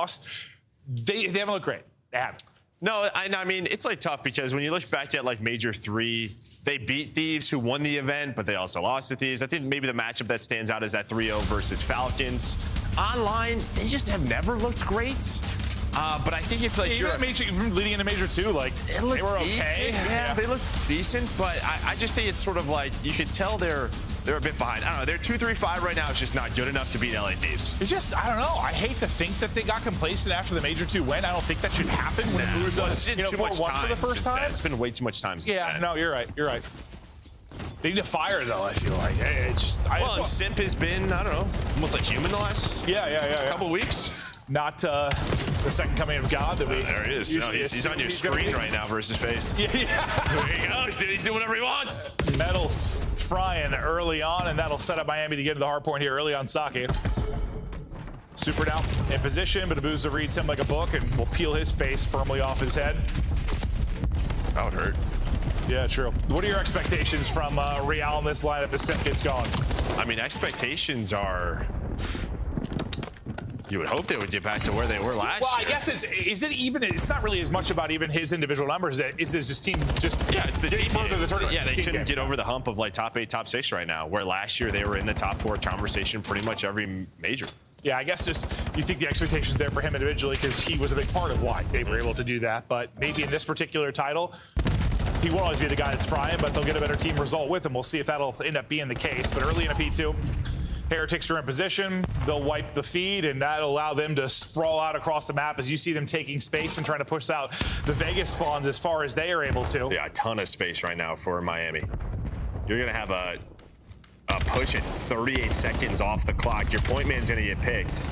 But then all the pressure is going to be towards the back. So for FaZe to make this worth it now, they have to go and have to go quickly. But Real 6 in a row, maybe a little glimpse of what you wanted. Yeah, he's been doing it with an AR. Now with the NPC, hunting for these kills, very, very close to earning a Hellstorm here early. As it's been all Miami. They love this matchup, and so far early, showing us exactly why. Yeah, I mean, this is not a map they have found a ton of success in. They've picked it a lot, but they are 1-7. It has not been great. So maybe just trying to, they obviously liked it if they keep going to it. Yeah. So far, looking like they can turn this into a W. Efficiently trading, more than efficiently trading, is Rancor gets 3. There is a close spawn, bottom left for FaZe. As 2 spawn out, they'll have a chance to get back into this quickly. It's immediate pressure back onto Rancor, and FaZe will get in with about 45 remaining. Now the question is, can they hold? Because, well, they need some time. They've only put up 24 seconds. Yeah, I mean, just a clutch spawn right there for FaZe, just to buy enough time, and it blocks the spawn. So Rancor had no reinforcements after he pops the triple.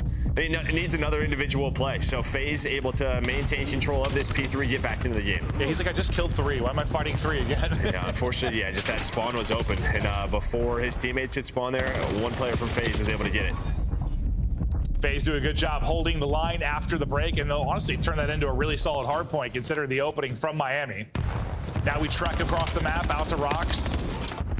A little 2-man game outside trying to deal with Super, but Metals comes in for the help. Super deals with 1, Metals gets 1, and the rotation from Vegas is completely shut down. Similar to P2. I mean, just as soon as this hill pops, you all go down. You have no space. I mean, Super is all the way out towards this final hill inside of P2, just like finding kills.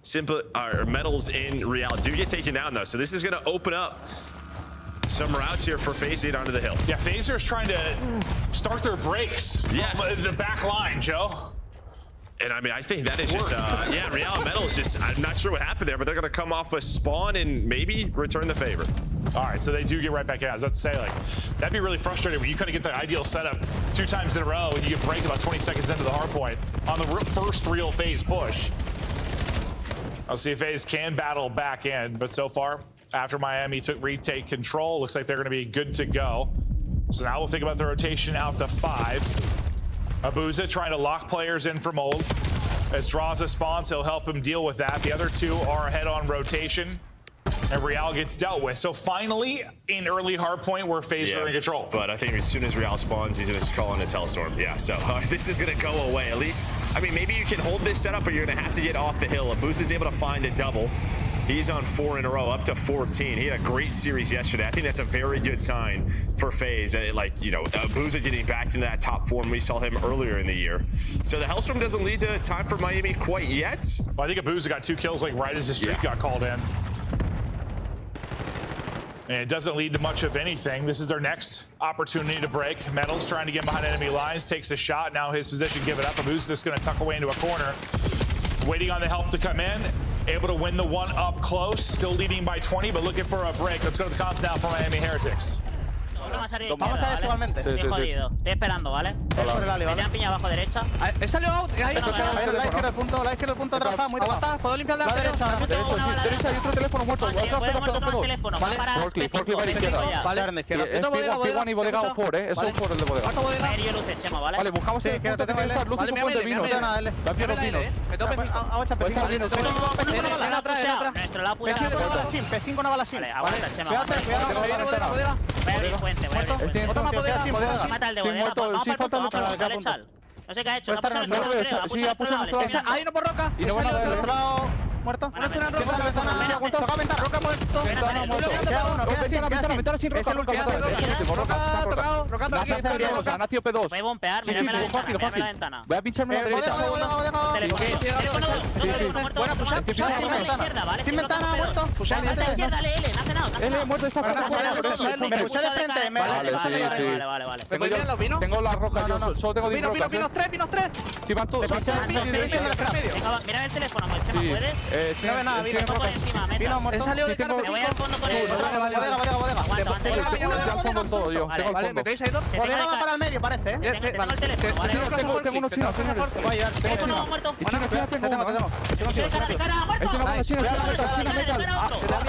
Ali muerto.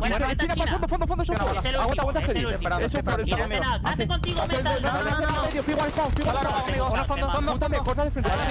Izquierda, toca fondo. Tengo el teléfono, ¿vale? Están Sidor. Una bala.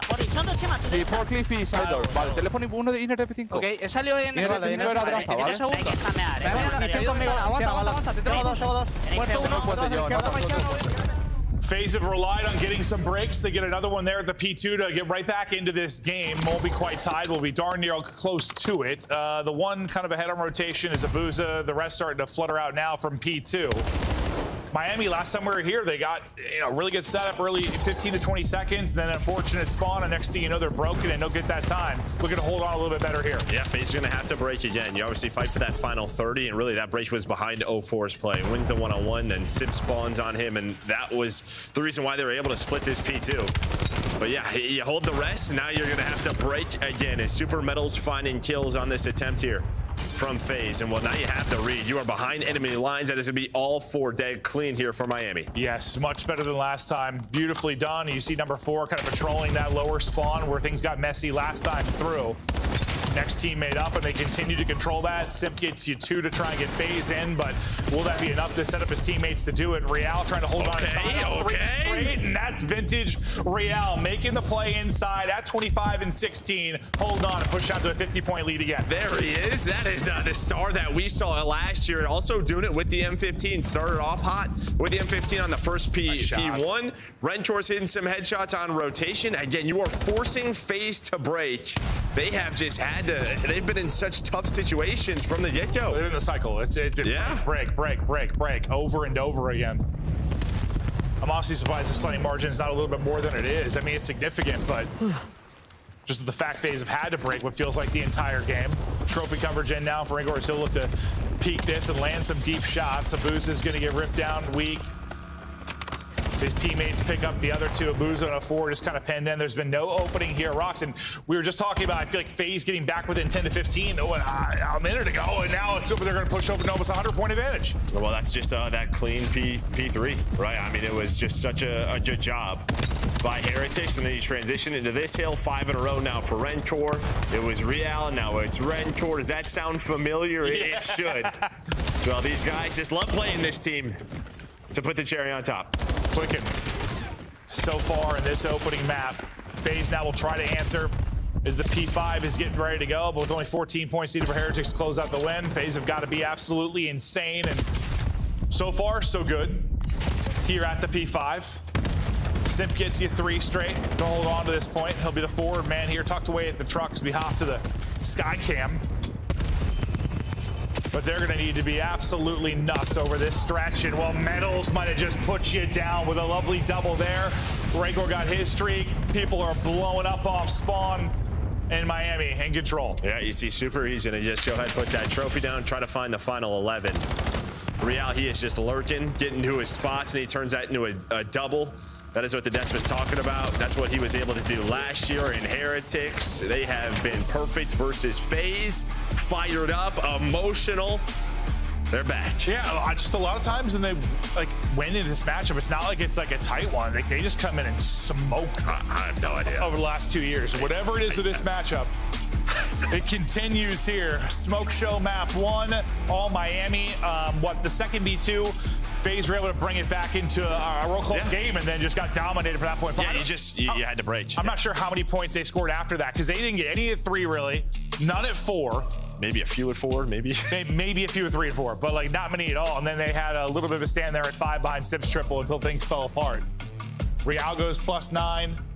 Rancor +11. The Slang ends up around 20. The advantage.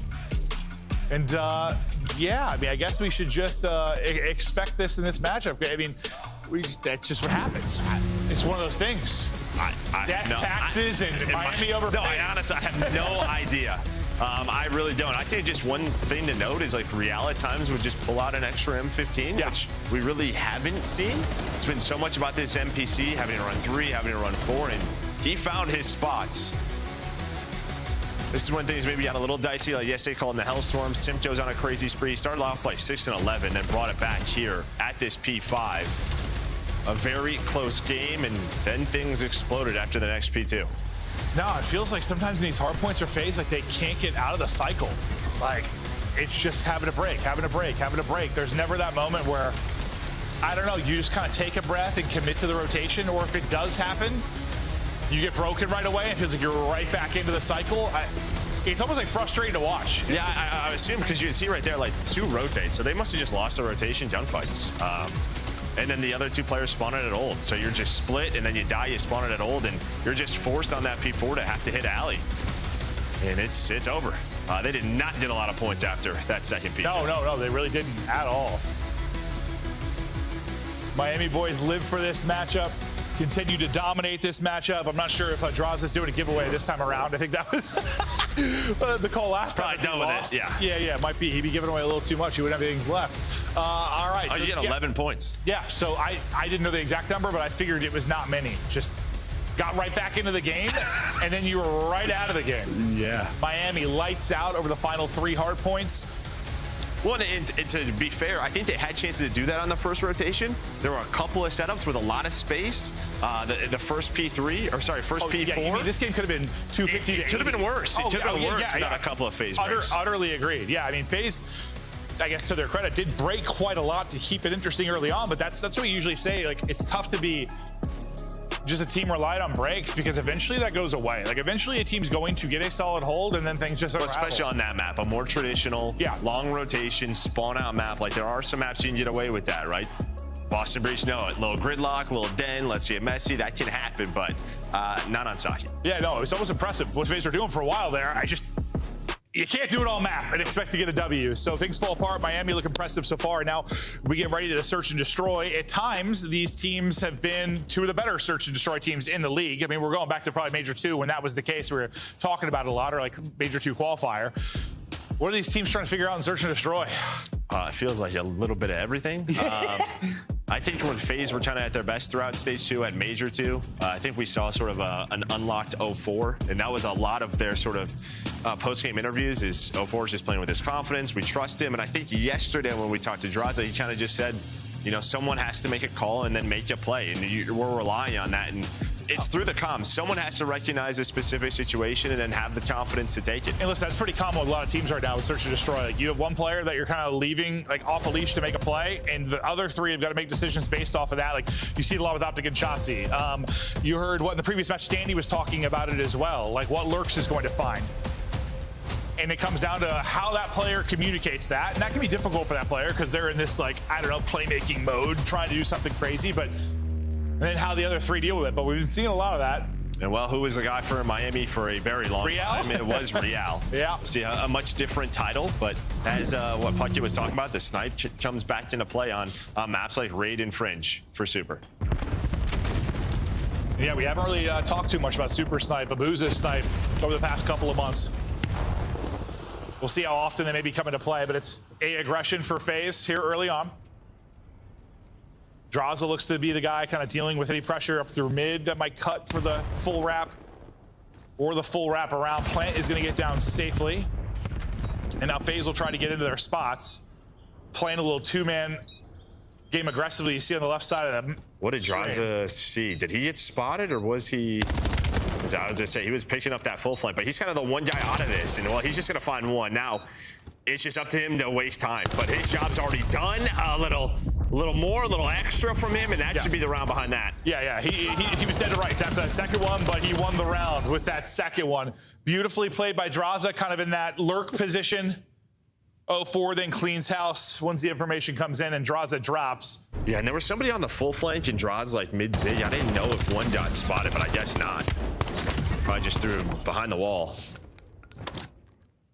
You mean if the Heretics player got spotted, or if they spotted draws? Both. Oh, okay. Yeah, but both. We just weren't on board with them. Yeah. Yeah, who was it? Real was all the way through. But yeah, he went all the way through back garage. And then gets slammed here. Really well played from draws to get them the opening round. Now see how Miami looks. Looks to be a similar all-out play over towards A. A little bit of a different look defensively for FaZe, though, as they've taken over mid quickly. No one really threw on the full flank for now.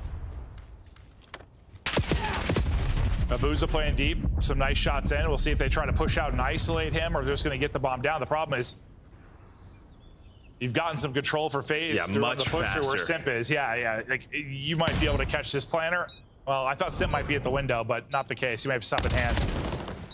They're probably subbing in, and it's still tough. Plans on the backside, so not going to be able to find that guy. Now it's just a question of how do we want to retake this. You're going to use this smoke from 04. Draws is just kind of the anchor man on the other side, but here comes everybody else. Run toward the first blood. There's quickly a trade, and it is just a skirmish inside a ring. A tag in from Simp, hoping to set up maybe a Abuza. He can't scurry away. 2 versus 2. 04. His scoreline the opposite of a 4. 4-0 to start. And I like that patience. I love that patience from him. Realizes there's enough time. You saw the last guy. Let Simp get close to him. Let's double chow that. And he gets on the defuse. So far, so good for FaZe. I mean, the series one yesterday it had to be a stressful one if you're a FaZe fan. It's been a stressful time since Major 2. Yeah, it has. It just seems like nothing comes easy at all. No, it really That's the best doesn't. way to describe it. It's not like they're bad. It's just everything seems hard.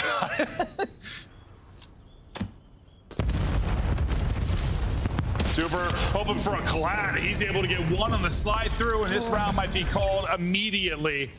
It's literally headshots for every single player in the lobby on the kill feed, and Draza left alone. Yeah, I mean, FaZe just taking that risk, right? It's obviously a mid-hit, and they haven't seen this snipe. Super's pulled it out, but he's quickly gotten off it the first 10 seconds in the round if he doesn't see anything. That time, though, he is the point man in mid-zig, and maybe they just don't think he's got it out. Draws best luck with this. He's got some nice, shots. he's got some great tags in, but just not able to actually get a kill, and eventually. Too bad they're not playing tag. He'll be snuffed out. If they're playing tag, he won. Pretty sure he won. He'd win.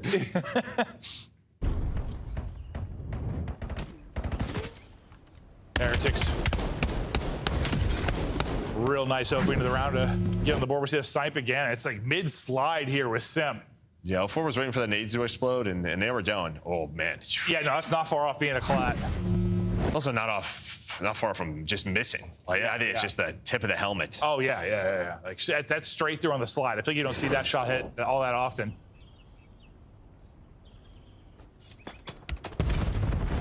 Super with snipe out again. Looking for it. Just a half second late. Otherwise, maybe he catches Simp on a slide again. Does he switch off of it? But you are aggressive yet. Oh, no, he kept it. And well, Abuza's here inside a ring, but there is the trade. Able to hit the snipes, but maybe you don't expect this contest right away through laundry. But he's still able to stay alive, and everything kind of resets. Now 04's working through mid. They've just been running at them. Super continues to chow with the pistol. Draza again, left in a 1 versus 3. Able to get one pick. And it was clean, so he's out. Much more winnable. He got spotted though, yeah. Best of luck killing Rancor off of that head. I mean, we were on POV with Super, but it felt like FaZe were players were weak. It felt like they were in a good spot to get a couple of more kills, and it doesn't happen. Then on the reset, Super found the kills he needed. It felt like they were just chasing them down the whole round. Yeah. They FaZe players just like weak and backing up. I don't know, but a nice trade here. And a tricky spot up close with the sniper. You're like, how does Simp not get one here? You have like a crossfire from 04. I think he got to like 3 bullets into Super. He slid behind the block, but yeah, you just got to probably get one there. I didn't see what gun he had. I'm guessing an AR playing there. I don't know. I mean, they go right back to this. I mean, the ball's on FaZe, but it still may not matter. Into a 2 versus 2. Rentor's inside a Tiki. Now down to a 1v1, and there is a snipe. Okay, there's you a fast one. You missed it. There is a fast one. Into a 1v1 with the swiftness, and we catch Super at the tail end of the snipe. We'll see it again. Gets here just in time. Not allowing to simp the finesse or get into any kind of position. And then we're on the players who jumped down mid-stairs. They just had 2 fall, like, over towards top bedroom. Like, it felt like that round you had them caught. Yeah. Is that now 3 straight for Miami? Mm-hmm. And the first 2 for FaZe were, I mean, controlled, like dominant rounds, and they just slipped away. Super looking for another snipe. Can't hit it on the slide this time around. I think all 3 of his kills have been snipes. FaZe have been taking space out mid more often than not, so Super kind of playing around that. Bomb still going to be picked up, and that'll be snagged by Real. They're going to push out the sniper and catch him. Super kind of overstays his welcome. It's like he felt like that play was coming. He was just shooting through the wall, and I do not think he thinks 04 is right on the other side of that wall. So 04 hears the snipe, and it's like, all right, well, it's like this is free. Yeah, I don't know. It's like he backed up for like a right side play in mid, like with the angle he was holding, but then it's just he forgets they can just they're already through. They're already through. Yeah. So blood for FaZe. Metals trying to bring it back.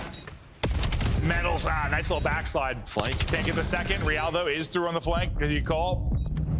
Andraza left alone for, I think, the 3rd or 4th time.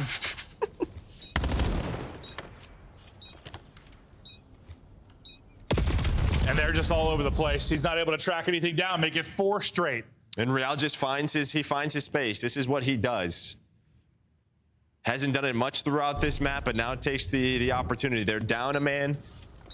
They're able to bring it back to the 3 versus 3, and then through the middle of the map, he's able to flank it through the 2 through Laundry. All smiles right now for Miami. Yeah, it just goes their way. I don't know. I don't know. I know in major sports you have like matchup things and stuff, but must be. It's not that often we like think that's as big of a thing in COD. I mean, I know it is, but like this one, there's some witchcraft involved, I swear. Ranker's leading the way on 9. Super thinking about his next pick, but he doesn't want to get caught and isolated again, like he did mid-map. So he'll back out, safety of the rock. Metals hits a nade, and well, that's bomb planter out of this. Metals gets another one. Metals just turning into a beast. Well, Andrade just commits to that fight. He has Real down to 5 HP, and Real just was dodging bullets. And you slide out if you're draws to try to clean it up, even things out, but Metals is right there with him. 04 and Simp could not be further from each other currently. 45 to go. Heretics just playing together. No pressure on them to get anything done. Metals thing just spotted for info. I think you saw Simp. 04 and Simp have finally grouped up, and they're just gonna hit it. They're gonna go. They go 1 for 1. All on 04 now on 35 HP. He is gonna get back to full. Time dwindling. If he goes all the way through dodge, this gets interesting. Doesn't need to. He has the read one-on-one. 5 HP and the clutch. Finally, something going their way. 04, the savior in a big round. They 2v3 clutch it. And I think both players at the tail end of this right here are a bullet. He's got the mobility advantage. A little jump. Chow and takes it.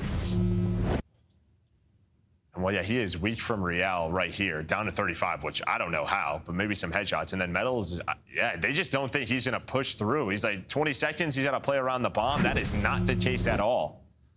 So maybe that's one where Miami just have to kind of rethink that 2-man setup. Just maybe both play back garage. Yeah. Just let them plan. How many first blood nades do they have? The magic continues for Miami. They have quite a few. And Real's a Dolphin. 4v2 to get the 5th round on the board. Plant about to be in.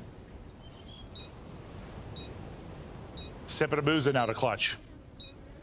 Yeah, it's a couple of nades in a row for Metals, but I also think when they were down a man, there was like another nade that turned into a 3-on-3, so their nades have been on point. Abuza gets ripped, so that's delayed even further. They just got to go. Abuza can't find anything. Sim's going to hop out. Best of luck with that. Entire team in front of him will take one down, but then will fall. Map point now for Heretics. And I think one of the best things, if you're a Miami fan, it's like, yes, since this roster change, like they just haven't looked good. But even their individuals, it's just something's been off. Like Rentor's under a 1. They're all negative. I mean, map number 1, you've just seen your star power again. Rentor's on 11. He was dominating the first map. I think this is just good to see. It feels like, I don't know, if they're playing like it's a little adjustment period to get back to it. I think for everybody, it's just going to be, it's just what they need to show up at a LAN. I mean, they do. The online play's been there at times. They've got to outperform a top 6. And they'll have a chance to do it in a couple weeks. Nade finally for FaZe. Metals is so fast on this. Yeah, he is going. He got pushing. He might be able to get a second one, but he's just going to play his life and back out into the 3 versus 3. But he was playing a game attack. Just trailing them forever. Yeah, he just found the timing. Just impacted all the way up. But Draza, he's got to find one here. He gets you one. Draza does his job. Able to calm the position to his teammates. That's going to make a 4 now reposition. He's vibing. We're swimming. A 4 finishes off that kill. And he's got a cannonball. FaZe survive and bring it within 1. Yeah, and I think if Metal's full commits, he might get a double. I think he gets a double. If he hits that fast, yeah, he might catch the bomb carrier as well. I thought he was. I mean, just based on how long he was trailing him, I thought he was going to just send it.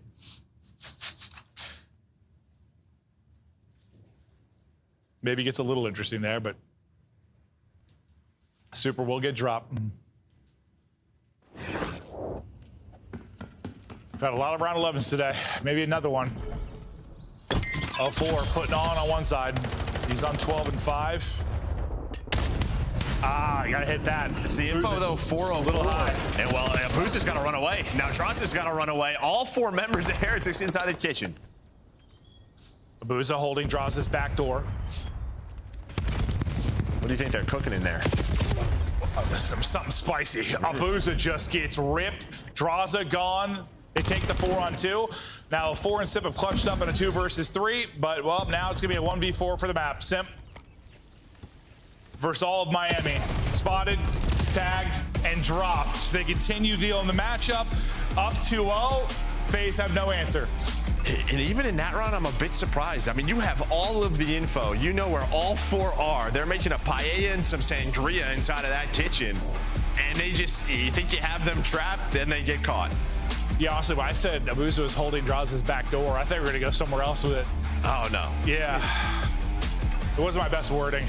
Yeah, I mean, like I said, teamwork, baby. Yeah. Teamwork makes the dream work. Miami, firmly in control from a teamwork perspective. Fantastic map at a Rancor. Metals had some big plays. They held on some situations where FaZe made it interesting. Yeah, they gave up the 1-3 versus 2 outside of that. Got things done. Abuza not able to have the impact he wants to with the sniper or really at all as he goes 3 and 9.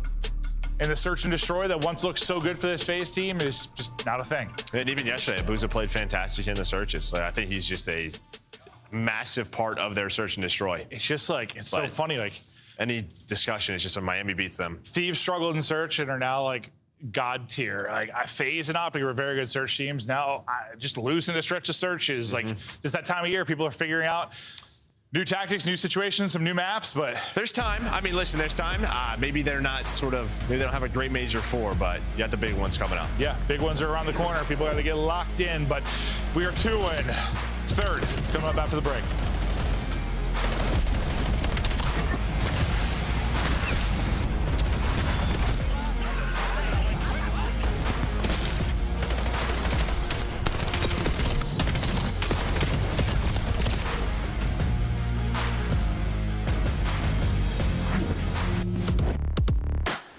Black Ops 7 returns to the Esports World Cup this summer. Scan the QR code to get your tickets now. Scuff, official controller of the CDL. Monster Energy, the official energy drink of the CDL. Brought to you by America's Navy and the special operators who work in the shadows.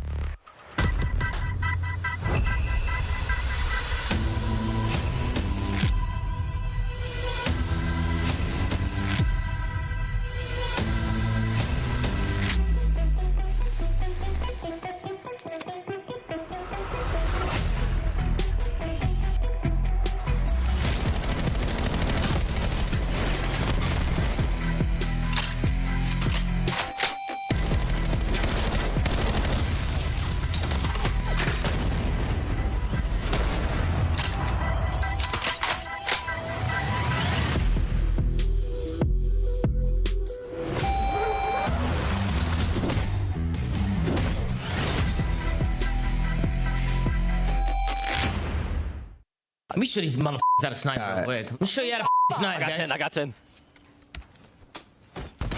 You got? Oh, I'm so dead. Who's getting in my way? I was gonna try. As Karma finds another two-piece, here's the overdrive. Popped. Is he just trying to back him up? Make it on the plays. It's Crim 6.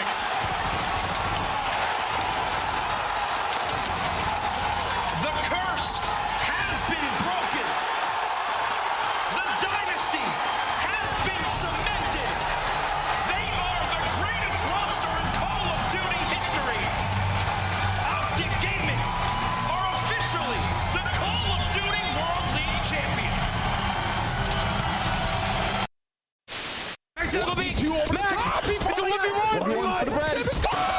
Oh my goodness. Hold the cross. Do it attached. Do it attached. Dylan 2, Dylan 3, Dylan 4. Let's go. Wow. Let's go. They're throwing our Statue. Je le flanque en fast. Vas-y. Point stratégique contesté. Magnifique, encore un. Encore un. Non. L'ennemi a pris le point stratégique.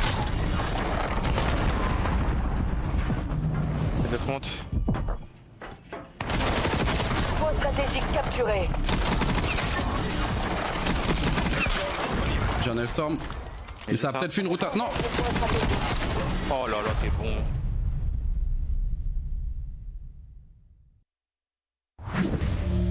Back to the action, and it is all Miami.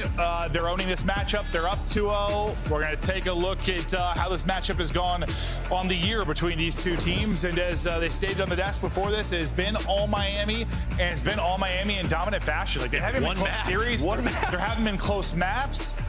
I don't know if these guys took a trip to Spain and some bad shit happened. Like, Who face? Yeah, like, I don't know. I'm not sure. I legitimately do not know. I saw a thing about like Lamille or whatever. He like DM'd some girl and she had a boyfriend. He like stole the girl. Maybe that happened to one of these guys, like on FaZe. Like maybe some Spanish footballer. Like normally it's the opposite way then, right? Like normally the karma would go your way.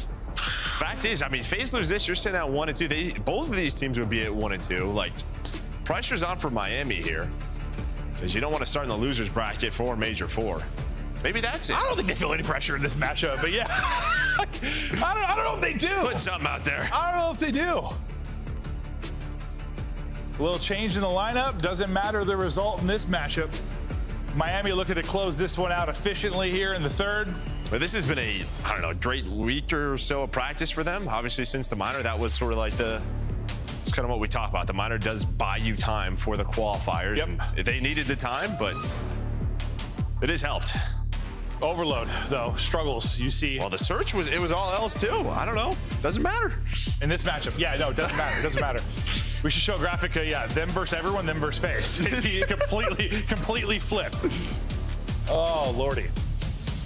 But they blow out FaZe and the hard point, if you missed it, over the final, like 3 to 4 hard points, just utterly dominated them. It was around like a 120 game, and then it wasn't. Yeah. Search, FaZe go up 2-0, and then Heretics just take over. Heretics look to end it. Super smiling. They're joking around and having a great time. You gotta love to see it. The break off so far. Looking good. As you see top left, Heretics. Their nades are so good, too. It's the first time they've actually played Gridlock Overload on the season, so their first look at it in an official match, and, well, they found basically every single kill so far. And they're looking to flush this thing home real quick. Yeah, I mean, the good thing for FaZe is they do get back here, but now you're down in numbers. It's a 3 versus 2. But it seems like you are waiting for Metals to get back to that position. And, all right, there's a little defense. Yeah, I think a nade hits both those players. So the defense does hold from a precarious position. Now counter ball, and counter ball is going to happen real fast. Defense into offense with the quickness in FaZe. One of their best moments so far in this series. That must have just been one of those timings where 04 hits the door. Maybe someone has a stun in hand, a nade in hand, maybe both, and then he just takes down 2. They're going to grab and go again. 04 waiting on the Real route, able to deal with that. 3 on 2, at least for a moment as players are spawning. They're not going to spawn close to their teammates at B. They both spawn out bottom A, so you're only going to have a 2-on-2 here defensively. Other players not going to get involved in time, and it's 2-0 FaZe. Very fast. Well, they get that first kill on 04, so I thought things were going to stall out. But then Super gets very aggressive, ends up getting caught. Maybe a counter opportunity, though. You can already see number 2 in Super. He's all the way down low towards bottom A, and that is where they're going to go with this. So you had to deal with Super first, but maybe a chance to put one on the board. Enough time has passed that all of FaZe are going to be grouped up and ready to deal with this. Abuza Chalice first and drops. Metals trying to find an opening, not going to happen. Door slam shut. This has been all FaZe so far in the overload. Perfect on defense. Now again, ahead on the offensive end. Yeah, but it started from their defense. Yeah, it started from their defense, and it happens again. Where 04 just catches a timing, peeks out, double. How generous of Heretics to play a map they haven't played before to give FaZe a chance. But no, they're getting steamrolled right now. FaZe have not looked good in the series, but they're looking real good in this first half. I think we casted one that went 4-0 in the first 2 minutes, which was quick. This is maybe not going to be that far behind it. And so far, even they've done a good job making sure nobody gets through, too. There's always been a player. Yeah, it's been 04. Catch you when taking a route. He was like, picked that up a couple of times now. So not only is he generating the offense, he's the one picking up the flank. Does get taken down. Maybe things will slow down. You're really just waiting on Draza. Abuza's just hoping someone over peaks, and instead he gets aggressive, gets caught. Back to the drawing board. Careful, Metals might just run this. Go. I think. Down to 30, the 20, the 10. He could go all the way to 7. Absolute theft there from Metals. Always wanted to do that. That was awesome. Just catches the time. He just gets in between a couple of players. That EMP carries backing all the way up. Get close to their teammates, start the attack. But as soon as FaZe give one up, they're right back at it. I mean, that was Miami's only shot since the opening break off, and it wasn't even much of a shot. It was just a steal and go. Forced fumble turned into a TD. FaZe all grouped up again. Well, they know there's one behind, so they're all right, let's take the 4-on-3. That's what they're doing. They get the numbers, and that is a great play there from FaZe. Play behind the info, put it on through. 4 goals scored in the first half, and they look great. Miami, not looking real solid here, at least at the opening of this. No, that's what it was. Yeah, literally, he just slides through. One player has a nade in hand, the other one's like throwing shoulders and just opens up the lane. You need a guy to just take chances sometimes, and it is him. Yeah, he is the guy taking chances, that's for sure. It doesn't always work out, but when it does, Lord, does he look insane. Cash money. I mean, maybe you're happy you got one if you're Heretics based on how that half went. Yes, you are. Yeah. I think if you drew like a heat map, 80% of the gunfights are in a circle around B in the courtyard.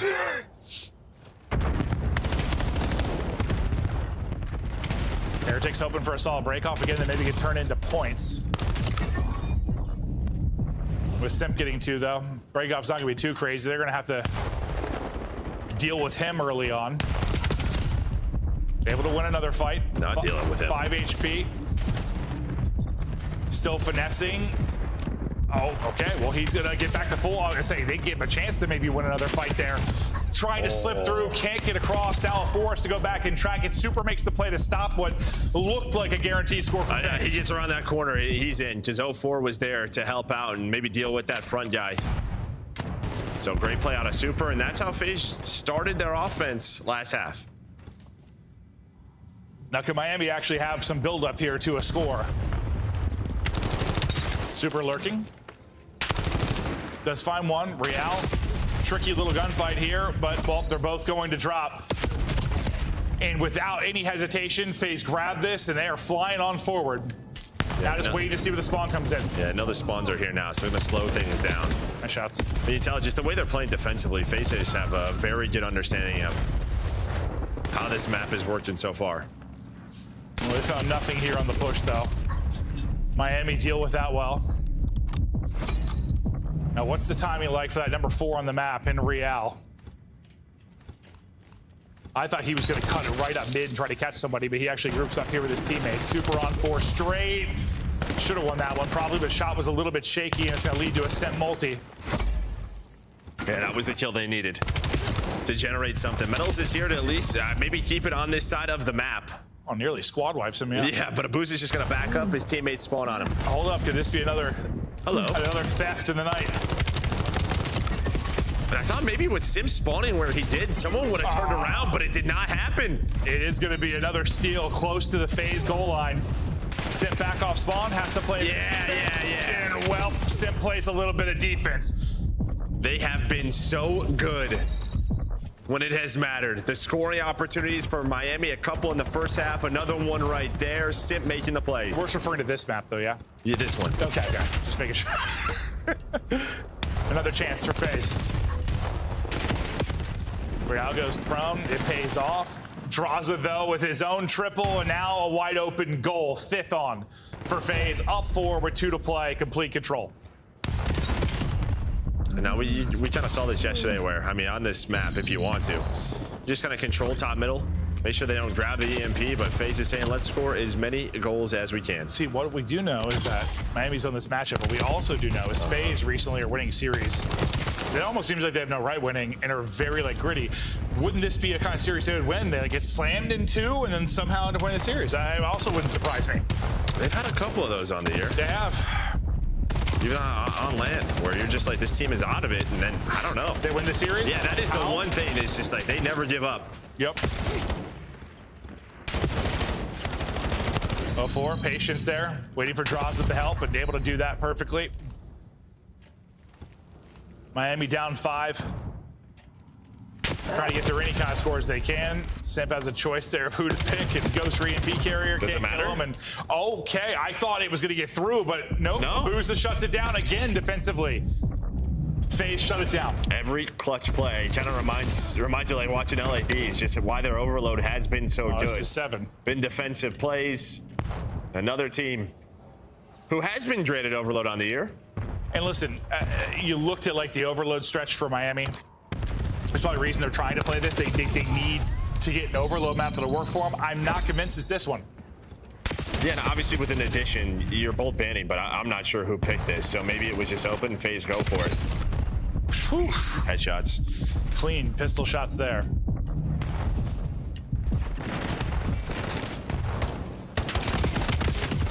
Abuza has set the record for most scores in a game with 5 overloads. It's a lot of loads. Maybe another load to come. He'll die, so no more loads for Mr. Abuza.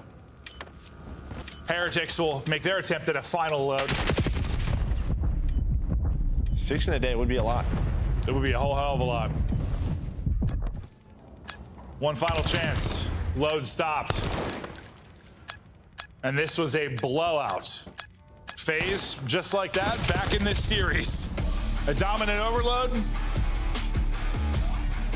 There was never really a question to that one. I mean, I know there were some really close chances for Miami that were shut down, but even with those, I mean, they won by 6. Yeah, even the couple at the end, it felt like there was one FaZe player there. Well, the Simp one was insane, but even the Abuza one, the other 2 players kind of just were giving it up. They were playing map control. They didn't expect that to happen.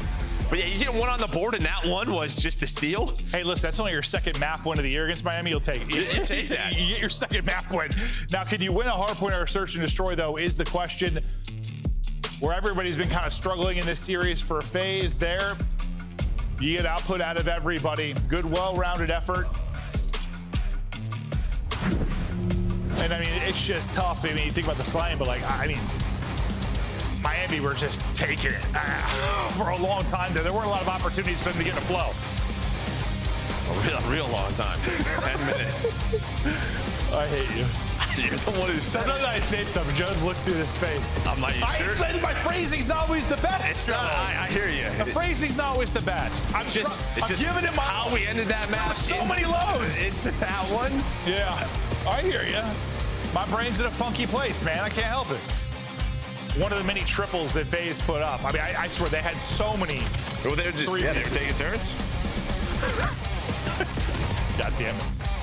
Oh, a blowout of a map 3. You know, we'll see if FaZe can ride this momentum into a map 4. Turn this into a series to a map 5. We've had you're keeping this going, huh? A ton of map 5s. What did I say this time? I don't even know what I said. I'm still doing it? Dude, see, it's my subconscious. My subconscious must be horny. It's not me. I don't know what to tell you. But it's, yeah, understood. Gridlock, hardpoint coming up. We're staying here as Joe and I are losing our minds. Listen, Brazil-Morocco is going on right now. I was thinking 3-0, we could go watch the game. I heard it was already 1-1 against Texas. That game's lit, bro. That's like, what, the 5 versus the 7 in the world? 6-7, yeah, it's a good one. I'll be talking World Cup for the next month and a half, so people are just going to have to deal with it, sorry. We only got one more week of this, so it's fine. That's true. We're good with it. Then I'm just a World Cup man. Yeah. But, all right, we continue on. Lots to like from FaZe on that map after kind of getting blown out in the first 2. Their hard point has been questionable this year. There have been moments that started to look really solid, but it's never... I don't know. With this roster, with the previous roster, I don't know if hardpoint's ever going to be their best mode. But can the 2-3-5 be good enough? I think the issue has been their search and destroy hasn't exactly been up to snuff, and that's been really why maybe they haven't been as much of a threat as usual, despite the fact that they were able to grind out their most recent series. Yeah, when Gridlock was at it, it was one they kind of stayed away from. I think they played it online before the last major a couple of times, but then at the major, that's where they started to find some success. So this is one where they're comfortable now putting it in here. The boys trying to stay vibey. They certainly were through the first 2. Every time we hop to their camp, still smiling, having fun. Yeah, I mean, I guess the good thing in that, well, you got blown out. Like, all right, brush it off. On to the next. It's best of 5. They knew a couple minutes in. That was done. That was done with the swiftness. It felt like. Miami, listen, they're that team that's kind of on the bubble. Listen, yes, the dream is alive for the Royal Ravens. Technically, it would just require, well, Miami losing this and basically losing every series for the rest of the year. Yeah, I mean, like, I think you're like optimistic with the recent form of Miami, but like with this match, you're the biggest FaZe fan in the world right now, but this matchup has not gone FaZe's way at all. No, Carolina. I mean, 60 points out, like 50, I don't know, 5% chance, probably less. 60. You probably need to, pick up another 20 points to them heading into the major if it's possible, and then you're going to have to get to like a top 3 somehow for Carolina. Maybe not. Maybe if they would start losers and they would like lose right away in Miami, and then you would need a couple of wins. Yeah. Yeah, that's best case. That's best case. Best case is Miami just don't win anymore. And I don't know if it's realistic, but I'm just saying what the Carolina players are praying for. We need something. I got a feel for Carolina. They've had 2 really solid wins. In a the toughest qualifier stretch of all teams. It's still really tough, isn't it? Don't they play like FaZe and Optic still? No. Something? Oh, well, I played Optic, but FaZe and... Oh, yeah, that's... Okay. I forget, FaZe in Toronto or something. Yeah. FaZe and Thieves. Did I ever play Thieves? Hey, it's 2 tough ones. Yeah. I forget the exact schedule, but it's not getting much easier. Solid opening from Miami again. They'll get all 4 kills. They'll get onto the point. Now, at some point, just thinking about the flip. But for now, just content to soak up this time. But Ford is trying to get a position where he can contest this. This will be tucked away. Rely on his teammates to pick up kills. They've done exactly that. Now he challenged, just unfortunate timing with the backslide from Real. He'll lose that, but the reinforcements are through.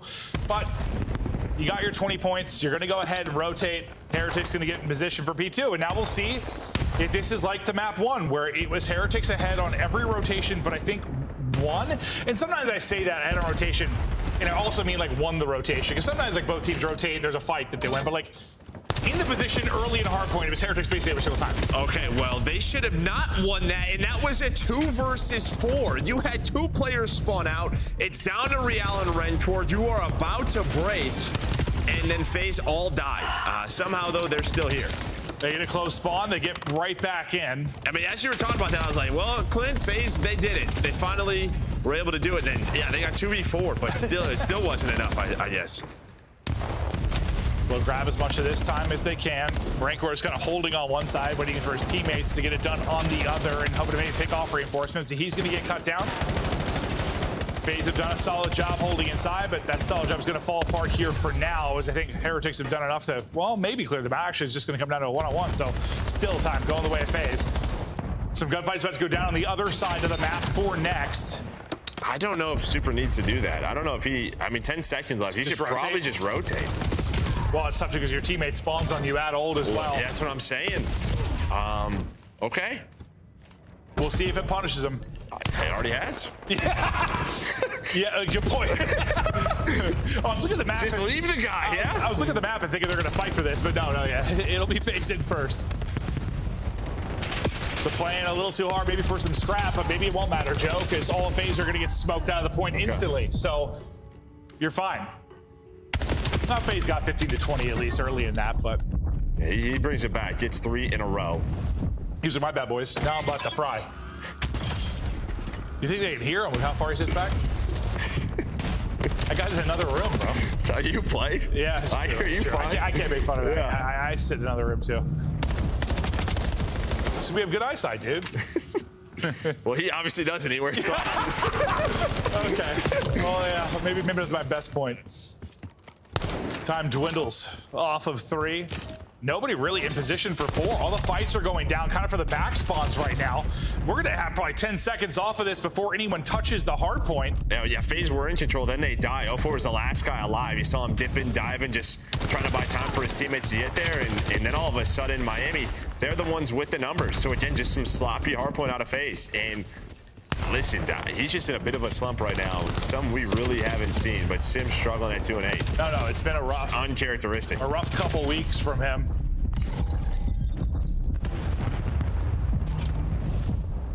As he'll try to get it turned around. The 2 and 10 now cannot get anything going at all. Heretics continue to battle inside. Abuza with the triple. We'll get FaZe in with the final 15, but not going to lead to anything too crazy. He's not that far off of a Hellstorm, so we'll keep an eye on that as we get set up for Next. Sim started a little bit slow in the map 1 and then kind of popped off and turned it around. 2 kills and you're only down 10. You will take that all day. Like, even when FaZe were at their weakest, like, he was still in insane MVP form. It's just, yeah, the last couple of weeks, you're like, what's going on here? No, I mean, look at that. He only has 600 damage too. So, like, it's not like he's putting in damage and dying. He's just not getting anything going whatsoever. And you think back. How did he just lose that? I don't know. What? Where did that bullet go? I'm not sure. Maybe that's part of it. Yeah, might be. And you think, I mean, this guy, he made his name on Gridlock. When you think about him coming in that BO4 season. But you're Joe's still looking at the screen like that gunfight didn't make sense to you, huh? No. 50-point advantage now for Miami. FaZe trying their darndest. Well, you had a big chunk of time there. That's like 40 points. And, well, right off of spawn, Simcoe's back. He was able to end up finding a kill on the metals. And, yeah, this is a big hill here for FaZe. No. That is a tough death. 404. Popping utility and getting caught. But he spawns up safe with his team. Except the guy kind of lurking, trying to win fights, able to find Real and stay alive, continues to be a threat, trying to finesse, beautifully done, getting back to full, and the help comes in from Draws. So a great opening sequence here, and Draza continues to make the plays to keep FaZe inside of the hard point. They're back within 20. Abuza's streak did continue, by the way, and he did earn their Hellstorm, so a little bit extra now for FaZe to work with in their utility kit. I think that might be a new one, Clint. I think it's a new streak he goes on. Oh, was that a new one? I think. I don't know. I thought it was one of the I guess I saw that because I talked about it earlier. Yeah, that was like end of P4. I was like, there's no way. I could be wrong, but I think it's a new one. Yeah, no, you're probably right. I just like skipped the whole hard point in my head. Yeah. You're definitely right. That was the end of P4. That would have been he had 2 kills. He was just baiting his teammates. Maybe it is. I'm a little too twisted. 20-10 is Abuza, still streaking. They have the lead. Semp has started to pick it up a bit at 2-13 at one point, I believe it was 2-12. Trying to continue doing just that. We'll take down another before he is traded out. Nice trade from Real. Miami trying to push out their lead again after FaZe chip away at it. This is two of the better P3 holds that we have seen really from a team. They did it on the first rotation. They're doing it again here. They find the first 30 seconds, and this is a hill that normally is just very messy, sloppy, a lot of back and forth, break after break. Finally, you like it sloppy though, don't you? Well, I'd rather it that way. Sloppy Joe's. Rincor, he is lining them up. Nothing sloppy about those shots as he gets 3. Oh, he got 4, I guess, on the multi-kill up top. Little streak of his own, lead back up to 30 now. Maybe a little one-on-one here early towards the point, but looks like back alley cut for Semp, so he's gonna try and cut off the reinforcements, if anything, wait for his teammates to group up front. Semp can't get the kill as the help comes through from Real. Trying to win it for spawns, but not able to walk away with it. Real hit by a nade, now maybe a little bit of trouble. 2 are going to drop. Real trying to make plays inside. Yeah, I mean, Semp doesn't find that kill back alley, but he creates space so his teammates can continue to contest, right? You're not able to get out of this door if you are Miami. So you have the spawns, but it doesn't matter. FaZe, though, down 1-2, down in this map. Let's go to their comps. Time again. Meadows weak, dead. Nice, that's him. Double time. Give me a second. Give me a second. Give me a second. Give me a second. One shot top. One back. Something like that. Let's go. He's broken. I seen him broken. He's double. What is people here? Nice. All PT's one. I real to say it. I just talk. That guy's not pitching. That guy's dead. Here, front, left. They killed Double Jordan. I don't see him. Wait.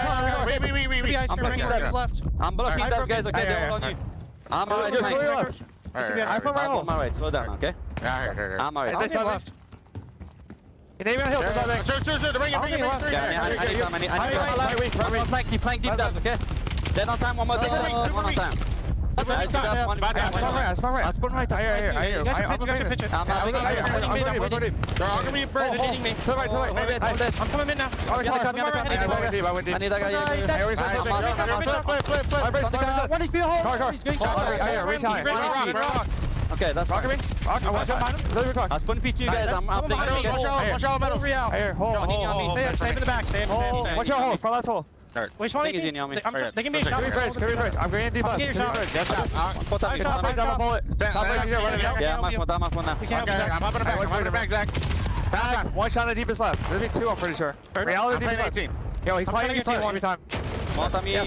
Nice. Pitch front. This should be all back. I'll tell you. He can be deep L. I deep twice. Rancor's bridge. In shot. Double 18, guys. One HP. I can't. Top 18 and beyond the pillar. I'm with you. Heretics break with a chance to close the game. Real's on 5 straight. He's been huge over the last couple of hard points. Abuza has a Hellstorm still, so he's going to have to call it. Yeah, as soon as he spawns, but this is going to take some time. Draws is going to find one. The problem is there's a lot of cover here, and again, this takes time. So they're going to try to milk this as long as they can they get up to 250? Not quite going to get there, but still a presence here to fight. Really a 2-on-2, make it 3-on-2 with a close spawn for Heretics and a chance to get this done. Right back into the point. And that will seal it with the final kill. Heretics continue to own the matchup. I don't know what's going on. I don't know, man. What's the mud glitch? Joe knows. I don't know. There's definitely some sort of... Listen, you play ranked, you know how it is sometimes. This feels heavy? you feel heavy. You die instantly, you're watching kill. Is that like those Warzone servers we played on all that one year where like literally I was like, my movement's broken? Yes. Some servers you just feel like you literally weigh 200 pounds. Yes. That's what Ant's been saying the past couple of days. He's like watching Sim's POV. He's like, dude, something. He's got the mud glitch. Well, mud glitch or not, the fact is, Miami continued on the matchup. FaZe have only won 2 maps against them on the year. Heretics have won all 4 matchups. Looking forward to a medals tweet. 1 map win. That's it. It's just they only won 1. Like, they're dominating these series. And they did this differently on the gridlock that we've seen. A lot of the times, it's through, like, great P1 and P2s. Right there, Miami, they smoked them on the P3s. No, absolutely smoked them on the P3s. Take a look at the game flow and how it went down. Only thing you need to really know is Miami continue to dominate this. I mean, the 1 map win for FaZe was as lopsided as it gets, but that was the first time we'd seen Heretics play that particular map in official play, so maybe 1 chalks for them. They own the rest of it. This is how it breaks down. I mean, that second hardpoint a bit closer. The raid search and destroy, I mean, a bit of a battle there, but the map 1 wasn't really all that close, and this matchup just... whatever, man. Miami have got the sauce. Maybe this is what they needed. You know, they did look a lot better today with Real. Yeah, and Real specifically had some nice stretches. Yeah, him and Rencor really stepped up, but they all had their moments as they normally do versus FaZe. And Carolina's probably watching this like, this FaZe team just can't give us one, huh? No, that's true. If the road gets harder. Seriously, like, come on. The road gets harder for Carolina, but over to Puckett and the crew to break down the match. They call him Peckett.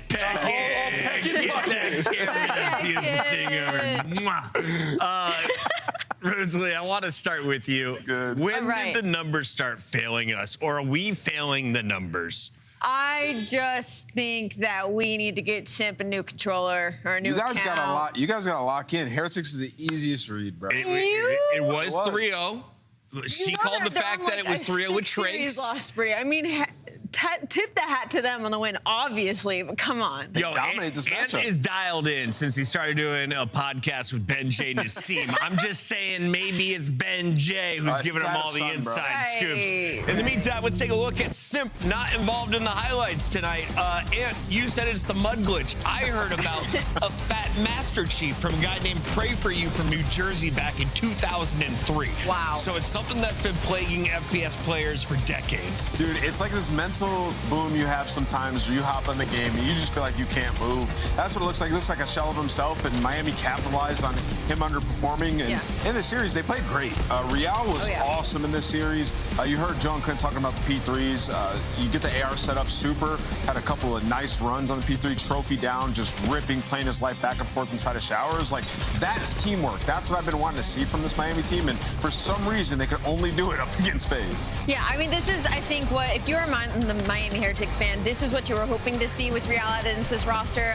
You couldn't really ask for a better outcome. Obviously, the overload doesn't go your way, but regardless, your hard points look great. Your S&D looks great. I mean, I saw Super with the sniper just sprinting down A side, just not a fear in the world with his teammates backing him. This was Miami Heretics we were hoping to see. Boom, they get the job done. Medals can go back to Twitter, send us another heater, and then go AFK until his next match against FaZe. We love the energy Miami brings every time in this matchup, and Ant, you saw this one coming. Miami continues to impress. What is it about this matchup that plays in their favor? Yeah, I just think the play styles match up really well. I mean, we talked about the Sake. They're 1-7 on it. Their 1 win was in the minor up against FaZe. They blitzed them here once again. So I just think them liking to play together, it gets a little bit mixy in HP for Miami. FaZe, like, can't keep up with them. It's so weird. Yeah. We've got a player that used to be at Miami, was off of Miami, and now back in the starting lineup for Miami. He's now in the Monster Winner Spotlight. Real, welcome back, man. It's great to chat with you. How are you feeling after tonight's dub? For sure. Feeling great, you know. Glad to be back. I'm happy to play again with these guys. So. Now, we're about to head to Paris, and you're about to play in front of a lot of Spanish fans, I assume, will be making their way over. For those that missed the drama, though, in the offseason, can you kind of tell us what went down between you, Koi, Miami, and what was it like getting signed by the Heretics again? Honestly, I don't want to talk about that. That's something that just happened in the past. That's in the past already, so we'll just leave it there. And I don't know, I'm just super happy to be back with Miami, you know. I know things didn't end that well, but... The boys seem happy to be playing alongside you in game. Yeah, Real, I will say, it's nice to see you back on the team and playing well. You had a couple moments where you looked like Real of last year. When did that happen in the last couple of days in scrims? Like, when did you feel like, okay, I'm back with the squad, we can be that top 4 team once again? I feel like everyone was tweaking a lot after our loss against Vancouver in the minor. People don't know I haven't played the game in like a month. The only thing I could do it was like watch bot and shoot some bots, but you know, I just need some game time, get some reps, and hey, we're just working to look good. So. Kind of going off of that, what from being kind of in that month off and seeing Miami play without you for those past couple of weeks, what were you hoping to bring to the team, and what are you hoping to add as we head into Major 4 to the Miami Heretics being iterated again? So what I was looking to bring is first of all the structure in hardpoint, leadership. I feel like last year we were doing a good job of like just having a game plan, what to do in every moment. I'm pretty vocal with them, so yeah. Bringing the comms, bringing the energy. Final thoughts. Are you excited to play in Paris? Oh yeah, I'm so excited. I can't wait. Man, I miss this a lot. Excited to see you on the main stage. Best of luck in just 2 weeks. I appreciate it.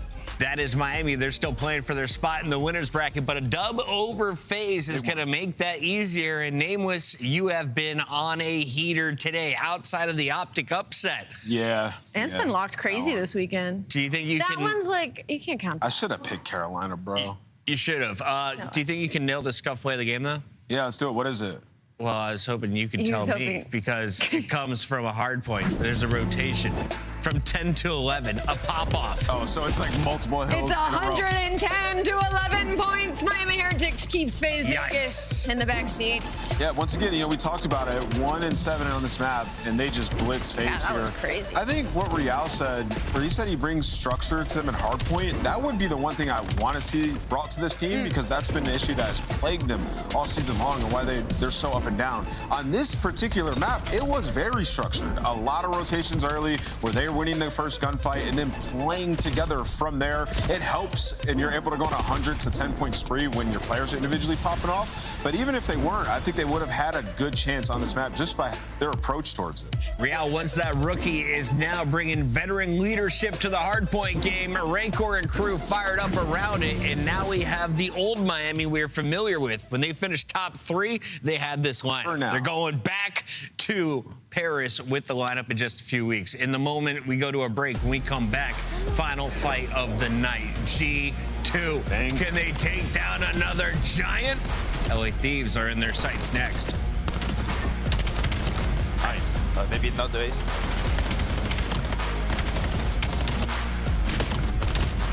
Oh! Throw yourself in a better position. What? Who the f is this? Oh my God. You're on Mars. I'm not even back. I'm not. Dominate the competition on main stage with the CDL Major Hunter Tracer Pack. Collect your chip by scanning the QR code or heading to the in-game store now.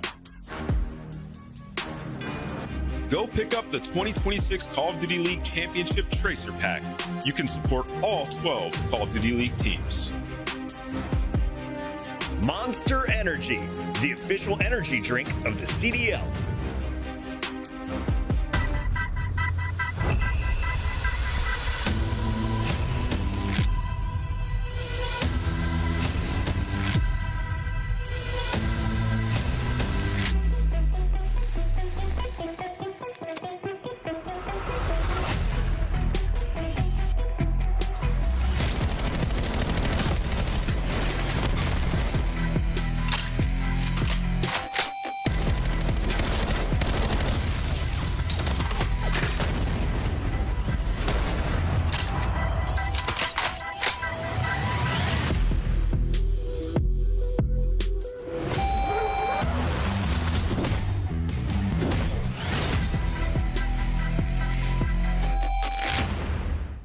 No scams here.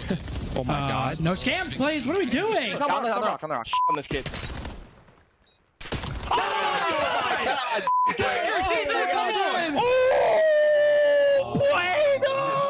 What the f? What the f? Same bomb heading in rock. Rock's dead. Put yourself in a better position. That's a good play by Bueno. He gets out too. Oh, what? Who the f is this? Oh my God. You're on Mars. Holy I'm not even trolling your back. I'm not even trolling your back. Yo, Bueno's tweaking. Guys is going insane. I gotta tip that. Oh my god.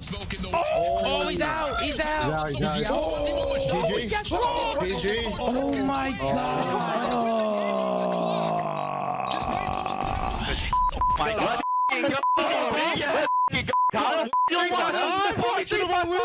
No one called. It was game. What the f?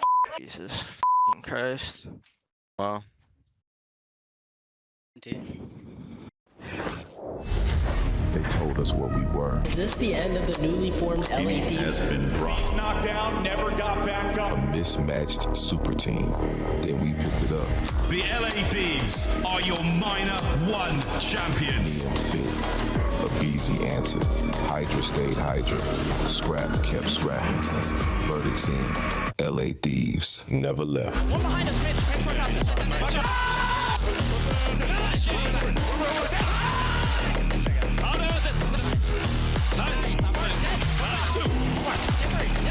Where's the bedroom?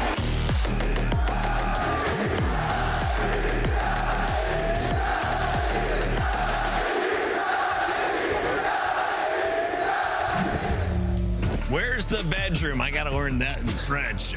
Scrap and crew are ready to take on G2, and this is gonna be a fun fight because if you checked in on G2's last matchup, they showed they're willing to put their hat in the ring to fight for a title come Paris. But this LA Thieves squad is a team that failed to get the championship Sunday. Then they raised a trophy. Then they take over the 3rd seed, then the number 2 seed. Can they take over the number 1 seed by the end of the season, Allie? Yeah, I think if they keep playing the way that they do and we see our number 1 seed keep falling, there is a world where that happens, however unlikely. Yeah, the math is against them. And let's talk, though, about the Thieves because they are the top dogs right now. They won the major, they won the minor. Yeah, they're really good. I mean, point blank period. You go through some of their numbers and looking like kind of what they're working on, and they're testing waters right now. Recently, they've been trying to add gridlock to their map pool in hardpoint. You saw them have the gridlock overload loss versus Boston as well. They're trying to add these maps to their pool, so when they get to that grand final, best of 7, best of 9, it's as deep as possible. When you look at this team, though, even despite them not winning every hardpoint, as you would expect from this roster, they're winning through 2-3-5s. Like, they can beat you in both those S&Ds, the number 1 search team in the game with a deep pool in HP, adding more maps. So you can't really find anything wrong with this squad. And the preparation, we're watching it unfold in real time. Everybody's playing so well. Thieves at the top of their game. Have they had an easy schedule? Has it been tough for the Thieves? Have they been tested so far? Yeah, I mean, they won the minor, right? So, and they won the major. So I would say, yeah, they've been tested. This team, this team is disgusting. They've had to play Texas twice in the last 10 series and FaZe Vegas. Minimum. G2's win, I was going to say, was looking very impressive yesterday, but now Carolina has a very similar W against Optic Texas. So if they are the real deal, what do you need to see from Minnesota against the Thieves tonight? Minnesota, I think just some really good S&D. That's going to be pivotal. They're going against the best S&D team in the game right now. I think a really interesting angle is Ant set up the fact that Gridlock's trying to be added to LAD's map pool. Where on the flip side for G2, it's already in their bag. So we could see that in this series unless LA Thieves opt to try and focus more on the win than to test their maps versus a team like this who is going to be in their bag in these new maps. But for G2 Minnesota, their side of things is just like, if you can lock up the S&Ds, you got 3 opportunities in that respawn, and their hard point has been a little 50-50, but I think if they can get their map pick in this series, they could close it out. Yeah, stylistically, this is a tough matchup for G2 and what they're trying to accomplish, through those search and destroys. LA Thieves #1 in the game right now. But they've been putting in a ton of work. I talked to their coach a little bit, playing a 3rd set every single day, and then in the interview, Envoy saying, like, everybody's on the same page. So I think if Envoy can continue to perform like we saw versus Optic, they can beat anybody. Does Skies have the best pistol in the lobby? In the lobby? Who's the Thieves pistol god? Because Dash is the man for Optic. Scrap? I mean, Scrap for sure with the pistol. But I don't know if he's better. We don't see Yeah, Scrap Scott, with the I'm going to pistol just recency bias give it to I'm asking the important questions while we get the graphic loaded up. Here it is. It is your Scuff maps and modes, ladies and gentlemen. We're playing 5. That's right. We're going all the way to a second search and destroy. Hacienda round 2. Skies hits the shot just like he did against Optic. I've read the script. Allie, is it true? He hits this. I mean, maybe. Is the script wrong? Is it right? Are we going to a 5? I've been wrong like this whole weekend, Chris. So I don't know why you're asking. I'm riding with you right now. And you've actually been the Oracle. So walk me through this best of 5 as you see it. Yeah, the Scar HP, Thieves trying to work on that. Their last outing on it wasn't that great. You look at their map set, it's either going to be Gridlock that they're trying to play with or Scar. So they go with Scar in this one. And then looking at the rest of it, the Hacienda we saw from G2 was electrifying yesterday. So if they can force to that game 5, they have a good opportunity. Thieves blitzed Fringe last time we saw them in Search and Destroy. It was a 6-0. You heard Abizi say this is the worst team in the league. Allie, do you think it is going to be a 3-0 opportunity for the Thieves tonight? I don't think it's going to be a 3 opportunity. I think with the way G2 is playing right now, I don't think they would allow that to happen. And at least for the side of LA Thieves, though, like when they have been winning their Search and Destroys, they've been absolutely smacking people. I'm talking like 6-2, 6-1, 6-0. So you'll be able to feel the vibe pretty early in some of these maps if they're going to run away with it. Does G2 look nervous right now? No, they're locked. They played these guys last split online and beat them. So G2, at one point, Thieves was their daddy. Not the case anymore. I mean, it's 5-1. They lock in, Ant. Lead the way. Finish strong. I mean, look what I'm wearing today. Ant's looking to go back-to-back for trophies. Mr. USA, red, white, and blue. And Thieves. I'm thinking LA. I got thinking Thieves. I am also thinking Thieves. Ooh, I also am thinking Thieves, but I want to ride with G2 just to be different. I will ride with G2. Switch me over. Purple boys, let's get the games on. We got Miles and Chance on the mic. Miles, I'm totally crushing this prediction, right? Yeah, well, Thieves were thought, but the battle's not fought. G2 in 4. Bars. All right. Thanks, man. That shit was fire, as the kids say. Okay, Chance, Mr. Dinosaur, Mr. Paleontologist, what are you digging up this series, huh? Nothing but gold, Miles. Nothing but gold. It's going to be Game 5, Round 11, guaranteed. Every single map, both hard points within 10 points of each other. It's going to be nonstop, high-octane action. That's what we're digging up. That's what we're digging up. Okay, here we go. Into our first little look, folks, at how this has gone so far. You just joined us, the LA Thieves. They're your minor beaters. They absolutely whipped both number 1 and number 2. I know that sounded wrong, but you know exactly what I'm talking about, folks. The standings thus far have got them there, 32 and 14 overall, and a hefty amount of points. G2 safe on that left-hand side of the screen, safe for now in their run towards champs. But anything can change. Thieves, though, Chance, what a season they've had, man. What a season they've had. G2, a couple of big changes, and it's really paid off for them as well. So far, so good. You got to wait till land to really, finish out the results and expectations. But G2 certainly. I just look at it. You pick up Envoy, you probably get better. Just about any team, lucky to have him. One of the most winning players in the CDL era. The type of player that he could literally jump a 0.8 and still give you tremendous value. Meanwhile, most players in the league, if they drop a 0.8, they're absolutely hard costing. So Envoy, always a ton of value. On the flip side for LAT, I still don't even think these guys are final form. I know they've been winning everything, beating teams down. Hydra, he's doing the Hydra thing. He is kicking up at the tail end of the year, really elevating his gameplay. But even like Abizi, only at this point is only driving like 1.2s, 1.3s. I still don't think he's final form. I think these guys still have room to grow, which is, of course, terrifying for everyone else because they're currently the best team in the game. That's how it goes. That is how it goes, folks. Well, see if that room to grow will be found either in these final days of online play here in Black Ops 7, or if it will be on the LAN at Major 4. Of course, champs incredibly close after that one, and of course, EWC in Paris as well. So a lot of LAN and a lot of tournaments still to be played here in Black Ops 7. Their legacy not quite yet engraved in stone. We'll find out, though, how the rest of the season goes for those boys. But in the meantime, what should be a humdinger. This should be a very, very fun matchup. G2 Minnesota, newfound success, and a squad that's really slowly but surely put it together. I'm excited to see how the team works up against a serious contender like the LA Thieves. Into Den we descend for our first map of the series. How do you think this one's going to go, man? If you have main Slayer Envoy still being at this level, I think this is absolutely going to be a barn burner. But high expectations on him, or maybe quite a bit of pressure on the G2 players. Even Nasty, new man to the squad, has to deal with some ferocious ARs on the flip side. If G2 bring their Sunday best, it'd be a good match. If not, LAT are always a team happy and ready to make a statement. Don't bury anybody. Their Sunday best on a Saturday, because they don't play tomorrow. I like what he did there. Here we go, ladies and gentlemen, into Den. one more time. A big old set of kills to start things off. And again, the tussle, the jostle, the wrestle for that P1 time. So far, so good for G2. But a little turn of hands here as the LA Thieves find their kills. Thinking about P2, that is going to be Scrap on the minimap. He's been watching that flank since the hill pop. We're going to give a little bit extra, but instead they just get it taken away. G2 Swarm, 4-man wipe. Don't quite flip the spawns though. You see Kremp there going for the attempt, but if you can't flip, might as well soak up all this time. 20 seconds left as well on P1. Decent chunk. G2 for the moment. Looks like they're poised to get every last second. That's a fun little sort of quip we can throw around. If you can't flip, just soak. Abe, he might be trying to do a little bit of both right now. The spawn's looking solid for the LA Thieves, but Envoy playing it tight and close. Oh, you cleaned up another man in the back, and that should be the spawn flip indeed. Yeah, Thieves out. They're going to hold on with what they've got. And right now it's just Neum alone, and he's good for one. Oh my good God. He almost gave him the old Chelsea smile with the knife there on the outside. Lovely idea. Instead, it's Envoy that is now on a 5 spree. So main Slayer in this stage did the rotational gunfight thing. Now he's the frontline man getting an extra kill. But Hydra in the back line should be blocking the spawns. Although Nasty takes care of them just in time. Huge kill by Nasty just to keep this play active. Workout Byron still holding on. Up close and personal. Players to deal with everywhere.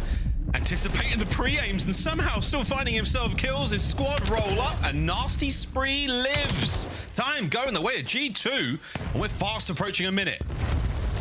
Just destruction on this P2 as well. Envoy kicks it up. Nasty there for sort of the alley-oop follow-up. And he'll happily trade away the final 10 seconds of scrap to win another rotation. G2 firmly set up. 2 players in the front. 1 guy for mid. And Nasty to block the spawns and wait for the rotations. Kremp already with an entry in his SMG duo gives you the next kill. LAT, it is a scattered push, excuse me. Every single lane has been covered. Oh, covered. Great work so far. We've got a bit of a pinch to worry about now. You've vacated the hard point for a second. G2, you've lost 1 flank.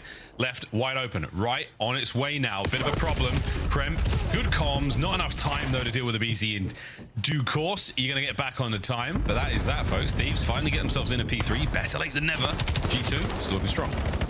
Ooh, free pinch for Hydra. Doesn't block the spawns, at least not for everybody. Number 6 spawns in the back. Everyone else spawning out towards ult. So Nasty, huge responsibility ahead of him. Has to defend himself against 2, make it 3 LA players hunting him down. In the meantime, BZ isolated on the old time. A teammate stills roll through. So an awkward map, but Nasty's hide and seek game hasn't paid off. Eventually, they're able to catch him. That's all for the spawns in rotation. G2 Minnesota still have a 50-point lead. Nice. First few hard points, treat them right. Now the tree, number 4 in our rotation. Not looking good so far for G2. Here we go, LA Thieves. Scrap dancing around them pillars. He's shaking it for dollar bills on these poles, and he gets a pair. That's the whole team wiped out. All good for Spree for he. Alongside Neum and Hydra, the Sprees are looking sweet. And BZ dealing with 2. You got Hydra up towards the middle of the map, so they're tracking all the information. Makes Scrap's life nice and easy on the time. And we're back. Neum and Hydra deliver the kills.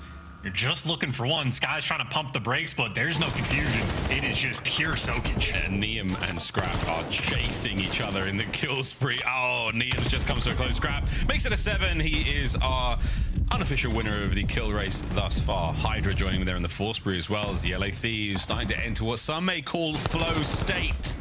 Right now, it's looking solid. That's the 5th for Hydra. Number 8 denied as the time now still anyone's game. Back over to P1. Good work, LA Thieves, to pull it back. But G2 technically still in the lead. Tough set of rotations, though, right? G2 Minnesota through that first set. They outplay them on 3 out of 4 hills. LAT, they win 1 hill, and it's a tied-up game, and now they have the lead. Utterly destructive. Destruction thus far. Lead change now in the hands of the Thieves. Full setup. Let's go for a listen in with your minor 2 champions. Build 1 bullet. Nice. One more top on it. Mid cover now. I'll stand. Where do you go? Yo, out on time. With it. Yo, mid cut pitching. No, mid cut. Mid cut. Maybe. Mid cut. I thought the right. One shot mid cut. Well, left as well. Yo, nice. Think new, Tyler. Think new. Mid cut dead. Last guy in front map. Right, Paco. Low mid cut weak. Okay. Push up front. I'm pushing out front. No, 2-2. Envoy and Kremp. I'm in front. Dylan Kremp. Good side. Yo, bro. They're all front. One shot in there. Close left. He went to the pillar. Stay alive in the back, Ernie. Alright, don't walk over. Inner weak. I'm gonna finish out. Inner still weak. They're still weak. Inner nasty. Nice. Inner nasty, jump me out. Stay left. Two, out. Two. I got Caesar. One shot. Yo, one shot, Caesar. Eno. One shot, Caesar. One shot, one bullet. One smoke garage. Yeah, fly in the back. He's built. I spawn in the back. Go time. Close inner broken Charlie. Back garage. Back garage. Last one. One shot, crap, back garage. One Eno. Nice sell, Jay. Crap is one shot, back garage.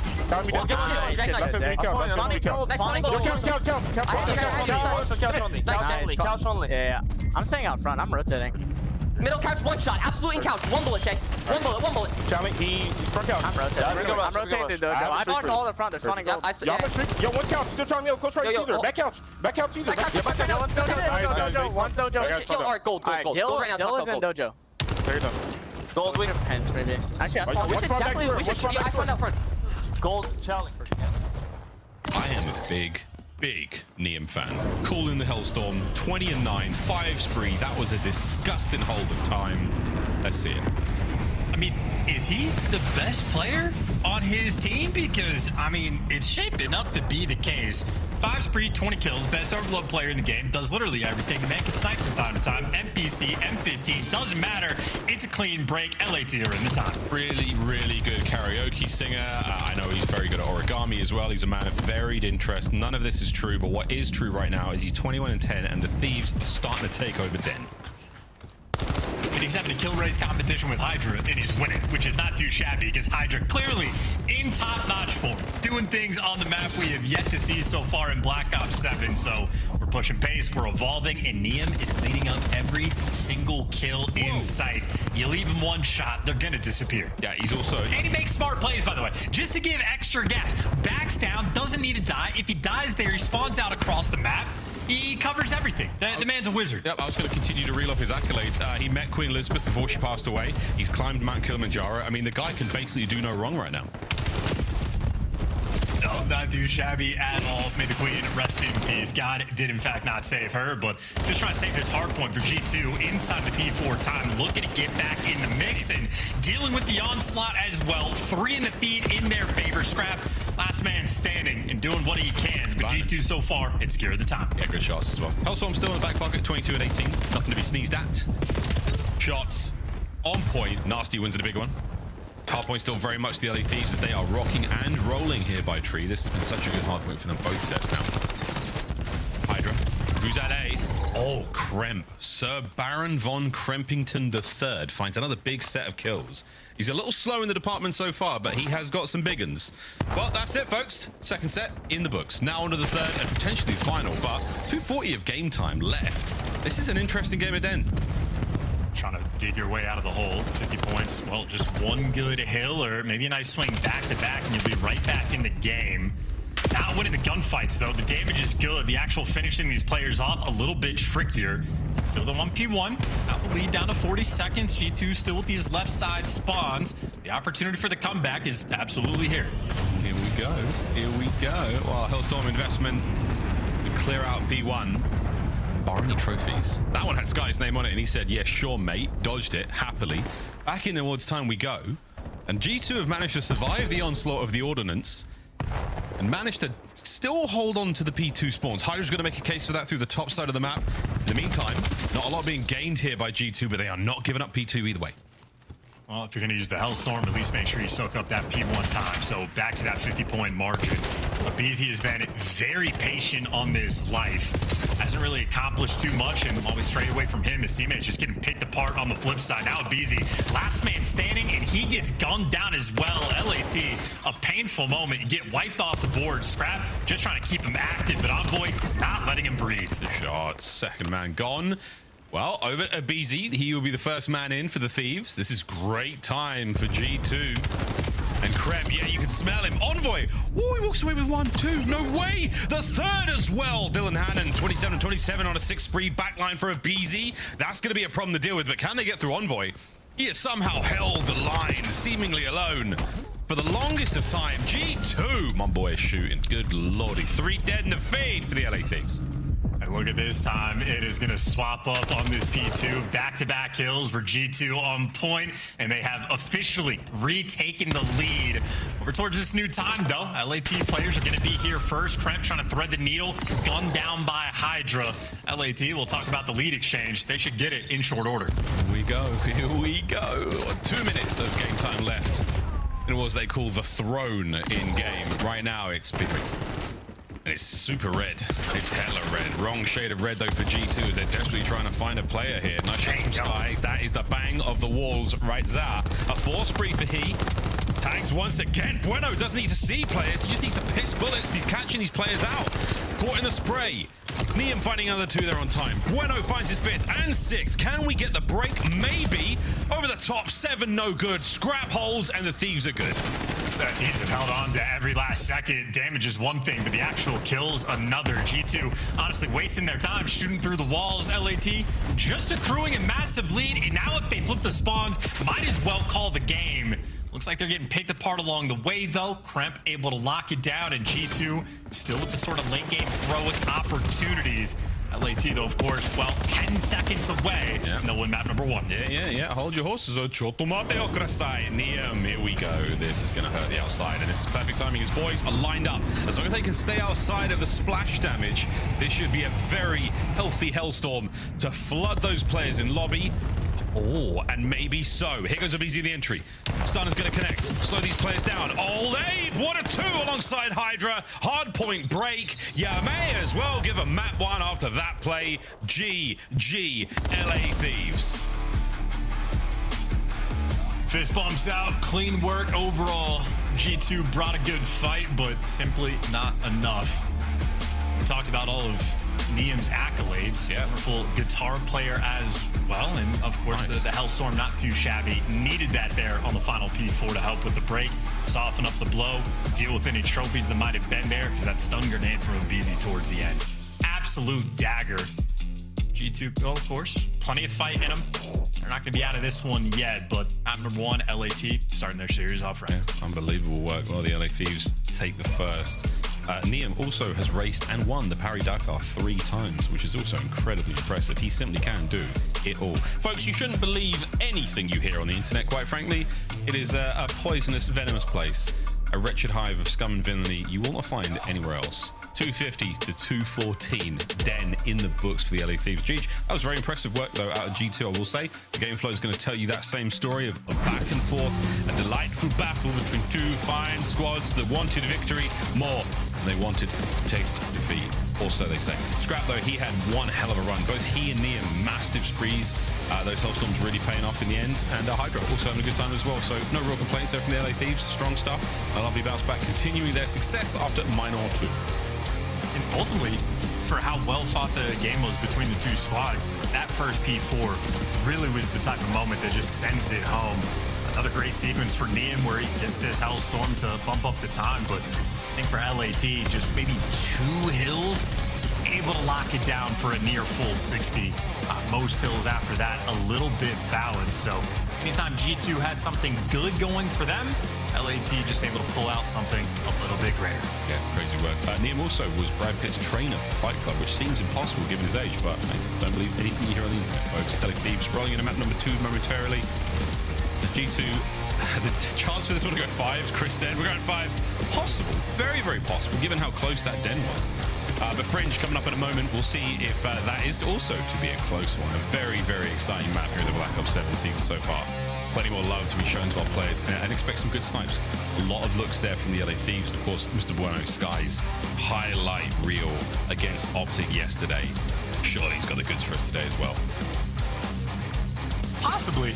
He needed a little bit of magic for that. He delivered justice on the Shotzi for all the wild stuff he's got away with over the years. Guys, give him a taste of his own medicine, but that first P4 is where LAT were able to rocket themselves back in the lead and then just sort of steadily outplayed their opponent up until the following P2.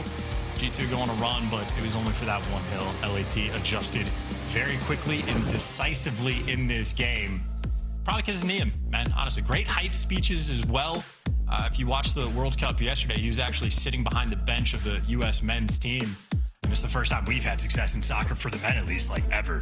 Well, you did the best opening performance you've had, and actually probably the best performance the men's US team has ever had. So congratulations. Enjoy it while you can, mate, because they're bitter.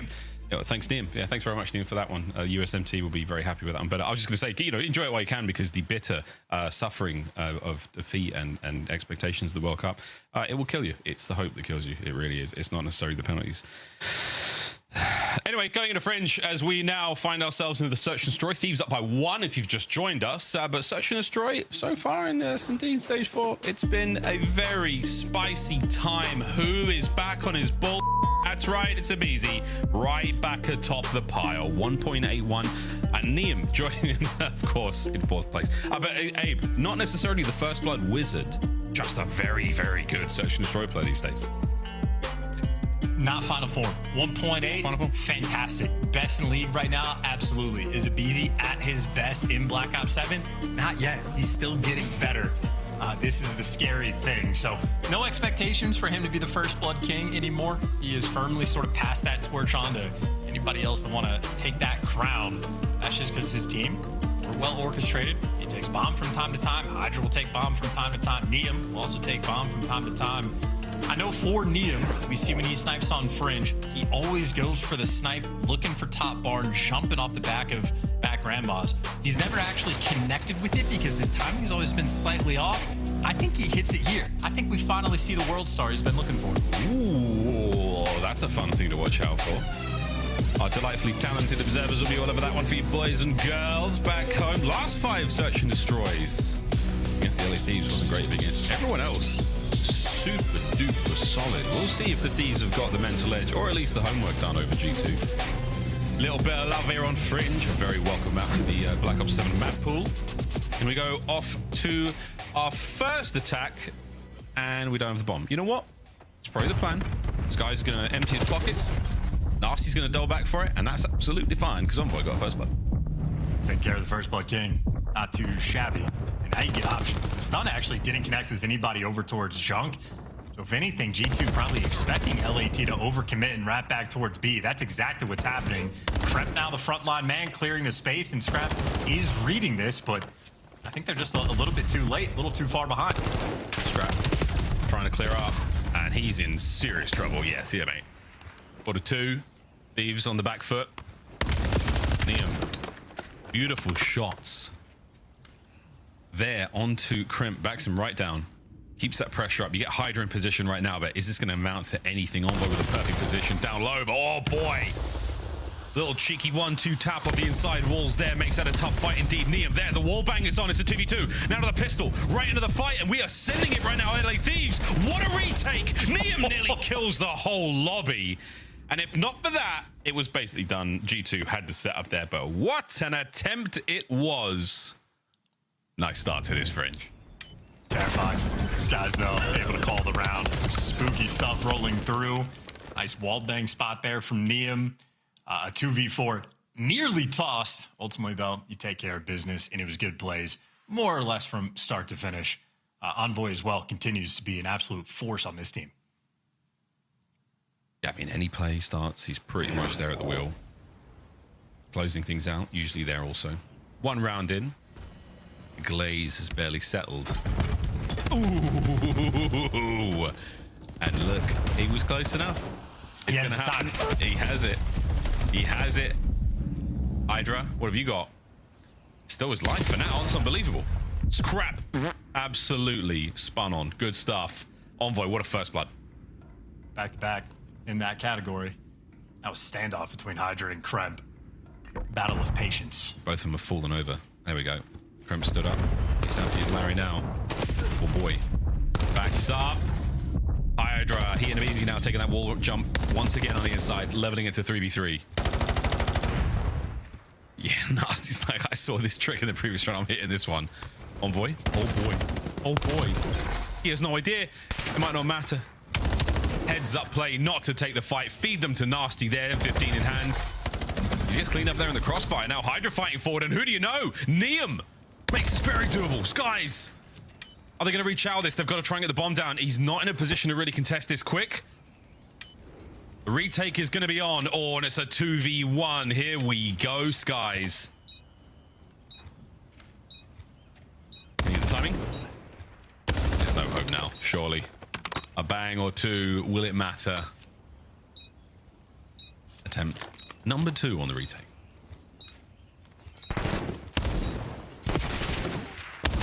Work. Stays alive. Big damage. Oh my god, how's he alive? Not the blade. Not the blade of Bueno at this range. Oh my good Gideon. I believed in Caesar Sky's Bueno in that clutch. Just the loudest reload of all time, though. It reloads both weapons right next to Neum. Makes it as obvious as could be. I think the knife strat, honestly, the way to go, but we always talk about Neum and how he does literally everything, including clutch for the team.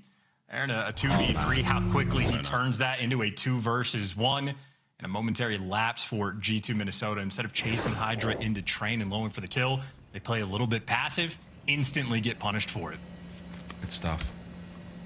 A great round count of 1-1. Yeah, we are. Check it out. 3, 2. Okay, my timing's off. The Sky is going for a real naughty angle there. We'll see if that amounts to anything in a future round, but for now, stock standard stuff. Scrap pokes forward.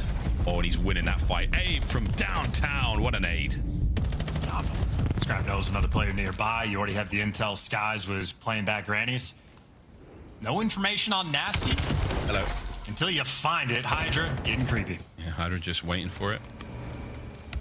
This guy's going to back up. Might be good for 1 here. Envoy's in trouble. He has been cut off from his teammate as well. And this is 2 men in the wrong part of town. They're never going to guess that Envoy's here.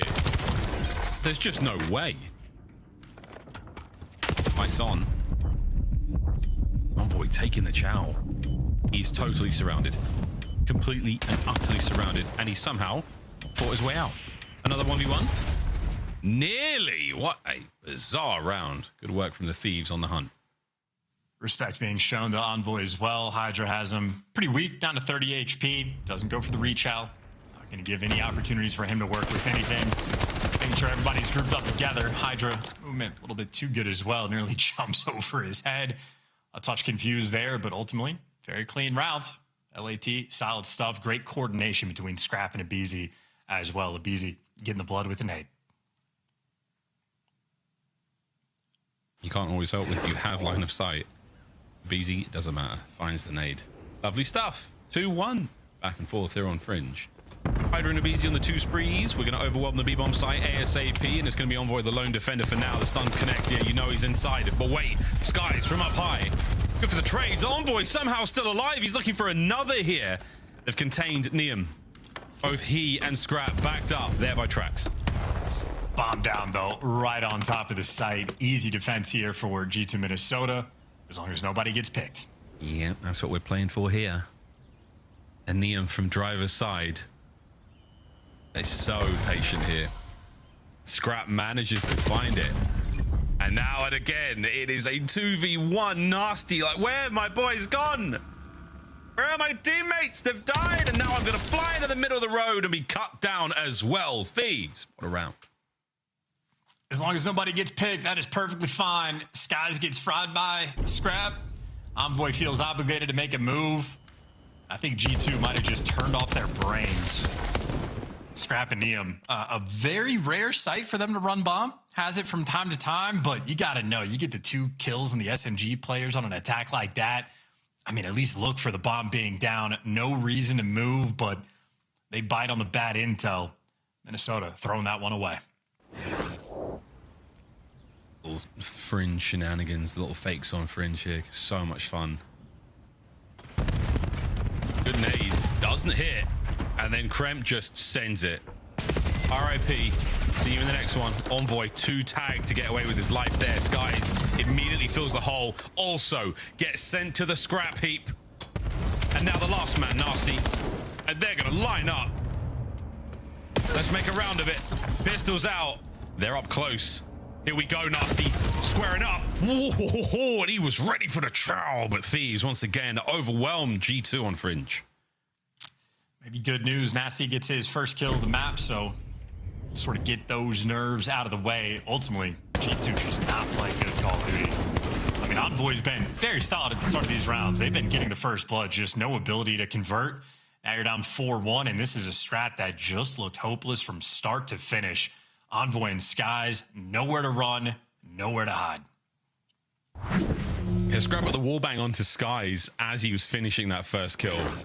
So happy to stay in position, happy to just keep mowing him down. At least one player spotted out, at the very least. 3-3-3. His eyes lit up for that. He was spamming comms. He saw all three. Good God, the guy in the window as well. Well, the battle of the main street is still continuing, Krem. A nice nade, a quick bomb recovery here from Abizi. And Hydra's getting pressured massively in the backline, but the shots with his NPC at that range are disgusting. Again, information passed over with it all on the right-hand side of the map. That means that Niam is free to do as he pleases, and maybe Abizi, yes, will join him on the B-bomb plant. Here we go, boys. Envoy is desperately racing towards the bomb site to try to intercept. Envoy effectively here first, has the timing to break this one down, catch the guy off the bomb. Perfect, there's the 2v1, and you get Niam as well. G2, at the very least, Envoy turned his brain back on. Great execution in that round. Yeah, I thought he might be able to interdict a little faster, but at the end of the day, get there quick. As you said, he was really there first and able to catch the player on the bomb plant. Heads up a moment as G2, welcome back to Fringe, boys. We missed you. See how this next one goes. The Thieves have been running amok. They've been having a good time so far. Now they need a good offensive strat. Envoy, you see, attempting to calculate. He's the one making the play call for this round, trying to command the troops. Last time they had Kremp just full send it through the middle of the map, hoping and praying to make it into dubs. No success. Now we're going for a 2-2 split. Nades out and a snipe to lead the charge. On the flip side, it's only Scrap, the lone defender currently of this A site. Might be dealing with Nasty and Envoy. We've slowed the pace down. Sky successfully backs all the way up. Envoy looking for the entry. Scraps M15, trying to hold them back. Envoy's in, but Abizi, right gun, right time, saves the day, and the bomb has been dropped. That will be easily visible, and this is information passed. Here comes Krem. Oh, well, you check that corner, you check everything else though, right? Skies through mid. Connection. Will he find another? Over to Nasty now, fighting through tracks in the 3v3. Hydra's corner. No good, what a play. Man advantage G2. Bomb's down on A. Another awkward round where if we just pay attention where the bomb is, things will go a little bit better for the team. Based on this setup, LAT fully aware of what's happening. Abizi trying to collect some information through the middle of the map. Abizi does indeed have eyes on two. Unfortunately, Nasty saw him as well. Niam left to clutch this 1v3 by himself. Oh, and I like the attempt. As soon as he saw that player's shadow cross bomb, he was like, I'm going to go stab him. Hopefully catch another one on the inside of dubs. A worthy attempt. But another round to G2 Minnesota. Credit to Skies for evening the odds with the sniper. Makes that a 3v3, and then a great check on Hydra's corner inside of tools. I don't know if that's instinct or from a comm. Either way, absolutely on point to take care of Scrap. Makes the defensive setup just get a little bit squirrely. Heads up gameplay coming through. Stone Cold Caesar Skies. Snipe by Niam. Oh, he made it across. I'm waiting for it. Yeah, one of these days. One of these days, pal. Well, not today. Well, maybe later today. You never know. It's only 4-3. Smokes A. One of these days, pal. So we cross now over towards the A-bomb site. Made a ruckus. And Krem, oh, he loves a scuffle. Ooh, shots onto Abe. Abe is so beat up. Still alive and kicking, though. Nasty now from the bomb site. Beautiful work. We'll get away with his life, and the reinforcements now from G2 will rock up and take care of Scrap indeed. Back to back to back G2 rounds. We've been watching Abizi play since World War II. Not the real one, but the video game. That might be the first time I've ever seen him attempt to snipe. Niam was one of the first men off of the boats in Normandy in 44. Tough job he had, but been around for a long time. Thank you for your service. Brett had a nice round as well. That little gunfight, that massive slide he hit to stay alive. Big damage on the two players, allows the boys to get in a position to at least contest that bomb site. 3-1 split here from G2. All square, a 4-4 here on Fringe. Scrap effectively the lone defender on the A site. Kremp getting creepy up towards B. All about the timing too. Abeezy's thinking about the pinch. And if Abeezy bites, the question is, does he ever turn left when he goes out of tools? And Kremp, well, the action's happening. Kremp can't get the first blood. Even if he did, yeah, nope, Abeezy would have killed him. Hydra might have just won his team this round. Yeah, he's got 600 points from stunning 3 players there. He knows they're all in there yet. Oh, no! Get that nade out of here. Sees Skies, boomstick, up close and personal. Envoy finds a window, and now Scrap from upstairs. They're going to read this all day and night. Ooh. Good night. Now to Niam. Gentle Prince, the 1v3 is on you. And G2 have whooped ass in this round. Okay, wait. It's Niam. Yep, wait. Nasty. Ian Envoy now, 2v1. He made a case for it. No clutches allowed here on Fringe. First bloods have not mattered, I feel like, in the past 4 or 5 rounds. G2 have lost that early man, but the adjustments just so clean and so quick. Skies, once again, the man to even up the odds with the sniper, but Nasty's been on point. Starts off 0-4. He's left in a 1 versus 4. He picks up 2 meaningless kills, except they're not meaningless because he gets the ball rolling, get the feel for it, start winning some gunfights, get some confidence, and he shredded Scrap top barn. Maybe had some help in the gunfight, not too sure, but he's on form. Envoy's checking every corner. G2 Minnesota, round away from evening up the odds. Unbelievable. Mr. Bueno, you have been that guy, pal. Stuns and nades connecting. He's waiting for someone to run through smoke. I kind of love it, but also WTF. Oh, no. Yes, indeed. First blood. Stranger to a hot box. Now delicacy, though, in the middle of the map. Yeah, we're jumping all over the front. AT cleaned up. At least Nasty gets the trade. Yeah, kills 7 in a row. Here comes Krem. Oh, that's the damage dealt, bruh. Hit that wall jump, try and pick up a kill or 2. No, they're going to read that. Good stuff. G2 have got you surrounded. Not a single avenue of attack or escape here from the A-bomb site without a member of G2 knowing all about it. Oh dear, Thieves. How do you fight your way out of this one? Here comes Krem. Oh, baby. That might be the dagger, and we're going for one more. Hydra will have escaped. Bomb. And no good. No knife. No, nothing. G2. What a steamroller on Fringe that was. 5 rounds in a row towards the end. Miles Skies with another good snipe as well. No stranger to this type of environment. Skies, honestly, a very solid game through and through. But that 5 rounds in a row, everybody getting involved. Envoy checking every single corner. Gets a couple first bloods himself. Skies consistently evening the odds. Nasty starts off 0-4, finishes 9-6. A strong performance down the line. Incredibly solid stuff. Everyone there having a good time. That was a very fun game of Fringe. And yeah, as much love as we were giving to Niam, he makes his own deodorant, by the way, Chance, which I think is amazing. Absolutely incredible. Super talented guy. Very impressive work, though, out of the entire G2 roster. 5 rounds in a row. 5 in a row. Just back to back. Great stuff out of them. That's going to be the series all tied up. And there it is, folks, from a diffuse to just violence. That was how it went down. 6-4, final score. 1-1 in the series overall. And yeah, Chris, it might be going the distance. Might be going all the way to 5. It might. We'll see how this one goes. Someone's got to walk over the dub here on Overload. And Gridlock will be our destination. Scar and Hacienda close out the series. G2, Thieves. What a contest this is proving to be already. On the other side of the break, Gridlock, Overload, boys and girls. Dead and Fringe, a thing of the past. Now, we go to a break. Let's play some Overload.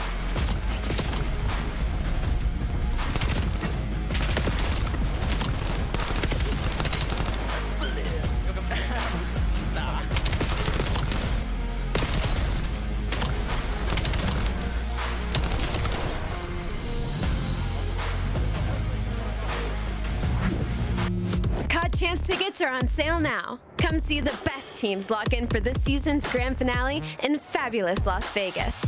All 4-day passes come with early venue access.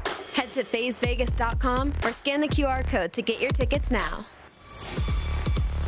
Go pick up the 2026 Call of Duty League Championship Tracer Pack. You can support all 12 Call of Duty League teams. official controller of the CDL. At COD Champs, the fun goes beyond your seat. Welcome to Vegas. If you're in the starter ranks, you gotta slide over to the iconic Vegas sign for a quick photo. Then drop into the playground made for adults. And then go swimming with sharks at the Shark Reef Aquarium.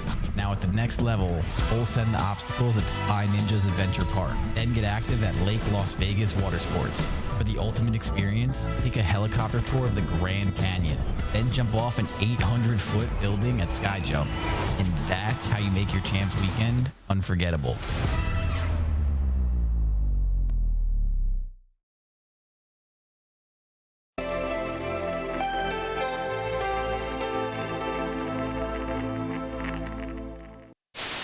Forget about him and instead try to play for the quick retake up the middle inside. Well, he sees a lot of it, but not able to find any kills. So now Kleenex, he's really far away with the rival 9 at the moment. He's going to wait for Envoy to be the first one to move from the flank. Smoke is out. Envoy to check. No one's on the bomb, and Envoy holds his position a little while longer. Oh my! How do well, Hex is claiming this is going to be the best Champs ever. Well, for these two, it absolutely was. Just a moment ago in the venue, the green wall and the rest of the venue, of course, giving the congratulations to that lucky couple. Heck of a way to set a proposal up, I'll say. What a fantastic weekend, man. Like, it's all about the love, man. Congratulations to both of them. You know. I'm down it. So what is happening, bro? I don't know. What are you doing? These guys are horrible. I don't know. What is going on? What the is going on? Why are they not hopping the bomb? These guys don't know how to plant. They don't know how to hot bomb.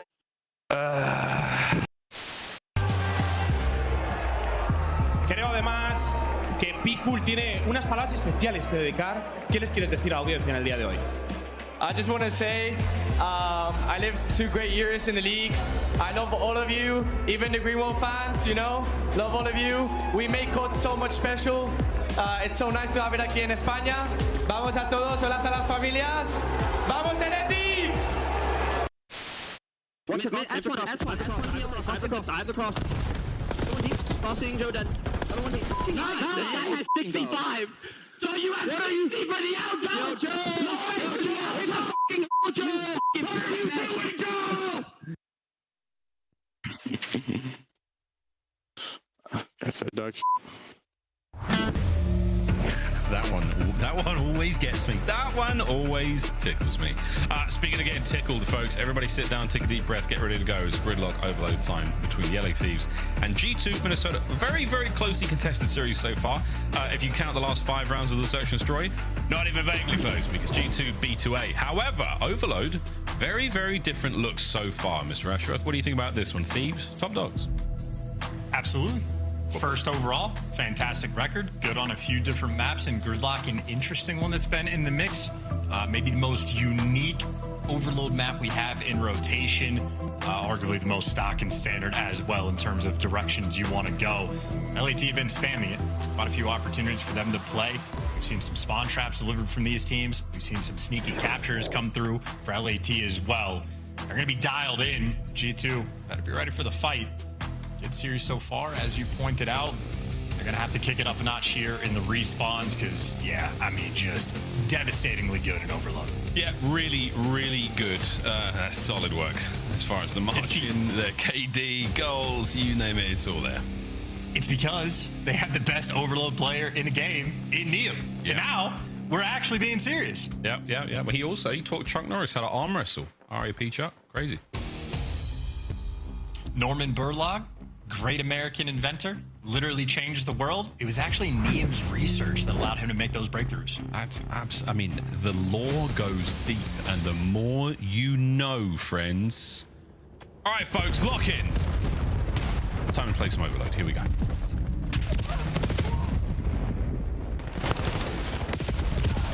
Elta ass so far, Chance. That is a quick pickup. Skies is going to be running it. The question is which way are we going, because right now Thieves are all over the place. Right into the entire team. He's cutting it right. He's now going to be surrounded by LAT's entire squad. And Skies has many things, but maybe not the movement to sneak this one through. Now, gun down in very quick fashion. We have moved this device 20 feet. 20 feet. And yeah, it's definitely stuck in the mud just a little bit there. Okay, we'll take those. Oh, Krem cut down my aim. Another pickup. Possession still very much G2, and the run is on. Can we get a little bit lost here? Abizi on the hunt, trying to find Nasty. Nobody home as of yet. He's keeping it very challenging right now. Backs up towards the goal line. Now through the alleyway. Oh boy, are we going to make something happen here? Or are we going to just keep dithering around? And right now, the dither continues. Envoy cut down. Abizi finds himself too. Right back to square one, but the foot race is on. Wait a minute. Might have called this one a little too early. Scrap gets it over the line. Instant counter cap. All that effort from LAT just on the defensive side of things. Lasts for 45, actually like a minute and 20 seconds effectively. And then they score so quickly. And Niam's so good, he doesn't even have to get kills for his team to score. That's impressive work. Kills going the way of G2 in a big way. I mean, all this Niam talk, he's got 7 deaths, no kills. It's just insane. It's good work though out of Scrap. The shots are on point. He's 0-7. Ah! You can't make this up. 3 minutes to play. Let's go, Abe. Oh my God, he cut him up. Let's go, Abe. Look at the goal. Oh, he's still going. Is anyone here to stop him? It's a bird. It's a plane. No, it's Abizi and he's dead. Oh my God. Hydra on the bench too. G2 are going to be reading it, but LAT, plenty of pressure.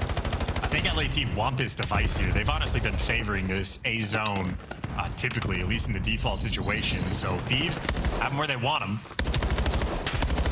But Niam, these Americans say aluminum rather than aluminium, just because we don't want to give him too much credit. Finally gets one, and he's holding them back. He sees the code. A single overload is all we've got so far, but at 1 in 10, Niam struggling somewhat there for the Thieves. Doesn't really matter. Possession, kills, doesn't matter. You're on the board, boys. Scrap from downtown, lovely damage. Pick up there for G2. Once again, possession has been theirs predominantly in the first half. 2 minutes still to play. B goal looking good. Not anymore. Back it up, Skies. Put that thing in reverse. Doot, doot. Out we go. Thieves counterattack. Very difficult. Way more difficult to score on the right side of the map than the left. LAT now an opportunity to play with the food. Hydra just timed that pinch out perfectly. He gets a kill, but if you're losing Niam, 1 in 12. Damn. We just have jinxed this man into oblivion. I am so sorry. Anything Syndicate was like, oh, they're saying such nice things about you on the broadcast. Idiots. We've ruined it. Nasty. Uh-oh. You got to stop that. Good stuff. The second, no chance. Niam's there. Good trade. On point. 120 on the clock. 3 dead. Can Krem save it? He cannot. It's about to be 2-0. How quickly do you score this? No time wasted. Okay, we're not even trying to set up for new stuff. We still have 3 players crawling in their spawn. Every death for G2 as well. The spawn's getting mixy. They're going to be over towards that A zone. So LAT, now the opportunity, if they can get it out past Skies, which is successful, they got an open score towards B. Here we go. He's 4 in 12. He's about to put it over the line, surrounded by enemy forces. 3 dead for the LA Thieves. We are trolls. I have to lock in. His team let him down. His team let him down. Yeah, they had everybody in the right position. They just couldn't buy him a kill. We are insane for that. 4 and 13. Starting to get hot. It's still 2-0. Here we go, G2. Oh my good God. They absolutely beat the brakes off of the Thieves to get that one through. Final 30 seconds. In position for a potential rally. Nasty. Good luck. Lovely shot. Second man. My good God. Is this about to happen? Oh, one more bullet would have been so sweet. Final 15. We go to extra time. All things considered, maybe G2 happy to only be down 1 after this half. And of course, with the opportunity, extra time, 30 more seconds to get the score. 2 frontline block. Yeah, a couple of kills are going to be sweet. Oh, yeah. Envoy. Slip slide. Here we go. The run. 1 more man to kill. Another one there on the cross. Oh, Krepp, stay alive. Value the life. Don't let this happen. Shots are good. And it's 2-2 at the whistle blow. Masterful work for both of those scores. The counters on Gridlock for overload, devastating. Each team on the receiving end of, we're going for the push. We are so close. Within 10, 15 feet from actual capture, you get countered on 30 seconds later. It was the first counter from LAT where they just held defensively for 1 minute and 15 seconds. How quick this one turns. I'm getting weird deja vu. Why? I don't know what it is. Does that mean there's a glitch? Players getting nice, something happening on Gridlock. I'm happy. Is this Black Ops 4 memories coming back to me? Whoa. I don't know. I don't know. Something's in the air, Miles. Something's in the air. Yeah, Agent Smith might be outside your door, about to shoot you in the back of the head. That's how it goes, folks. The Matrix, 1999. Very good. Very, very good. If you haven't seen it, kids, check that one out. It's a classic. Your parents probably really enjoy it. Here we go, round 2. Second half. This absolutely wild game of Gridlock Overload. Tough road for LAT ahead. No easy way to collect this device. AR's looking over it, not just one, but 2 devices looking over it. You can see how difficult it is, because even if you pick it up and die while jumping off, it resets right back towards top. So LAT might have won the opening break, but the AR players for G2 Minnesota keeping things nice and even. Still holding. Envoy pushing the front line forward just a touch. Great coverage here from Skies. Flank being covered. You're trying to set up for the big play here, but it's nasty. Cuts the legs out from you. Quick pick up, and we are on the road, lads. Here we go. Byron Plumridge laying the pipe in the spawn of the thieves. Envoy takes the lead. And you can also, like, exposure is a good example of, like, for these sort of easy captures, open lanes, we're used to nades and stuns peppering up those players on Gridlock. We just haven't evolved to get to that capacity. Now we're setting up for the chain. Envoy still in your spawn. Krem sprinting his heart out to make it to this B zone. Line 5 spree for Mr. Bueno. The rally is good. 2-4. The play is still potentially very much alive and well. Krem's now in spawn. And this is great damage. Again, you're not wrong. The geometry of the map doesn't really allow for too many stuns and nades over the top, but we could be looking at another catch here. Nasty trying to get lost on the inside of those emergency services vehicles. Not going to happen now. Krem looking for a spree. No, that's been snuffed out. It's Mr. Bueno. Hellstone in his back pocket. Envoy tries to get a little bit closer. Now the trap is set. Bueno. Oh my god. Scrap reads him like a book written in crayon. Attack now for the thieves. They have a pinch as well. Hydra, opportunity to just dagger them in this moment. Blade is at the ready. Unsheathed. Ready to perform its sacred duty. Heart set on G2. Oh, but the nades from Envoy cut through the trophy system into the onset and take care of business now. Abe's on 4. Will it matter for much longer? These paper-thin walls there of the sauna are not going to save you, lads. Recovery good for the thieves. They're holding their nerve. 2.5 minutes on the line. Trying to set up Neum on the pinch as well. Opportunity to do something over towards A. Are they going to go for the full map swing? They're doing it. So taking your time. It's the world tour. Scrap through mid. Neum posted in towards Broken. Nani? We haven't seen technique like this since BO4. No, I got nothing, but we're doing it. We're sending it. Envoy, he's tagged up. He's soon to be bagged up, and it's 4-3. Wow. What a goal. All the way around the world, these daft punks have got it done. Unironically, I know we've jinxed the hell out of him. He's 6 and 22, but Neum was the key factor in that play being set up in the long term. So even when he is triple negative hard caustic, he's finding ways to make an impact. You'd love to see it. Yep, still making it work, man. Just keep talking, just keep spraying. I mean, again, the assist, he could have 70 assists. Don't get it twisted. Twisted is the name of the game right now. That's what you needed to be. Oh, shots are good. 4-4. This is unironically a brilliant game. As much fun as we're all having, folks, a banger on your screens. Krem going for the pinch against LAT. A couple gunfights in the feed being won by G2. Krem gets read by Neum. Heads up gameplay again. If you can pick up this device just to get it out, I think LAT happy for it. Scrap coming in through ice cream. You're just trying to get this thing away. Oh boy. Oh, the 2-piece. Another one there with his name on it. Scrap doesn't get greedy. Plays is sensible. Now he's lost in the back lines of G2. A glass smash. Envoy's axe. Banged from behind there as Scrap finds kill number 4. 5. He is hunting. And with a minute to play, the goal is wide open. The thieves are about to take the lead. Obliteration. They're singing him the lullaby, putting him to bed. No rush to capture this. You have every lane covered. I mean, this is for the game. You have to wrap back if you're G2. Why does this keep happening to G2? I've got no answer for you there. I just know that we are still in firm control. We are defending this one as much as possible, keeping the timer ticking away. This is the win condition right now. There's the capture. Detonation is good. Middle of the map not looking great, but you do have Neum on the defense now. Immediately makes his way forward. Cut out again. His 26th death of the map so far. 25 seconds. G2 with a pickup. Here we go now through the middle of the map. Can we find anyone there? No, that's right. A big set of kills from Krem, and the pressure is on. We're looking at the 5th goal going through. Can Abizi stop it? Nasty through the threshold into the goal. 5-5, 10 seconds. it might be possible to touch this as well on the reset. Only G2 probably with the opportunity. I think Scrap just going to take it away from you. And there would have been enough time, regulation draw. We are going to overtime. Oh, my word. Oh, my days. Oh, heavens to Betsy. What a map this is. We'll look back, and whatever happens, it has been a fun one. The highlights here, folks, so many great plays. Scrap, this was a takeover moment indeed. And again, this helped lead you to that 5-5 situation. You really did think that they had it here in the bag, but Thieves unable to maintain control of the middle of the map. G2 just too squirrely, too wriggly. Here we go. And Miles, I was experiencing preemptive deja vu when they played in the minor. It was LAT on Den that did the exact same. We're going to hold the device, force you to wrap back, and just burn the game clock down.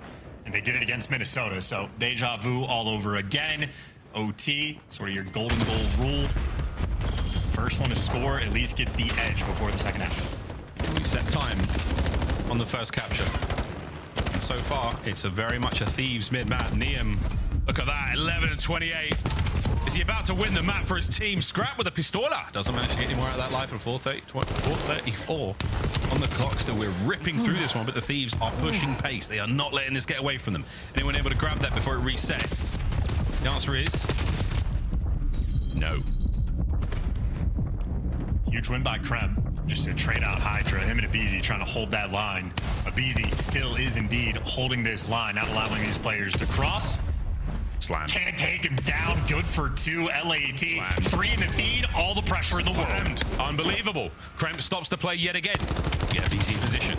Can they deal with Abizi now in their spawn? Here comes the run. EMP's making its way through the top side, through the top lane. Envoy got to go big. Envoy's got to hold them down. Can't get it done. It's going over the line, folks. The time has been set. Thieves with the advantage. 1 minute and 10 seconds for G2 to work with to try to get this score. Couple key moments. I mean, Kremp just to shoot that player off the bus before it happens pop off, but this is indeed your best play. Abizi and Hydra held that line in a 2v4 situation for a solid 20 seconds, and Abizi turns that into the capture. A delicate moment, but that is too easy for Abizi.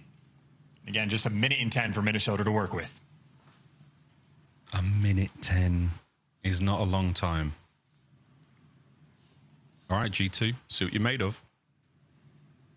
This is one hell of a game of Overload. Spree's there for the Thieves. Don't think we've got any Hellstorms on the menu just yet, but here we go. Opening salvo. Lethal. Managing to connect. Envoy's first nade gets the job done. A bit of suppression there onto Abizi. Can they get the device to get out? Yes, we can. The game has changed. Minute 10.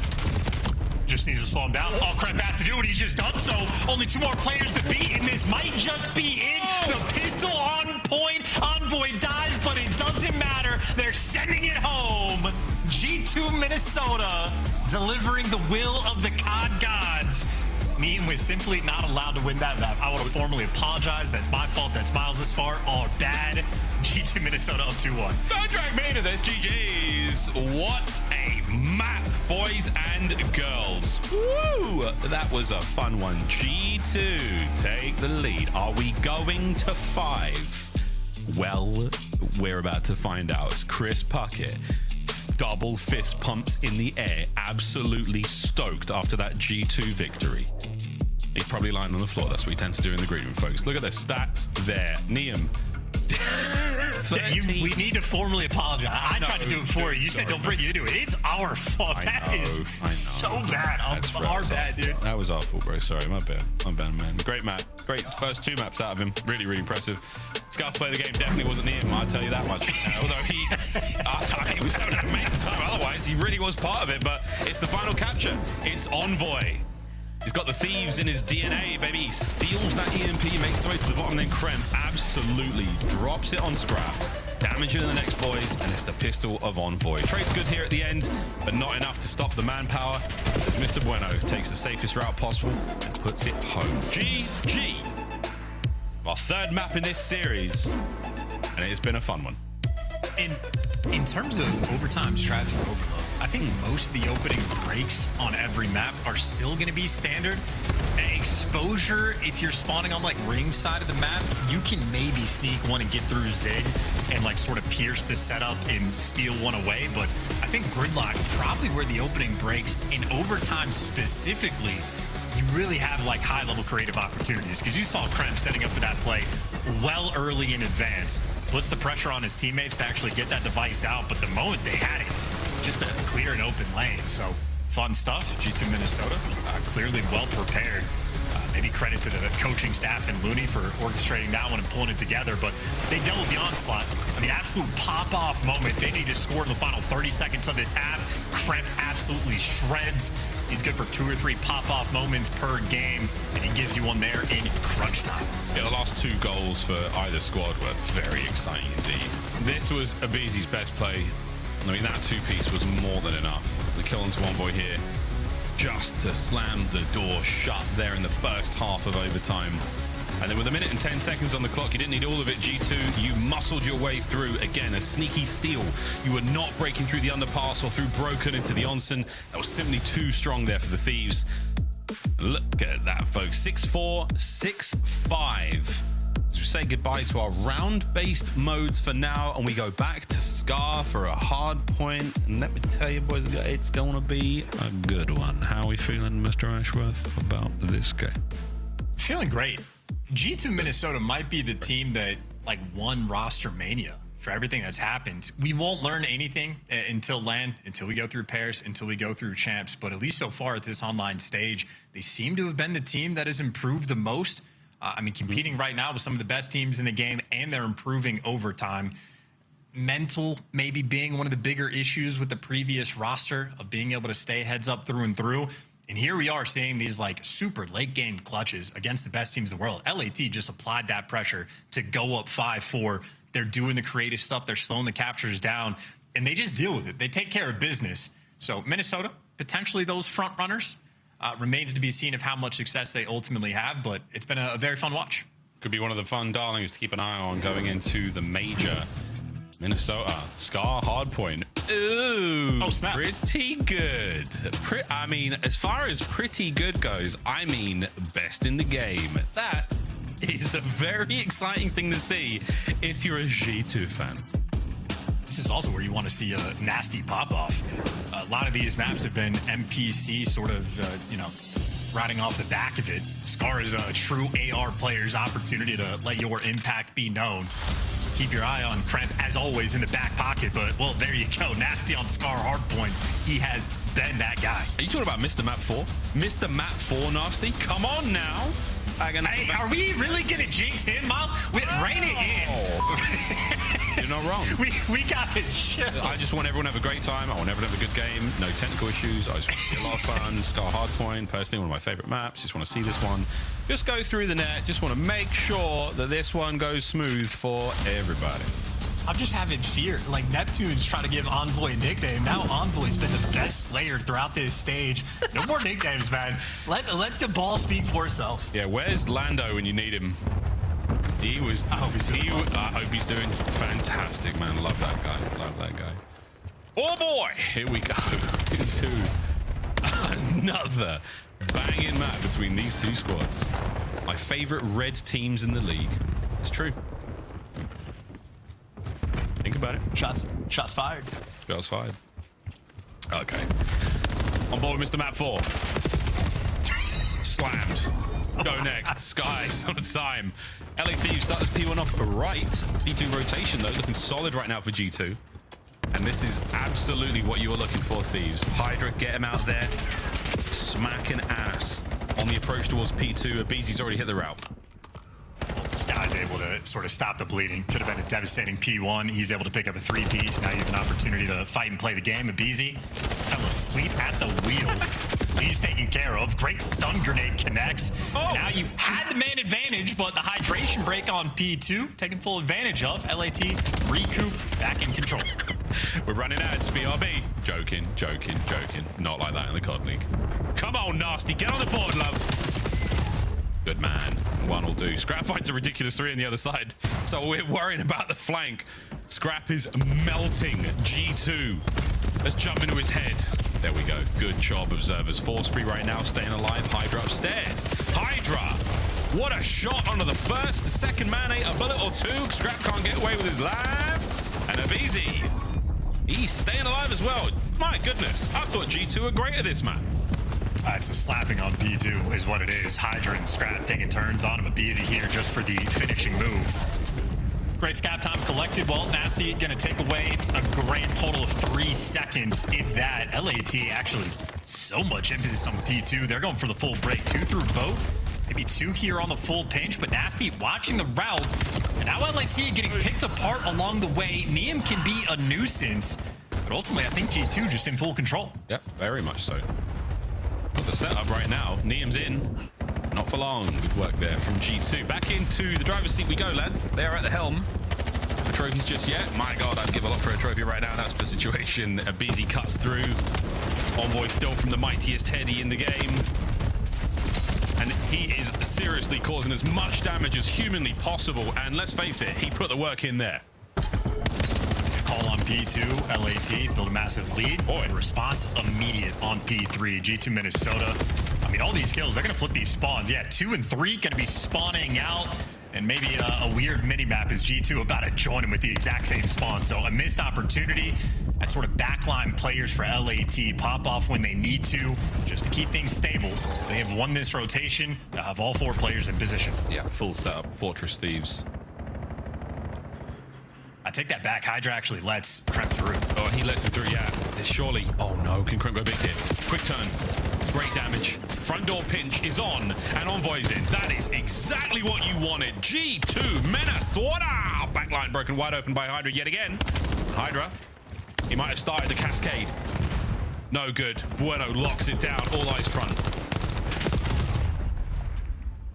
Neum good for 2. A dreamy situation that they end up squandering just a touch. Still though, it's a 20-point lead, and I think all the pressures here. Boys. So many players in the stairwell.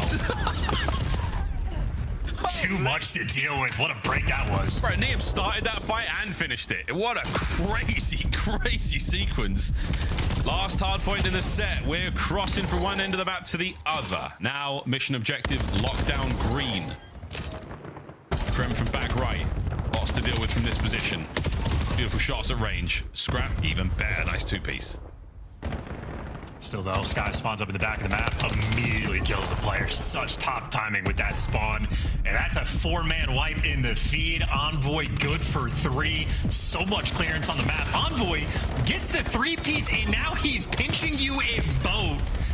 LAT are walking off spawn, taking gunfights from so far away, and G2 Minnesota have officially taken the lead. G2 Minnesota, arguably, or statistically, the best team in the game when it comes to Scar. Let's go for a listen in. No man's after that, and no man's in time. You end the time. One time, we got 3 there. Neum is insta pinching. Neum's left. Back up, make up. Yo, Neum. Yeah, double with me. He's back cast stairs. Neum go dead. Neum, he's gonna hit make up. He's what's that cat? Okay, cat. Yeah, we did double. Low block 70. 150 blue. I'm gonna play green. One blue, I unblocked. He's holding fire. Last guy satellite. I'm bumping out. I'm repinching sat. He's native. Watch him make up. I'm pinching sat. Do not force. I'll kill him. Double window. Sit down. Last guy. I'm waiting for you. Nice. Yo, 1 pinch ready. 2 pinch. I have help. Just can't be working me on the pinch. I'm staying up. Oh, what the fuck? 2 pinch. Yeah, 2 pinch. One's overload. Let me dead. One. He's red me shop. He's taking overload. Shop ready. This morning. Last street. I have time. I pinch. I'm short. Make a run. Make a ironing. 2 Mika. I got 1. I'm 1 shot time. One shot. Hold you off. Wrapping me. 2 shot plus 2. Nice. I have the right pinch. You can shot. Overloading me. Overloading me. I have it. Next week. I'm sitting down. I go Stacks, 1 shot. 2 pinch. 1 cut, 1 stacks. You guys play the pinch. Pick a pinch, 1 play hard. I'll get it. Evercat. He could have got I'll every deep, okay? Good. Top blue, okay? I hear that. Are they low on you? No, nothing yet. Cat, cold straight. Backing up long. No, one can pitch. Cat again. They're missing the Paco. Paco. He's going cat. Two cat. Force Paco if you can. Paco's weak are set. 2 on Gen. He did not shot the stairs. He's going to be low stack. He's slow stack. Low stack. I got naded. I'm with you, go. One's bigger cat probably. Yeah, probably. I'm trying to Set again. I'm watching that. Set right now. Set left side. Jump scrap. Ain't no one set. Shot for me. Stun. Yeah, I'm one shot. Easy. Beat time. One time. Scraps instant short looking for responders. I'm going top fire. They could be close now. I'm getting their side plane. I have our defense. I did not hit him. He's trying to make cut, guys. Make cut. That was your new. Yeah, make cut scrap. And on new, one shot. Absolute low new. One more on fold, okay? Superb listening. Great workout of G2. Every single time you think it's going their way, things are working out. BZ does something. They're fighting tooth and nail. Hydra trying to will his team to victory. Scraps had great moments. BZ good for 3 on the ult, but we go back to the plane. Heading is G2 here first in the time, attempting to collect skies for 2 in the feed, and the ARs with the show of force on this hill, doing what they can. Still, though, I think LAT just consistent with the 2 pieces just to keep things a little bit mixy. Ultimately, though, G2 still in control. Still in control. 30 seconds to go here on this hard point. Envoy with a nice 3 spree. Doing it from time. Great work again. Thieves might be considering just backing up, yet not committing too much more to this attack and just maintaining control of Blue Eye. Take it all back. 3 dead. Bueno last man up. Full map control right now for the Thieves. Honestly, good 10 seconds to get for scrap time as well. Need to make sure he goes and collects. And the first one to die might spawn out. Abizi's the first one to fall. The timing's going to be delicate, but had it just in time. It's still 2 G2 players spawn in the back, and again for P4. The pain point now for LAT. The gifts keep on giving. They get to the back line, and Scrap sends them to hell. This guy's last one up, and hey, enough to do the damage, but they clean house. LAT, a delicate moment. They deliver. For a minute, it was Scrap without the S, and he turned it all around. Front door bang out right now. G2 are trying to win the war on both fronts, through the front door, back door, upstairs. No cares in the world right now. Thieves locking down Blue. Thieves with the lead change on their mind. Unbelievable. That could have been game right there if G2 make that break, but they held the line. Now they're comfortably holding these final 20 seconds. G2 a little bit scattered, trying to get in the right position. Towards that new time. Already, though, that player might be spawning out.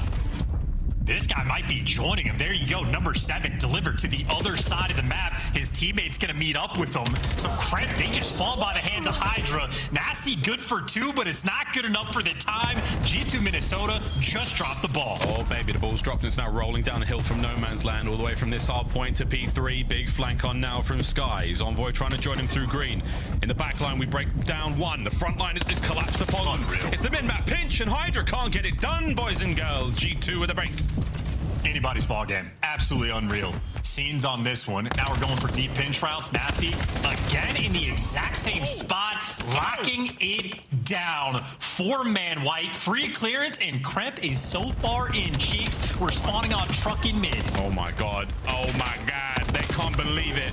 Give him the 3. It's Kremp, baby. And now the spawn's perfectly red. Lead change, G2 Minnesota. Big 3, 4 spree, Envoy inside of time. Final few moments going to go their way. Now P1 is covered in G2 Minnesota players. This is it. Kremp going for the Hellstorm as well. Could be the type of thing that calls game. Maybe. On P1, you got the right side spawns for G2. You're happy about that. You're even happier about that team kill. That would have been a break if not for it. Gonna be a break anyway. Everybody wiped off the map. Every single kill going for LAT. No Hellstorm. Gotta do it with the gun skill. This is awesome. What a weekend of COD it's been, and it's not over yet, ladies and gentlemen. Thieves locking down P1. We need 1 clean break out of G2. We're worried about P2 as well, but we'll deal with it when we deal with it. Kremp is in. He and Envoy have found the damage. The mid-cut man is causing issues. Hydra gets lost. And now a patient Thieves maintain positional advantage and try to keep those players off of time. Kick them out. Dip a toe back in. Could win it on this hill as well.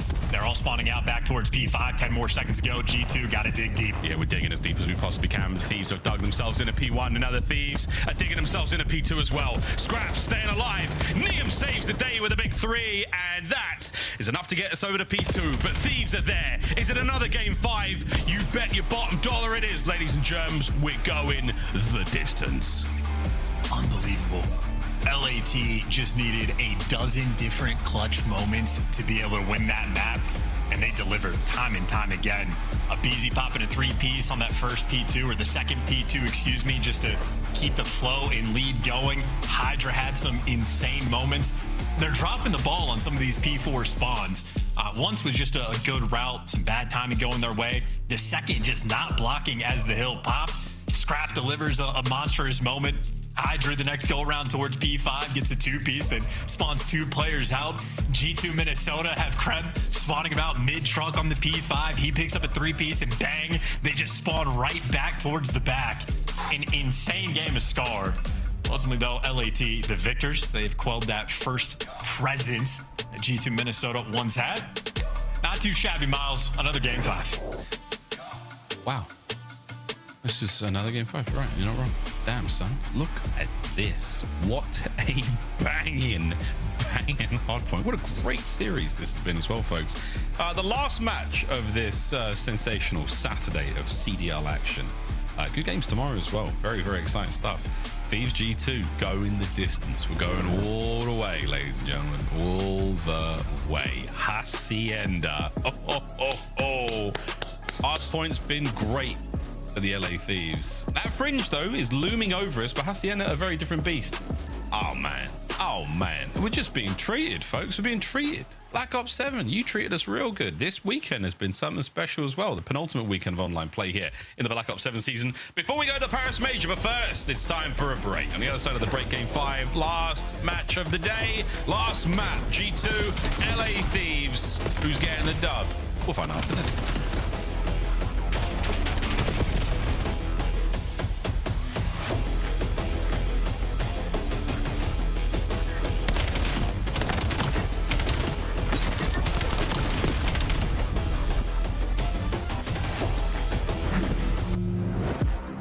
Black Ops 7 returns to the Esports World Cup this summer. Scan the QR code to get your tickets now.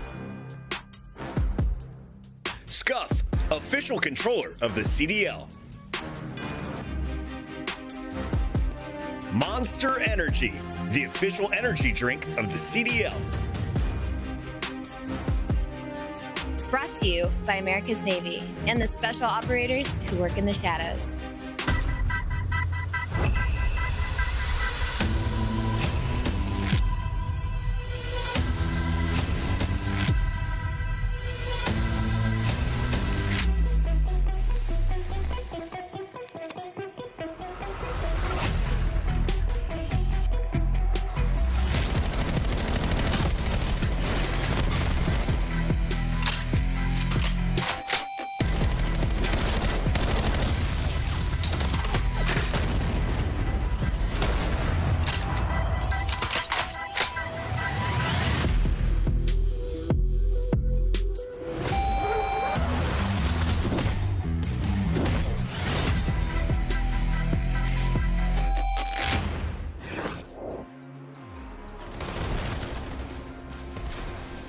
My price went up, you can't afford me. I'm everywhere out there, I know you can't ignore me. I cost too much, yeah, pay just to see me. They're taking notes, so yeah, I know they wanna be me. Money makes a girl act different. On couture, yeah, I made it at the kitchen. I don't wanna listen, to a boy with a severe lack of vision. I'm on a mission, yeah, I don't get stuck in traditions, nah. I'm on my business, y'all are my witness. Fill my cup with a splash of citrus. Make lemonade, that's what gets me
Ladies and gentlemen, welcome back to the Call of Duty League. I have scarcely had time to go get a towel and damp down my absolutely dripping wet face, because it is, in fact, very hot in here, folks. That's right, Game 5. We're going to Hacienda, where presumably quite hot. The climate looks very humid.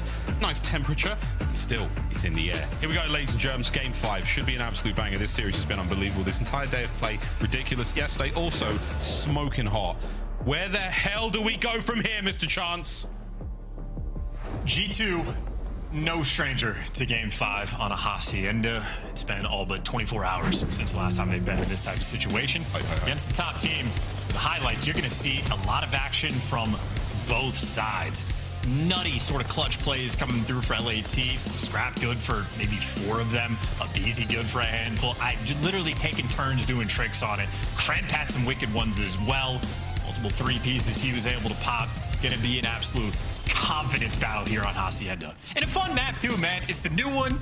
It's creative. You get new options. You get some water routes. If Kremp gets a single kill from a water route this map, I'm just going to be mad at LAT, because honestly, you should be able to predict it at this point. It's been 2 years. Yeah, it's been 2 years. That's a really good point. You should be definitely reading those. I forgot all about those ones. Wow. Good shout, bro. Good shout. Scrap. Melting, folks. Absolutely melting, folks. Blood on the sands of Scar.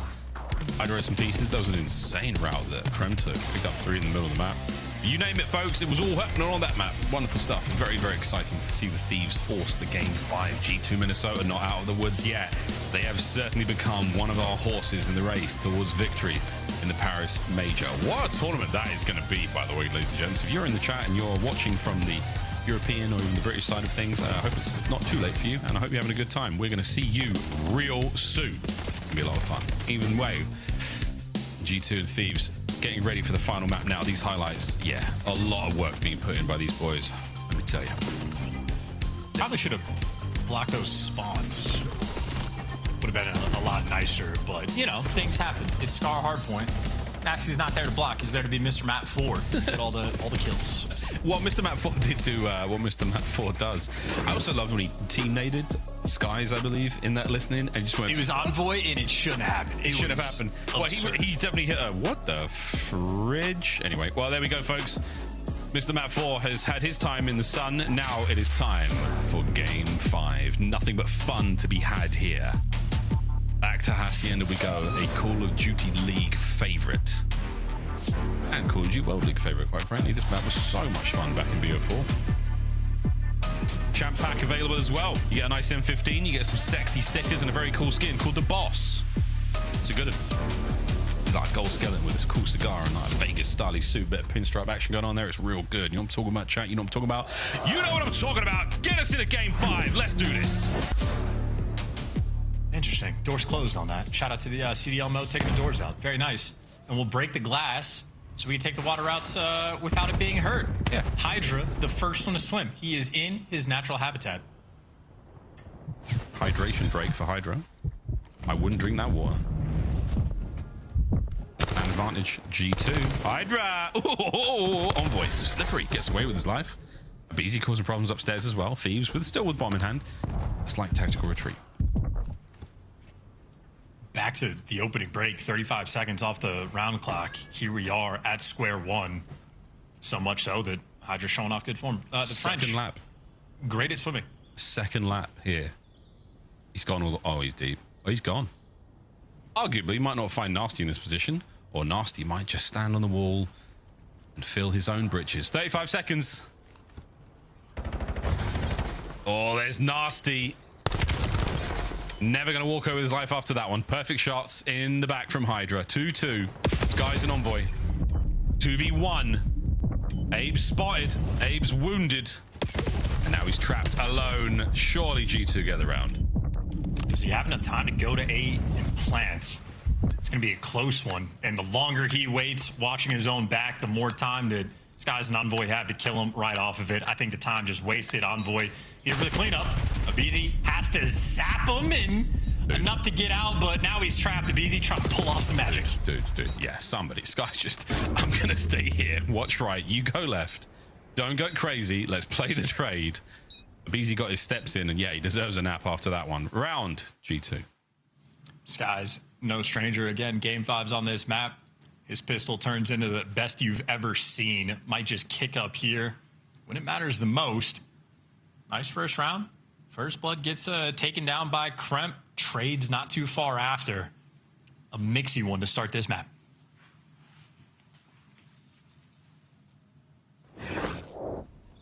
Trying to read the lips of the G2 players. Nothing noteworthy. Couldn't even give you anything stupid or entirely fabricated there. So we're going to just hold on to these nades over the top. Envoy, lovely instincts there. Definitely going to do some plays on the bottom mid side of things there for the LA Thieves.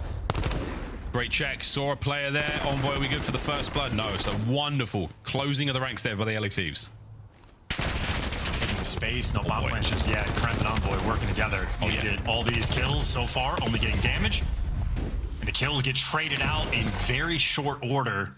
Nasty, though, to even the odds. We got a 2v2. The ARs on one side. BZ and Neum on the other. From a short order to a tall task. Skies does recover bomb, keeps things moving right now. The Thieves, a bomb site. Sadly, lads, they're not there anymore. Nasty from the top halls. And now Skies on the plant. This could be a great opportunity. Nasty's looking the wrong way yet again. Thieves taking the Lambo route. They're going to be on Skies any second now. But the timing, good God. Oh, man, that. Oh, no. Well, Nasty, good luck, mate. Here we go. Checks it. Oh, and he was a bullet away from glory. Thieves tied up. BZ is ferocious to go for that Shao. Neum was not going to be there for the trades. Admittedly, BZ, A, trusts himself. B, worst case, he leaves that guy one shot. You trust Neum to clutch it, but hyper aggressive.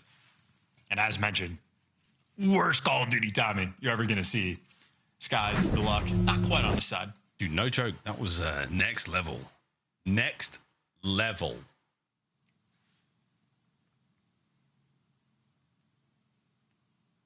Great gunfight win from Abizi. That'll hip fire flick towards the end there, just trying to maximize the spray of his NPC at that range.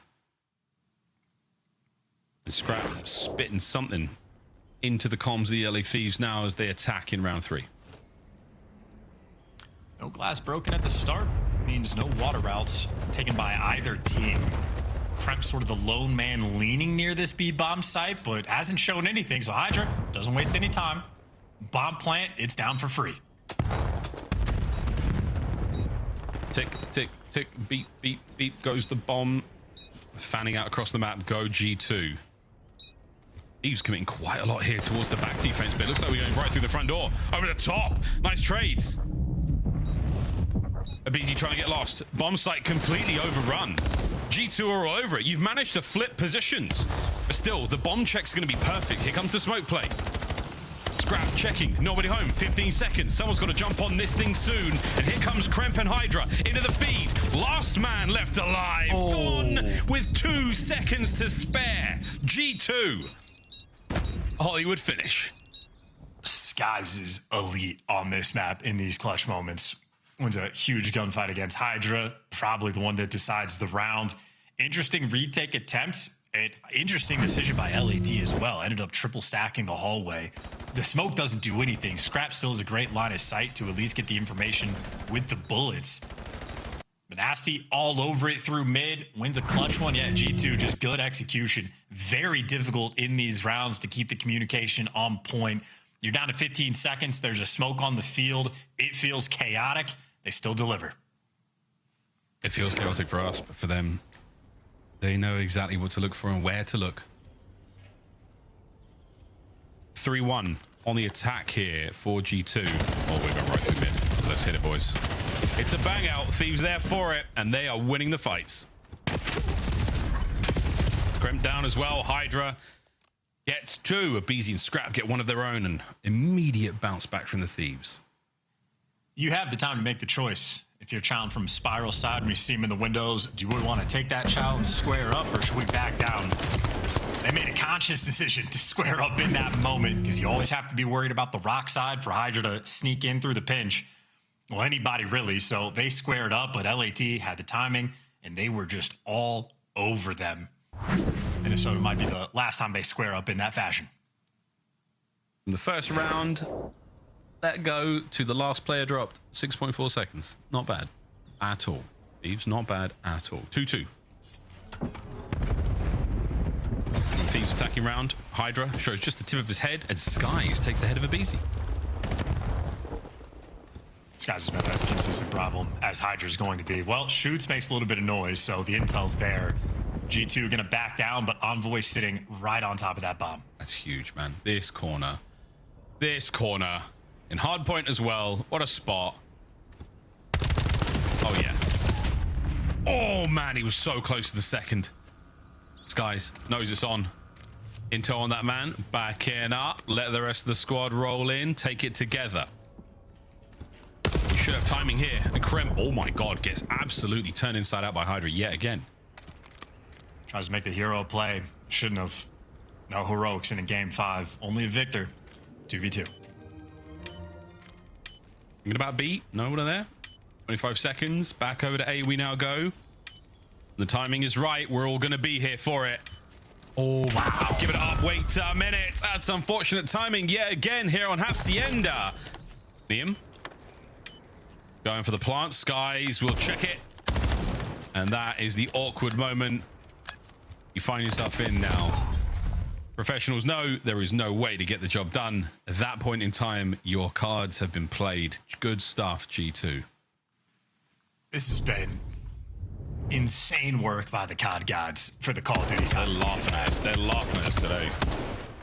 Just enjoying, fudging with the numbers. Put 1 over here, 0 over there. Just small little tweaks. And what a shot from Skies.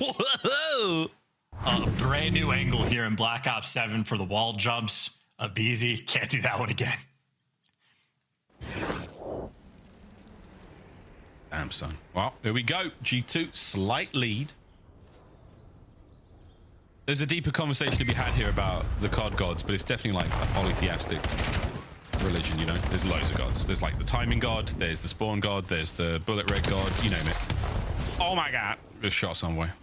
3v3. Back to the game. So many players in the hallways up top. That's damage on him. Number 2 has him trapped on the minimap. Yeah, Krent taking care of. In the meantime, Nasty making moves. Doesn't finish the kill and doesn't want to. Envoy evens the odds up at a 2v2. They might be trying to get this one out, but just caught open in the middle of the map. Nasty for a 1v2. Has to back down. It's a 1v1 against Abizi. What a joy. What a treat this battle will be to watch. It's just Nasty and his shark. Jaguar shark, I believe. Or is it? Yeah, Jaguar shark. We talked about this last season. Oh, no. It's happened again. It's happened again. 20 seconds. You gonna go to the right bomb site this time, though, Abe? Yes, you is. He checks. Hot. The win complete. No sweat for Abizi. Abizi might be the player with the most S&D repetitions in the league. In any given game, he's the offseason grinder. He ran NWR for 2 years, it felt like. As experienced as you want, he's not just good for the first bloods, he's good for the clutches. Every aspect of S&D gameplay, Abizi's top-notch. Tremendously impressive. Leopard shark. Thanks, Josh. He's not wrong, folks. I think we looked into the laws around holding a leopard shark, and that tank is not up to square.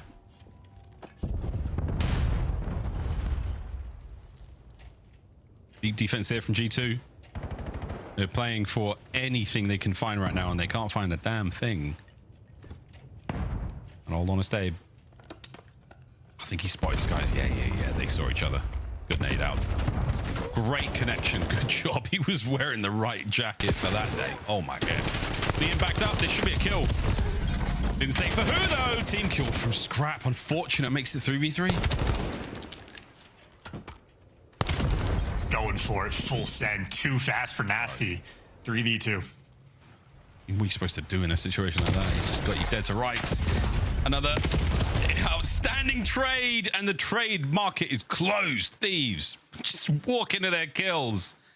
They get the job done there, and they take the lead. Just too fast, too confident. Nasty trying to run for his life. Not quick enough. Great centering and hip fire from Scrap for the final kill. Not too shabby, and I think LAT sort of weathering the storm, calming things down. A small advantage now in this map, but momentum-wise, feels like a good margin. Abizi in that 1v1 might have just set his team up for success. Jaguar Shark. Jaguar.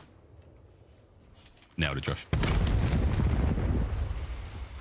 Mid-map, all thieves. B-bomb site, G2. Hydra hop. Hydra drop. Hydra gunfight.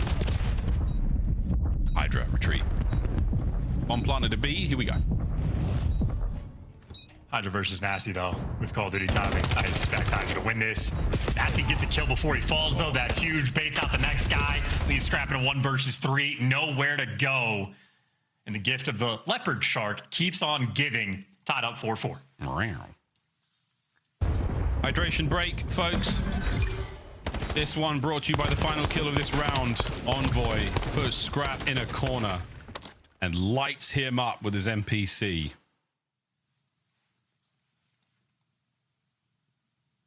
Headset on backwards, absolutely turn.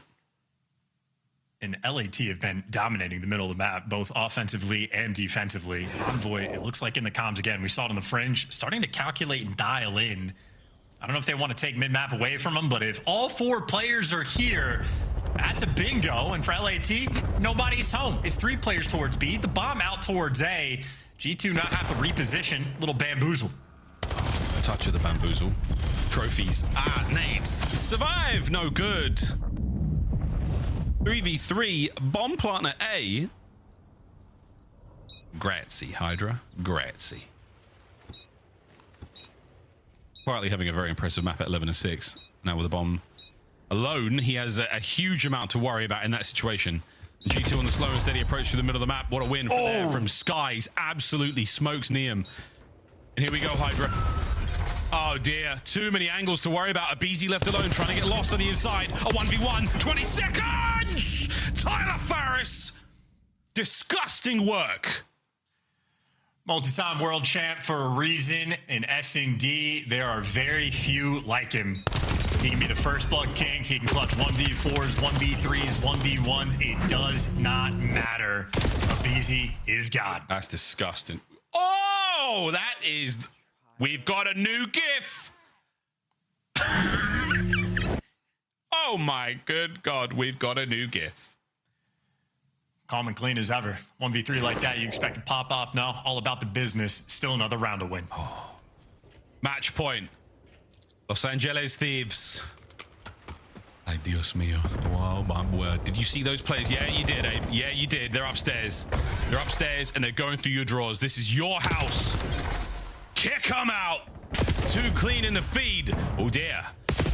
Nasty and Skies fighting back. Oh my goodness, it's a 2v1. Mr. Bueno, you were the magic man for G2 yesterday. Can you do it again now? Will timing finally go their way? No, it's going to be Abizi in the middle of the map. The check. Abe's winning the hit point battle. And Skies now alone. The dance and the timing. Yet again, LA Thieves close it out. GG in the game 5. You can't be that disappointed, G2. You played your hearts out, but Abizi just ran it. At the end of this year, the MPC might end up Abizi's favorite gun of all time. How different of a player he is between the AR and SMG in his hands. The 1v1 against Nasty quelled that pressure. The 1v3 that absolutely sends them to hell. I mean, Hydra had 13 kills, still not good enough for the MVP. Abizi has to take that for the team, but Obviously, a well-orchestrated effort the whole way down. I mean, Niam got 6 assists. He was getting involved. Scrap there for 4 assists as well. First Blood's absolutely on point. I think both for map 2 and map 5 for LA. So good things happening in their camp when it comes to search and destroy. Fortunate on the flip side for G2 Minnesota. Looked fantastic. Played great Call of Duty.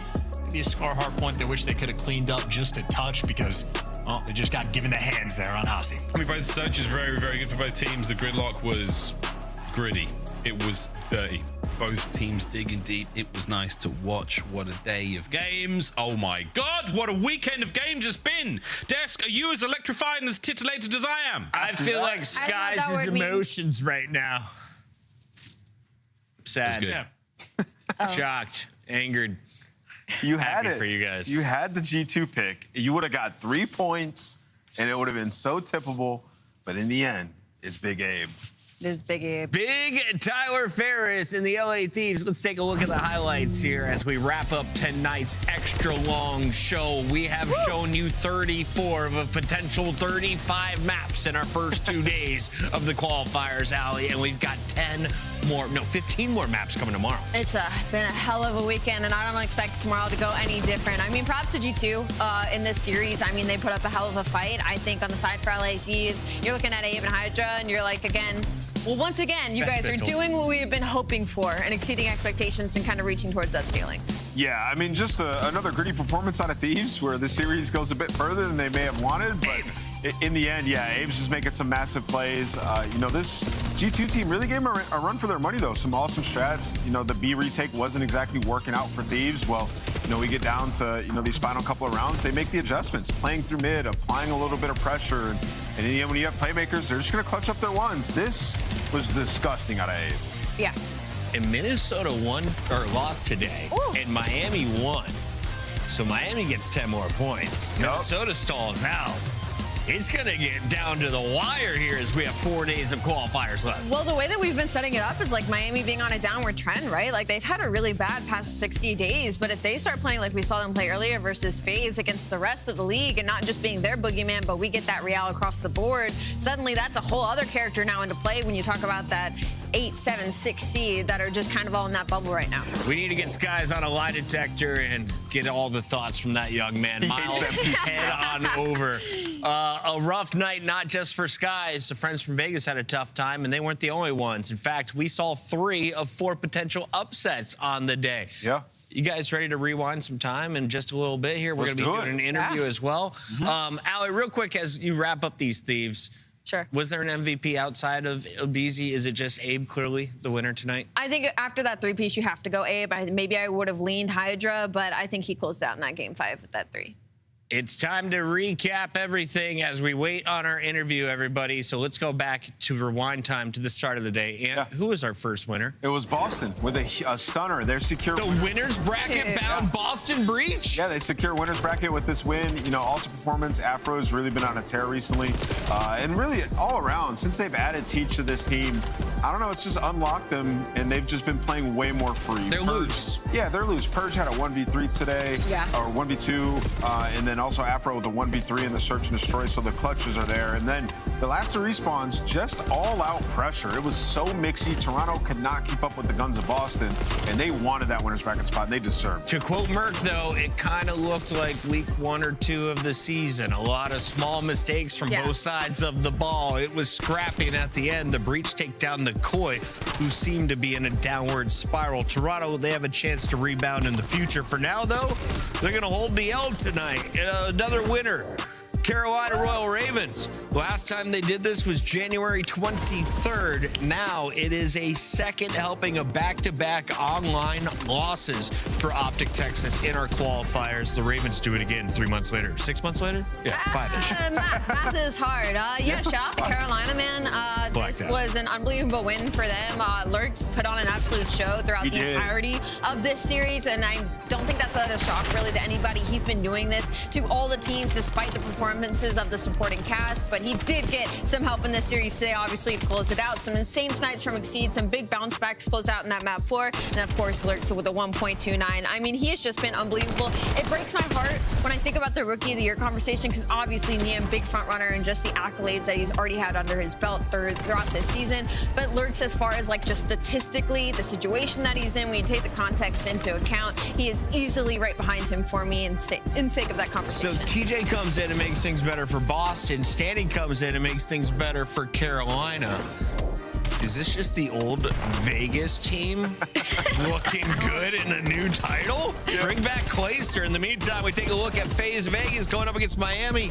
Nameless had the balls, the gall to call the Heretics.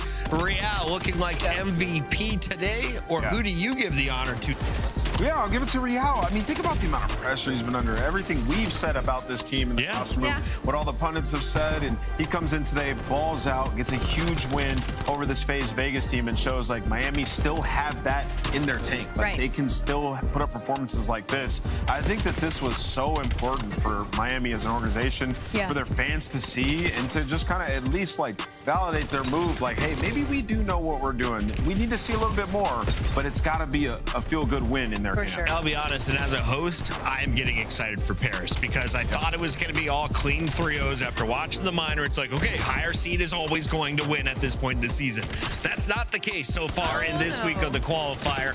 Our number 2 seed, Optic, is going to fall. You're going to see our number 3 seed, number 4 seed fall in a bunch of upsets, but your current number 1 seed in our major 4 standings is the LA Thieves, and we're joined by Scrap. Scrap, congratulations on the victory tonight. How are we feeling, first of all, about going the distance at Game 5 against a newly retooled G2? Yeah, definitely a stressful weekend for us. Obviously, Boston was map 5. This was map 5.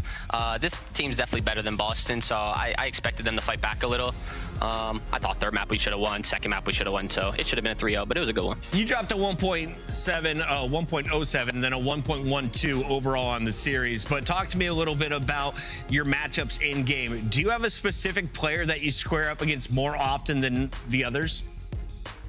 No, but there's definitely players on the other teams that I know I'm tremendously better than. So I try to chow everyone. There's some players that, you know, you got to like give them some respect, not chow it, but most of them I'm just running. So no, not really anyone. Exactly. Listen, we'll follow up on some gas for you, Scrap, because you do deserve it. Since the NPC switch, we've seen a drop in performance from a lot of ARs. I mean, Abuza, Mercury, some of the other top ARs that were, you know, in the same tier as you, they haven't been playing as well. How are you able to continuously perform like this? You had 4,700 damage on map 4, 4,000 on map 1. What's separating you from the rest of the pack currently? I don't know.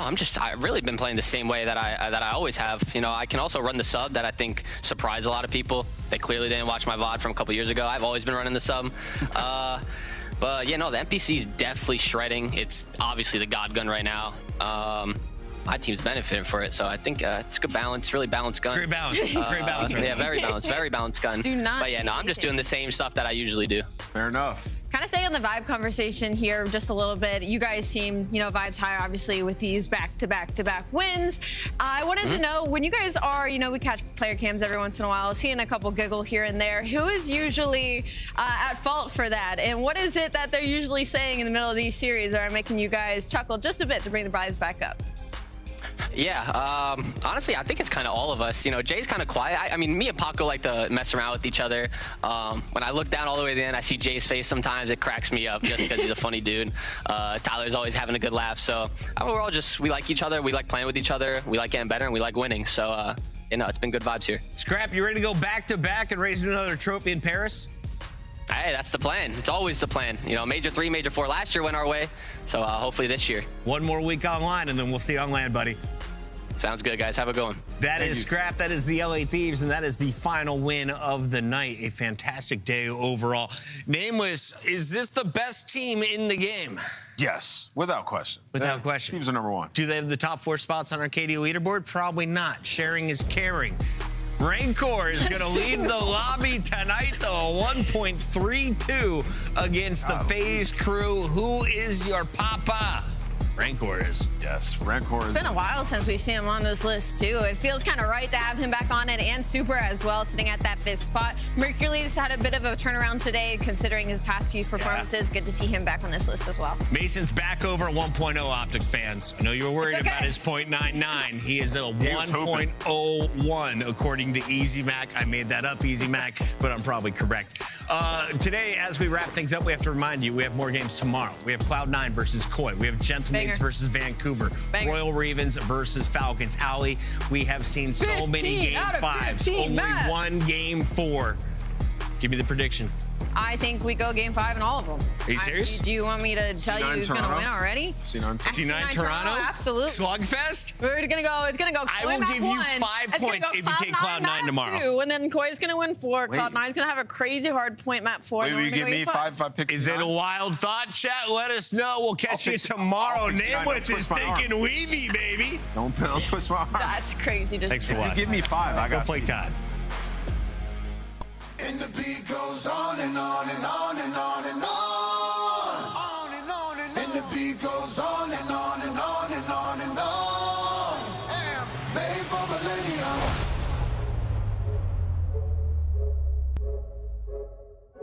I am made for millennium. G-O-G-O-G-O-A keeper. Time we don't need you. We the greatest of all, and time you'll believe. G-O greatest don't evolve. Happens in the fetus. See my gritted jaws. Wonder who gon' feed us. Hunger to win, hard pressed to beat us. Hunters and Tims, hard fresh Adidas. Thought I knew men, most of them was beavers. I'm more than man. I'm a natural born dreamer. Metal where the fellows keep the metal at. They metal for the stacks. I'm making benefactors, landlords, without the pot to call the kettles black. Hello, I know you feeling mellow. You thinking life is gonna be cinematic as these cellos, but that's just the rumble for the build up like a bellow. If they gon' hit you more, time to let go.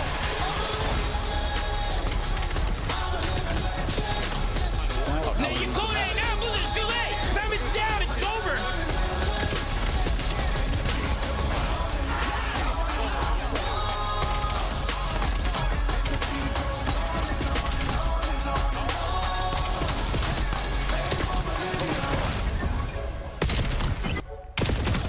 Oh, good try. Good try. What? Good try, bro. My ass. What? Unlucky, bro. We're good. We're straight. We're straight. Was it NPC? Holy f, just got deleted. Nah, Purge gets 3 here. Number 2 has to run. Got him. I need 2 here. Oh my god. Oh my god. Purge. Oh my god, he's out. Oh my god, he's... Let's go! It's the Purge clutch! Purge makes the play! Purge! Purge! Bringing the house down on him! Everybody point and laugh at Aroma! Everybody point and laugh! Look at this guy! Feeling like I just hit loteria. Mami, let's vamos a tu Costa Rica. Vive la vida. Oh, you ain't heard words, 6, 7 figures. Feeling like I just hit the loteria. Bust down, shawty wanna bust it down. Yeah. Shawty moving like you just hit loteria. Lux now, I just spent a couple down. Feeling like I just hit the loteria. My pocket's feeling tight from all these bands, you feel me? I pity these. I fill them with dirt and I leave them a rose. I pick up a petal, a leaf in a leaf. Do you love me now? I guess you better go. I got a new pockets, it's lining no door. The hand it goes deep, but it's only for pros. If you walk a line, keep it 10 toes. If a centimeter cross, then you get let go. Let the beat go bang like a Kurt Cobain. If you know my cara, better know my name. If you're red dream team, put the ink on gang. If you're still out east, do the same thing. Dang, mami, que tú quieres? I know that I'm looking sexy. Mundo lotería, not a young, I stay in flexi.